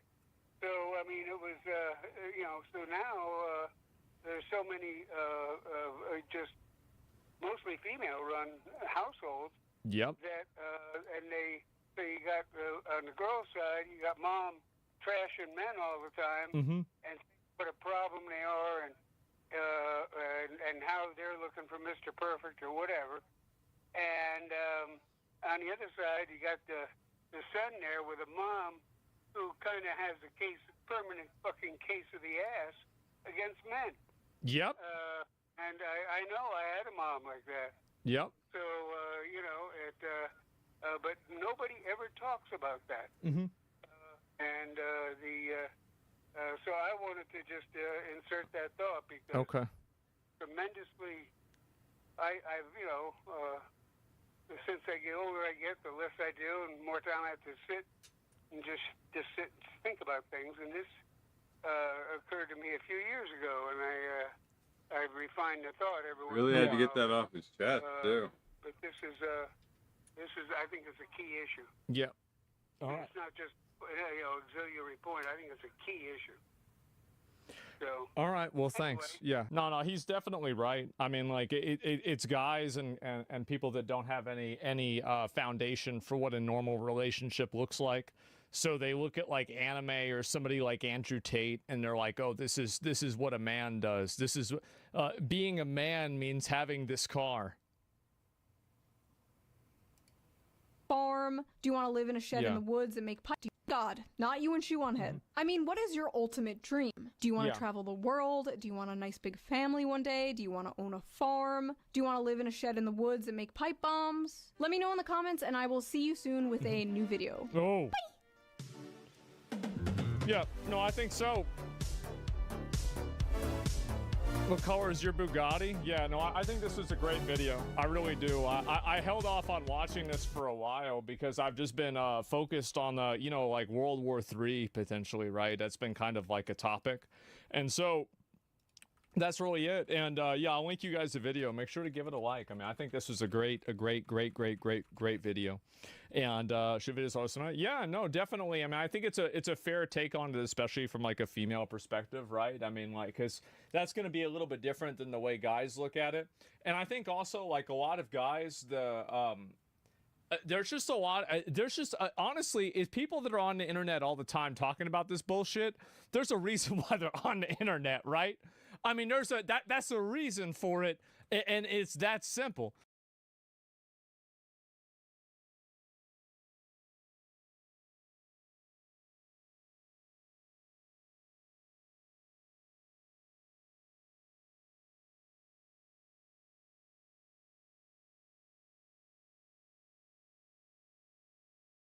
Because I know that I have a visceral reaction when I see videos that seem to run counter to my views. Yeah. And I believe that everybody or most people have that feeling, and you try and fight against it and go, no, I'm going to watch this thing that Gary Lineker's just put out about Israel or whatever. Because my immediate reaction is my head wants to dismiss it before I've even watched it, because I think this guy's an ideologue, he's on the other tribe. Idiot. Yeah. So all the things that, and I agree with everything you've said, but they must also be going, gosh, these people on the right, you know, when they sit down and actually, because most of them just go, they're all psychopathic Nazis, they think we are.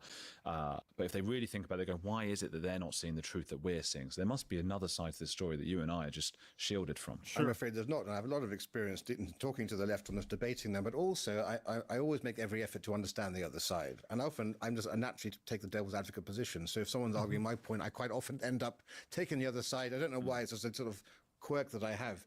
And actually, I did a paper, a chapter in one of our books on reforming the education system as one way to try to get rid of woke and one way to actually increase respect for free speech. And one of the things I advocated for students to do in primary and secondary school is to have, you know, every couple of years, force all students to debate an issue from the opposite side they would normally do, so that they're we had forced to do this in 12th grade. To consider the validity of other points Yeah. and express them. Now, one of the things I always do in podcasts and interviews and debates and so forth is I try to avoid doing what many people on the left and the right do, and that's talk theoretically and try to essentially talk about emotions and feelings. And this is why I always try to stick to the facts, because I still think the facts are undeniable. I present the facts. This guy sounds like an alt-right Nazi to me. I can already see it. Yep. You draw your conclusion. I think it's quite hard to draw any other conclusion than the one that I think most of our viewers understand. And as I said, just how it is. As with my cousin, when she saw the facts, she couldn't deny them, because this wasn't my view, my opinion. This was the clear facts. And as I said, you challenge somebody, for example, to explain how diversity has actually benefited. And I had one person talk about the restaurants, but I was like, well, yes, they're all added. We've got the recipes now. We don't need them any longer. I know where you got that from. Mr. Bean. Yeah, so that was not the 9 o'clock news, I think, yes. Now that we have the recipes. And then the other one, of course, is the slavery and reparations. And I say, well, you want reparations for slavery? You living in America, living in Britain, living in the Caribbean. In what way has your life been hurt by slavery? How have you actually been disadvantaged by that? You're living in a country which has a life expectancy far longer than in West Africa. Your income is 10 times higher than in West Africa. Explain to me. And they never can. And you'd have to take money from the black families who kept slaves as well. Well, exactly. And you'd also have... that's different. That would never happen. If there were Jamaicans living here, they'd be paying reparations through taxes to people in Trinidad. Makes no sense at all. And of course, there were only... People want reparations because they want money. This is not really... There's no logic in this at all, right? Like, I mean, I can see reparations for something like, Japanese internment camps, because it was people that were directly affected by, like, let's say, a certain thing. But, like, in terms of overall, absolutely not. A few thousand slave owners, the majority of Brits descend from people who lived lives of abject poverty akin to serfdom in the first place, so why should they pay? But you are a victim of slavery. In what way? And suddenly all of their arguments go, because it's all based upon emotion and fluff. I deal in facts, and I think that's the only way you can hopefully bring over people on the left who aren't so radicalized. Right? That's all. I want to try to bring people who are still sitting on the fence or on the left but are reasonable and logical. You're never going to convert the complete idiots. Well, even when you did so with your cousin, who I imagine was not the fact that she watched it at all. She must be quite open-minded. The fact is, you're a family member, a loved one. It's much. No, being open-minded at all, like that automatically rules out like 30% of people on each side.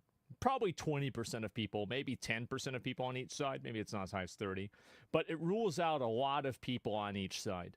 It does. Easier to do it that way. It's like they need a friend. It's a fashion thing, and a friend of theirs has to say like, "Yeah, I might vote for reform," and they might then be a bit shocked. And then well, that's actually, he brings up a really good point about this, and I think that he's completely right about it, which is a lot of people's politics, especially young people's politics, are used as social currency and social accessories. So, and they're also a form of social posturing. So they act this way in order to seem like they're part of the in group. There aren't a lot of these positions that are actually informed by any sort of like moral authority. They're just simply going with what people already believe. There's a huge expectation and a huge pressure for a lot of people to maintain the status quo opinion, and I think that you can see that. A few months later, and be respectful. You know what happened to decent? It's like old debates where you would shake hands after having a debate, and that now even that is becoming. I've been a couple of university debates where people have refused to shake my hand afterwards, and you just think, gosh, you know, have we gone to the stage now where just sharing opinions now and viewpoints is a cause for cancellation? Well, they think if they genuinely think you're a Nazi, well then you don't. I get, you know, they're not right. But that's what they think, isn't it? But there's visceral anger on the left. I mean, you see... Well, the problem with that is, and I think the reason why that's happened is because we've allowed people to exist in a world that is their truth. And I think this has happened with like allowing people to believe that they're two-spirited. It's happened with people believing that, you know, they have like these imagined pronouns, etc. And it's happened also with people that are making up definitions for Nazi or racism. To the extent that you let people live in their own world and you don't hold them accountable to what the truth and the facts are, is the point where you diverge even farther from reality. So you have people that are living in these abstractions of reality that are just totally different from what a normal person experiences. It's why mental illness is through the roof. Yes, exactly. No, it absolutely is. And so it's a consequence of free speech. Well, no, it's not, because the issue is not that you can't speak out against it, it's that people do. And I'm not saying it should be illegal to be stupid. I'm just saying that people should be able to acknowledge when somebody's being stupid. But I think that really the issue, especially with like a lot of identity politics, is that a lot of people are unwilling to, for whatever reason, acknowledge and define bad behavior. And also delusional behavior. It's basically like anything that you believe you are is true. Well, that's a really, really dangerous precedent to set. That's a crazy dangerous precedent to set. You're free to believe whatever you want as long as it doesn't impose on others. But the problem is that people may be free to believe that, but the difference is that other people don't feel free to oppose that. And I think that's really the issue. So when people can just make up whatever reality they want, and it's not seen as politically correct to correct them, especially whenever we're referring to things that are just totally illogical, like thinking that you have two spirits inside of you. This is a mental illness, and it shouldn't be treated as anything else other than that. Nobody should be playing games with this. Nobody should be trying to accommodate this. Nobody should be taking this seriously. It should just be immediately discarded and viewed as retarded, because that's what it is. But the problem is that people try to, and this is the way that people's empathy ends up hurting them, is that they end up allowing this to happen, and it just makes it worse and worse over time. And now and this is the thing, right, is like like at the beginning, right, it was like, okay, somebody wants to, like, okay, somebody's trans, okay, that's fine, you be trans, okay. Well, then now you have people inventing new genders. Now you have people thinking that they're animals, right? At what point do you draw the line between reality and fantasy? And the issue is that there is no logical position on where to draw that line. And that's it. No seasons? Yes, clearly. Two spirits is literally a personality disorder. Well, that's clearly what's happening here. You've never held someone say Labour scum, right? Or killer Labour MP, as we just had from this kneecap organisation. No. I'm told on these dating apps now it says notorious, right? I don't think anyone's probably said no Labour. Oh no, Lib Dems. I suppose it's it's the Yeah, they do. Whenever they mention like no fat chicks, because traditionally the right, the left think of the right that the right are evil, and the right think the left are stupid. So we want to talk and go, come on, guys, let me explain this to you, and they want to go, no, you're evil. Well, as the old adage says, if you're not a liberal at 25, you have no heart. If you're not a conservative at 35, you have no brain. Yeah, This is the thing. Bloody hell. Well, and what is Keir Starmer? I mean this almost in an existential sense. What the hell is it sort of a robot, a kind of a how do you say that word? Apparatchik? Apparatchik. Apparatchik. It just seems just blank slate kind of thing. Well, it's clear he's clearly not a person with any political acumen or instinct. I mean, it's been nothing but calamity after calamity. 91%. Yeah, guy seems like a joke. Watching I'll be Heretics honest. clips are not subscribed. Okay. Quick favor, hit subscribe. Okay. Free, Fine. takes 2 seconds, and helps us question everything together. I like that video, I do. And I think they bring up a lot of good points. And I think the problem is, again, it's letting people live in their own realities. I think that was probably the most damaging and most detrimental thing to do. Is constantly letting people live in their own realities. Oh, let me link you guys Because I the video. know. And yeah, I'll take a look at the accents. So we go. Yeah, I'll link the video. I forgot. And Starmer is a chameleon. He pivots towards whatever political stance is better. Yeah, exactly, right. And make reality great again. Yes, imagine that. So there you go. There's the video. Give it a like. I definitely agree with this. It's a parenting issue, and these motherfuckers are adults now. Nah, bro. Like, you can't tell me it's a parenting issue whenever you've got people that are 60 years old that are crashing out. Like, you've got to be a little bit more reasonable with that, okay? And I hate that liberal has been claimed by fucking nutcases out there. Well, yeah, definitely. And so watch the H3 Nuke video. I will. We'll watch it in a few days. Don't worry about it. In probably a day or two, and we'll get around it. What do you mean let, though? You're talking about policing since our realities are contained in our mind? Well, so whenever I say let, I mean the polite allowance for people to behave in a certain way and the aversion to confronting people's delusions. And I think, like, for example, it's not considered socially acceptable for a person to bring up, like, no, you're not actually like this, you're just crazy. And I think that's been the problem. It's because you can't bring this stuff up, and you're not supposed to bring it up. And because of that, it's caused everybody to, effectively, it's caused a chilling effect on reality. And it's allowed unreasonable, weird people to just get more unreasonable and more crazy. Not the mods? Yeah, this has been an ongoing thing for a while. For as long as games have existed, players have been modding them. What in oblivion is that? You want to know what the original mod is? Putting a piece of cardboard between the split screens in Halo 1, so you don't have, like, your little brother or your friend watch your screen to see where you're at. That's the original mod right there.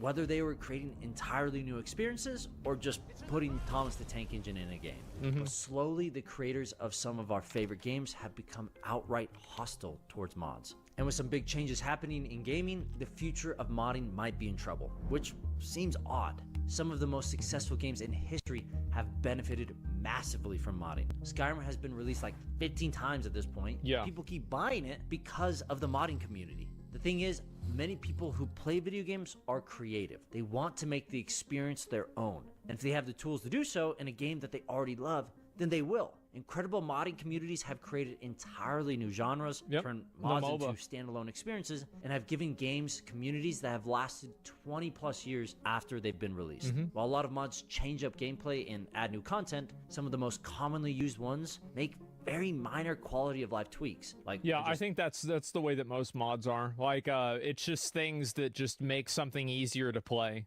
Like, you know, for example, the Valheim mod that, like, auto sorts chests and stuff like that. In the UI, changing the graphics, or they just add something funny. One of the first mods ever made was Castle Smurfenstein, a small change for Castle Wolfenstein on the Apple II. A little weird, but we could all see from the beginning, modders have been making all sorts of stuff. This is part of the fun. Majority of the time, I just see mods like Shrek and Skyrim. Yeah. Just people having fun replacing character models. Even though it doesn't look like much, the sheer goofiness of these mods does add value. Because for many players, these small goofy changes add replayability, which ultimately sells more copies. The developers don't even need to lift a finger. Sounds like... Well, you want to talk about replayability, bro, like, you don't need to think about this shit. You got to think about Dark Souls. Like, you go and you look at Steam, like, some of these people went and made a whole ass new game. Like Dark Souls Arc Thrones, that's a new game. Like Dark Souls Daughters of Ash, that's a new fucking game, man. It is insane. A win-win to me, right? Convergence Not to mention, mod? there are cases where mods are genuinely game-changing, like the DayZ mod for Armor 2. When the DayZ mod came out, it was incredibly unique. Tons of people who had no interest in Arma wanted to play DayZ. But I was one of those people. Play this mod without owning Arma 2 first. Yeah, So in this case, and many bought it, others, but I thought players about might buying not it. be that interested in the base game, but a modded version is what sells. Yeah, exactly. Them. So even if a crazy realistic mill sim isn't your cup of tea, you've got to own that mill sim to play the awesome zombie survival game. So thanks to DayZ, Arma 2 saw a massive sales boost, as much as 300,000 copies within For a 2 months fucking of the mod's mod. release. That is insane. Wild. All that work done at no cost. That's like winning the lottery. Like, imagine just like randomly selling 300,000 copies of your game because somebody else made a mod for it. It's like, oh, nice. Cool. Cost to the developer. Great. And they got to just rake in Yeah. cash. Yeah, I bet he's happy. The mod is GTA 5 roleplay. This is a mod for GTA 5. That's a really good point. Completely Yeah. changes the gameplay and allows players to do things like get an actual job, be a police officer enforcing the law, or get held hostage during someone else's heist. The popularity of GTA 5 RP has helped GTA 5 be one of the top 3 watch categories on Twitch for the past 3 years in a row. And Yeah, it's been insane. Like, because people still get focused on GTA RP even now. Like, is SFan live doing it right now? Of course he fucking is. What else would he be doing? There it is. At this exact very fucking moment, people are doing GTA RP, and it is the 3rd most watched. I mean, to be fair, it's the 2nd most watched just because Kai's playing Elden Ring right now.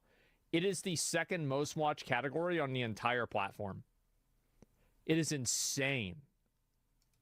It's popular and people want to try out the mod, they have to buy a copy of the game. Yep, Benefits I did. of mods to both players and developers that seem guy. crystal clear. You would think smart developers would do everything they could to court modders to their game and make modding as easy as possible. With all these benefits, why are some developers doing everything they can to keep modders away, even taking legal action? Well, for starters, mod support isn't as simple as just flipping a lever. There are many different levels of mod support that developers can add. They could make it easy for players to change numbers in a text file, or they could give them the tools to make new maps and levels, or they can make the script more accessible. Generally, none of these things are very easy from a developer's perspective. I've always assumed that this is the reason why Bethesda wants to use the creation engine, because it's very good for modding. I feel like Developers that's the can't main just reason. Give modders access to the same tools. It's they not use to actually make the because game. it's good. And adding mod support can take a lot of time, know-how, and effort. But even if developers don't add mod support, dedicated players will find a way. Whether they create a custom mod launcher to make mods accessible, or just individually tweaking the game's code, no amount of dev resistance has ever fully stopped modding. So if modding is pretty much inevitable anyway, and brings so many benefits, even if you don't have time to build in the tools, why do some studios react so negatively to people that mod? Larian Studios might have something to say about reason number 1, backlash. Larian Studios, the developers of Baldur's Gate 3, recently received a ton of backlash from the modding community. Baldur's Gate 3 has recently been called the first real quadruple A game. Sorry, Skull and Bones. And the developers have done an excellent job communicating with the player base about. Well, this is what's going to happen. Like, this happens with every game whenever there's new patches, that it's going to fuck up mod support. Every single time that happens. Yeah, I mean, that's the same with WoW, right?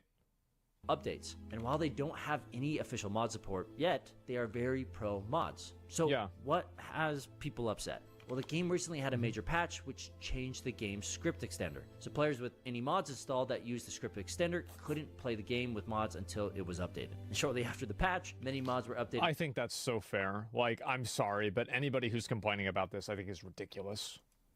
Only to break again when Baldur's Gate devs made another tweak. Yeah, this is normal. Of updates pissed off many members of the modding community, with some even threatening Larian's development team. Again, Larian is very pro-mod. I mean, what, like 6 people? Like, let's be real. Who the fuck actually is doing this? And is even planning official mod support by the end of the year. But their first concern has to be making the base version of their game as good and stable as possible. And even though it's a small group of people, when a developer puts in as much effort as Larian and they get death threats from modders, other developers might get a little bit nervous. But players... Well, I mean, I mean, I don't think that you should ever, like, you should never make decisions like that based off of people that should be in a padded room. Because if you capitulate to people like that, you're going to end up in a padded room yourself. You can never make those people happy. Backlash is only the tip of the iceberg. The second issue is legal. Remember that Thomas the Tank Engine mod? The player who made the first popular one for Skyrim got in some serious legal trouble with Mattel, the company that owns the rights to Thomas. Mattel began issuing takedown requests on YouTube videos featuring the mod, and the creator was contacted by Mattel's lawyers, who were upset because he had diminished Thomas's brand by showing him roasting people alive. When developers are creating a new game, they have to be careful not to infringe on others' copyrights. But modders don't usually worry about that, which is why so many mods just add copyrighted characters into the game. Now, developers aren't on the hook for what modders do with their game. Yeah, who cares? As we saw with the Thomas mod in Skyrim, the modders got sued, not Bethesda. Exactly. But many studios still don't like other people's IP popping up. In 2022, Rockstar clarified that it wanted RP to continue to thrive, but it was not okay with the misuse of Rockstar trademark in other people's IP. No, they just SpongeBob. Nah, they just say that because they have to. Do you think Rockstar really gives a fuck? I bet they think this is funny. I bet, like, if you actually ask them, like, off camera, they think this shit's fucking funny. They don't care. They just have to say that legally. Which is also why developers sometimes sue modders themselves, because if they don't like what modders are doing with their game, or if they think it negatively impacts their brand, they sue. Which is why... Well, I mean, to be fair, like, this one here, like, everybody knew this Pow World mod was going to get taken down, right? I mean, like, the day it happened, it's like, I remember, I think it was, like, Ludwig, who, like, made a video about it and, like, preemptively censored it, because, like, everybody knew that this was what was going to happen. And, like, yeah, I think that people have the right to protect their IP to an extent. I mean, I don't think you can stop this from happening. Like, it's not the company's fault. I don't think it's really a big deal. But yeah, I mean, of course, it's like kind of like not a great thing. I in general am very like pro open copyright laws. Like I don't almost any restrictions on it. I'm kind of against. They sue, which is why so many studios hate IP protection's good and bad. Yeah, exactly. And also, like, you've got to keep in mind, like, these are obviously guys from Nintendo. The way that Nintendo has, like, Nintendo's laws and copyright laws are totally different than America's copyright laws. And I feel like every, like, 4 months we figure that out. We get reminded of that, whether it's from Nintendo or Capcom or something like that, Sony. Yeah, that's just what happens. But I think it's mainly a cultural difference. Did you just call Japan Nintendo? That's what I meant. That's obviously what I meant. Content mods or mods in general. Yeah. They believe it hurts their brand. Companies work really hard to portray themselves a certain way. If your brand is supposed to be seen as family friendly and safe for kids, then your games need to be family friendly or something at all times. Except for that one. Don't worry about that one. But if modders come in and make a lot of easily accessible, not safe for work mods for your supposedly kid-friendly game, that can really damage your image. Nintendo is notorious for... I actually, by the way, don't think it damages Nintendo's image at all. And I think the people that act like it is are completely fucking delusional. Nobody is going to look at a mod and then think to themselves, oh my god, Nintendo has porn on it. Like, and if people do, like, who gives a shit? Like, personally, I really don't care about people that make mods like that, because I believe that if you buy a game, you should be able to use that game however you want to make the game. I don't think that, like, as a single-player game, if you modify the game files in a single-player game, I don't think that's a problem, because you bought the game. That's it. You bought the game, you should be able to do what you want with it. It's just that simple. Like, I understand, like, you know, it's like, oh, it's actually, you didn't buy it, it's a license. I don't care. I think that's the way it should be. If you buy the game, you should be able to do whatever you want with the game. Now, talking about, like making a character naked is, like, one thing, right? But, like, adding in another IP, that's probably a little bit stickier. But I think especially, you know, for, like, just nude mods or, like, different random mods like that, I really don't see it as being a problem. the modding of What about any kind Bowsette? in their games. That'd be a good This one. is the primary reason why. Allowing modding, particularly in an online environment, can make it very hard for developers to control what shows up in their game. And even if they set restrictions and rules on what's okay, they don't always get followed. Which is why companies like Blizzard, Take-Two, and Epic have all sued modders. So if companies don't want to worry Blizzard about sue companies modders? like Blizzard, Take-Two, and Epic have Hold all up. When did this happen? Well, Blizzard welcomes some mods and sues others. That's in 2017. I don't remember why this happened. Was it private servers? Like, oh, I remember. It was the voiceover mod pack. Okay, so that's what I think it was. So really good call there. Almost nobody remembers this. So Belluar went, and in 2017, this is the beginning of Legion, he made an entire voice-acted mod pack for World of Warcraft as a whole in 2017. And this was not a private server. This was for retail WoW servers. And Blizzard had to shut it down because the Blizzard legal team said that it was so big that it would count for an expansion and it would cause some sort of legal issue. So that's like probably Blizzard, what this was Take-Two, and about. Epic have all sued modders. So if companies don't want to worry about legal issues or brand degradation, I'm just explaining they what usually happened. dislike modding. The fourth reason developers don't like modding is because they want to control what happens in their game. And Yeah, I don't think that they should have the right to do that. If they want to control what happens in the game, then they shouldn't have sold it. That's my opinion. Don't sell a game if you want to control what people do in it. It's The just that problem simple. developers face is cheating, fighting things like aimbots, mod menus that give godlike powers, and wall hacks. Developers should have made a cheaters movie. because they negatively impact other players' experiences, which can cause people to stop playing. Or And never this, by the way, only applies to single-player games. Like, the second that you start modding in a multiplayer like lobby and you're playing on their servers, they have every right to kick your ass off. Every right. It's not even a question. You start cheating, you're done.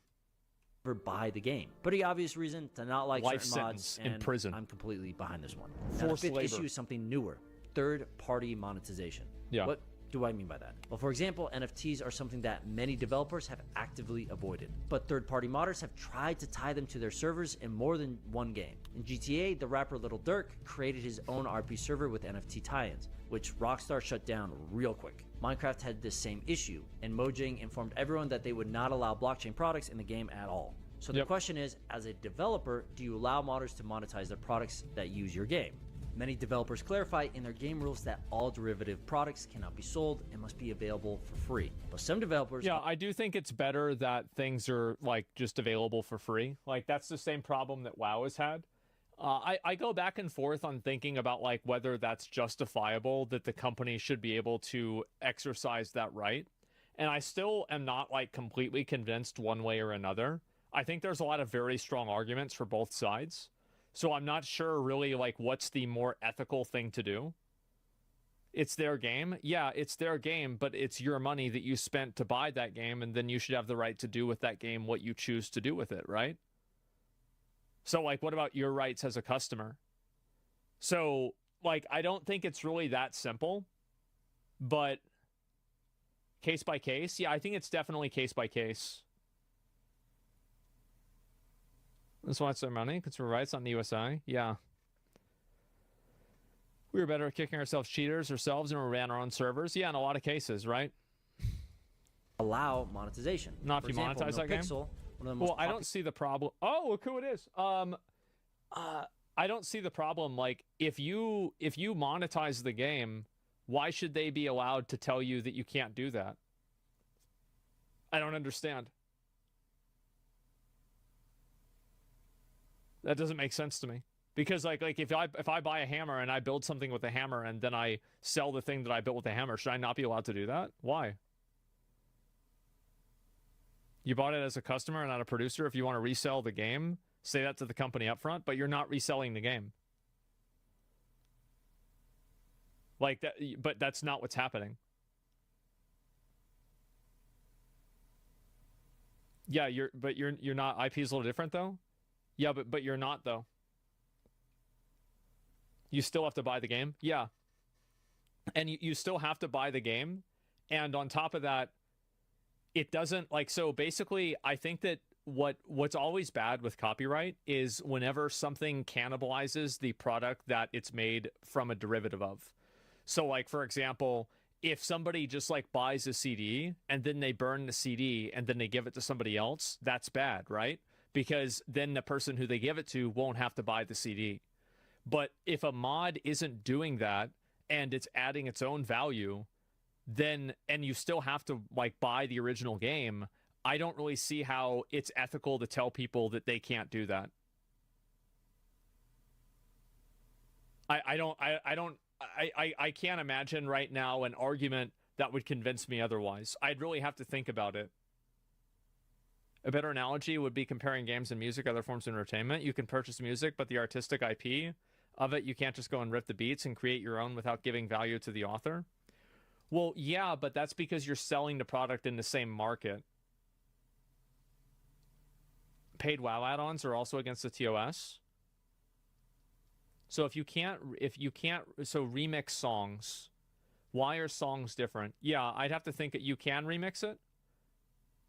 I'm not sure exactly. Some mod authors like their mods be on Patreon, which is usually $5 minimum to use the mod. Yeah, in general, like, I'll tell you guys this. I hate paid mods. I think it's the most cringe, stupid shit ever. And anytime a company shuts down a paid modder, I still celebrate, even though I'm not entirely convinced that it's an ethical thing to have happen. I think that they're absolute fucking rats for doing that. And so, yeah, I mean, like, I'm just thinking about this in general, right? But, servers oh shit, sorry. among streamers requires a Oops, I know what's donation to be happening. seriously considered for access. Sorry about that. Yeah, cars are modded. Yeah. As on basically even big companies take old game ideas and mod them and sell them. Yeah. For example is cartooning. Yeah, I'd really have to think about this more. But in general, like, this is like just my overall opinion. I do think that in individual consumers' rights, I generally try to side with the consumer more.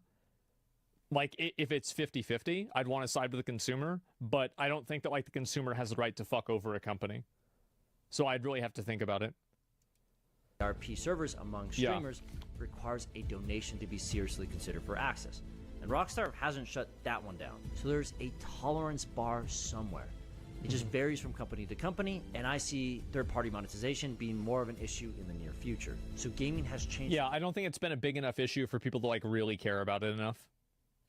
A lot in the last decade. And what used to not matter matters a lot now. And many developers have started to view modding as a threat to their bottom line. In an era of online-only games and microtransactions, modding isn't as simple as it once was. With new That's one of the reasons why I think people want games to be always online live services, because people That's can a mod, good like, point. the way that, like, for Good example, Fortnite point. makes money is through, like, skins. So, like, if for example, Honkai Star Rail, you could just play that whenever you wanted. You didn't need to be connected to anything. Everybody would just mod in every character at the max level with, like, all the, you know, like, fucking, like, light cones and everything all maxed out. So they wouldn't be able to make any money off of it. strategies, many of the things modders used to create and release for free, developers are now trying to sell. Exactly. Every game has all sorts of things that they sell. And these things make And they're just as insane stupid amounts looking of as the money. mods. The first sparkly horse in World of Warcraft made more money than StarCraft 2. Fortnite Man, that's so funny. made over $50 million from one And by set funny, of I mean NFL fucking skins. depressing. Cosmetics and in-game purchases make stupid money. And developers don't want modders to add in anything they could sell. If modders make content that's free and developers allow it in, players are less likely to buy the cosmetics. So in today's day this is very, very common. and age, the line between what modders are doing and what developers are doing is more blurred than ever. Now, Yeah, usually the modder stuff is better. Like in Starfield, for example. I am a firm believer that modding can be a great thing for players and developers. Yes, it can sometimes cause legal or technical issues, but most of these issues are few and far between. The biggest reason I think in general, like, this is, like, I'm very much pro modding, and it's not even because I care about video game mods. I don't really give a fuck about video game mods, but I only care about it on, like, an ethics level, that I think that if you buy something, you should have the autonomy to decide what happens with it. Like, taking away somebody's rights to be able to do something, I think is, like, way worse than, like, a video game mod or anything else. Like, the game mods, like personally, that like, I take. don't really care. Like, I almost never download mods for games other than WoW. And like maybe I guess the what do you call it? Like the Dark Souls mods, single player mods should be 100% okay. Yeah, that's my perspective too. It's like if you're playing a multiplayer, like for example, I think that the developer should absolutely have the right to deny you service if you're playing on their servers in order to like play a multiplayer game, because like they are providing you service. And at that point, if they couldn't do that, they effectively can't choose who they do service with. It's their server, it's their rules, right? They should be able to decide that. But like with a single player game or something that's not always online, do the developers really have a leg to stand on ethically again with telling people that they can't mod the game? My gut reaction is absolutely fucking not. But I really would probably have to sit down and like really think this out in like 20 different ways. And developers are fighting modding today is money, but you can work around this. It's important to remember how influential modding has been on games. It's huge. Some created new genres and brought developers millions of dollars for no effort. There will always... I can't think of a game other than probably Final Fantasy XIV or WoW that would be better without mods. It's ironically the games that I played the most would be better without mods, but every other game would be better with mods. But I think the reason why is because it's a multiplayer game. So it's totally different. Be the Nintendos who fight modding tooth and nail, but developers should strive to be instead. Yeah, like most people Mojang are not Val, like Nintendo. Embracing mods and player creations in whatever way they can, even if they sometimes have to lay down some restrictions, because the pros outweigh the cons. So how should developers navigate this issue in the future to benefit everyone, even in live service games? Some games like Fortnite don't allow mods, but they do have their own platform with Fortnite Creative that allows people to create custom experiences in their game. It's a multiplayer, always online game. Like modding in a game like that is most of the time modding in a multiplayer online competitive game, modding is called hacking, and it's called cheating. 99 times out of 100. Paid to do this. Other games like Counter-Strike let player-created cosmetics get voted into the game, with a big financial incentive for the person who made it. Smart developers will find a creative way to let their community financial Counter-Strike skin creators are making at least 6 figures a year. For the person who made it. Smart developers will find a creative way to let their community bring them value, even if it's not on a DayZ scale. And if GTA 5 tells us anything, if gamers want to mod a game badly enough, they'll find a way. Yeah, they'll do it whether anyway. you use community votes to add player-made content, create an in-game system, or add robust mod support, there are so many ways to benefit from player creations and mods. And since it will likely happen anyway, you might as well take advantage of the effort the community puts in. I think developers should allow and encourage modding as long as it doesn't negatively impact other players' experiences or break any laws. I completely fucking agree. I agree. I totally fucking agree. And I would even go farther as to say, I don't really give a fuck about a lot of the laws. So, like, the only reason that like, and I bet he probably thinks to a certain degree the same thing I do, is like, they have to do that, right? Because it's like, you have to follow the law. But, I mean, fuck the, like, I mean, those laws are bullshit laws anyway. I hope that one day they get changed. Ultimately, each developer will make that decision, but I think the smartest developers will realize how valuable a modding scene can be for their game. Luckily, the developers who are becoming less mod-friendly are mostly AAA. While it's not necessarily standard for indie developers, Nintendo. mod support, especially I think most people that are anti-modding are also overseas. So where's it's like the Japanese next companies mask? primarily. Not here. But these like chuckle I think weren't that punching Japanese holes through companies reality. are. We could open our own rifts. But it's For too now, much of a we're stuck coincidence taking the that long so route. many Japanese But I companies sense another are, rift around here somewhere. draconian about mods. Like, Friends, it's not a coincidence. I have It's a fun their little laws. game for you to play. I've got a reward for the clever bandicoots who can reach my testing grounds. But you'll have to defeat my deadly, diabolical creations along the way.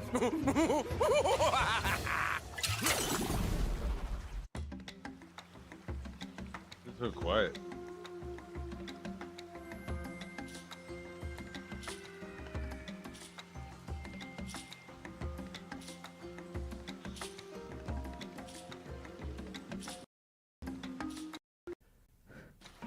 Well, we were going to.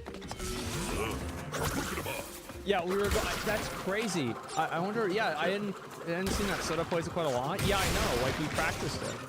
for how a game what runs. is going Let's see it again. And they work hard to make it happen. No, I don't think we did. Modding brings so much benefit to games. It can bring huge value to the players and the developers. It sure As long is. as there are games that are moddable, modding won't be going anywhere. Yeah, and also, like, I'm gonna say that I actually think these mods are fucking cringe and stupid, by the way. I think these are so dumb. I don't want to see this. It's like just... It's so stupid to me. Like, I mean, maybe I'm like a boomer, but like, I see this, this is ridiculous. I don't want to see this trash. Won't be going. When's next facial pitch? Thanks everyone for 29th watching. or 30th. For those that haven't tried rounds, go pick up a copy. Yeah. Get the multiplayer. You and your buddies will be glad that you did. Peace. Damn, what a good video. Yeah, I think he brings up a lot of good points. I'm very much pro modding. I completely support modding. Obviously, I think modding and doing it for money is a rat behavior. And I think that,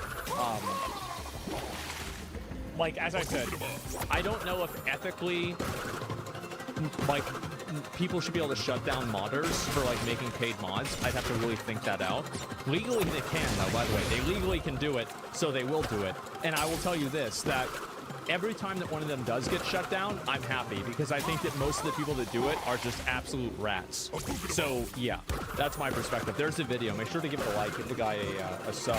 Like I've watched Going Indie, he hit 100,000 subscribers. Holy shit. Yeah, I've watched his videos kind of for a while, and I think they're really good. They're like very clean, well put together. I like them a lot. Patreon's full of them. Yeah, I just don't know all of them myself, so I can't go and talk about every single mod out there. But yeah, some paid mods are amazing and cheap as fuck. Yeah, but they should be free. That's the difference. That's what I do. If it's okay to sell a mod made into a standalone game, but not the mod itself, well, a mod made into a standalone game. I feel like most mods are not really made into standalone games. That's just what people say in order to, like, downplay what's going on with it, right? That's kind of what I would say.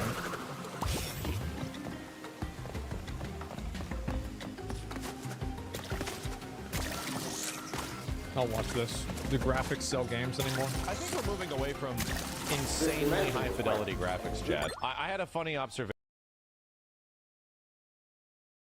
Not. You say we did.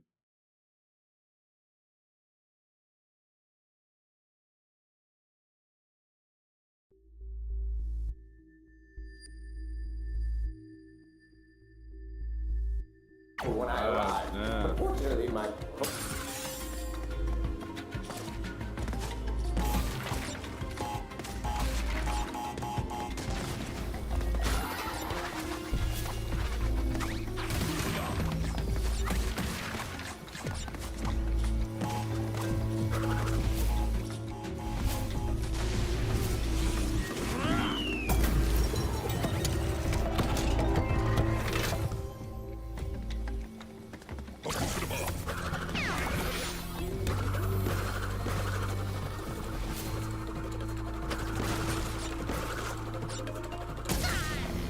What the fuck?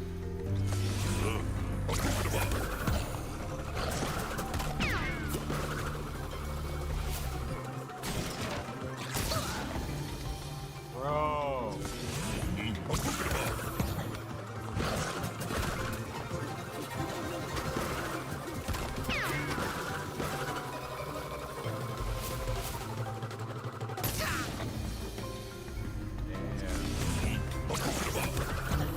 It's done everything.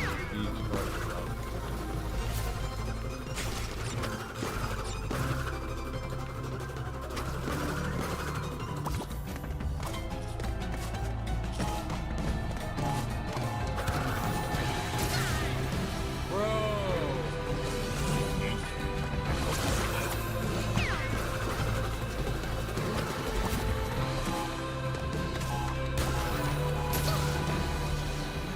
Hit that button.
accepted to capture the short supply of tests for my experiments, but you know, omelets, eggs, superpower potions, other animals that have.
This shit is difficult.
Back in a little bit, guys.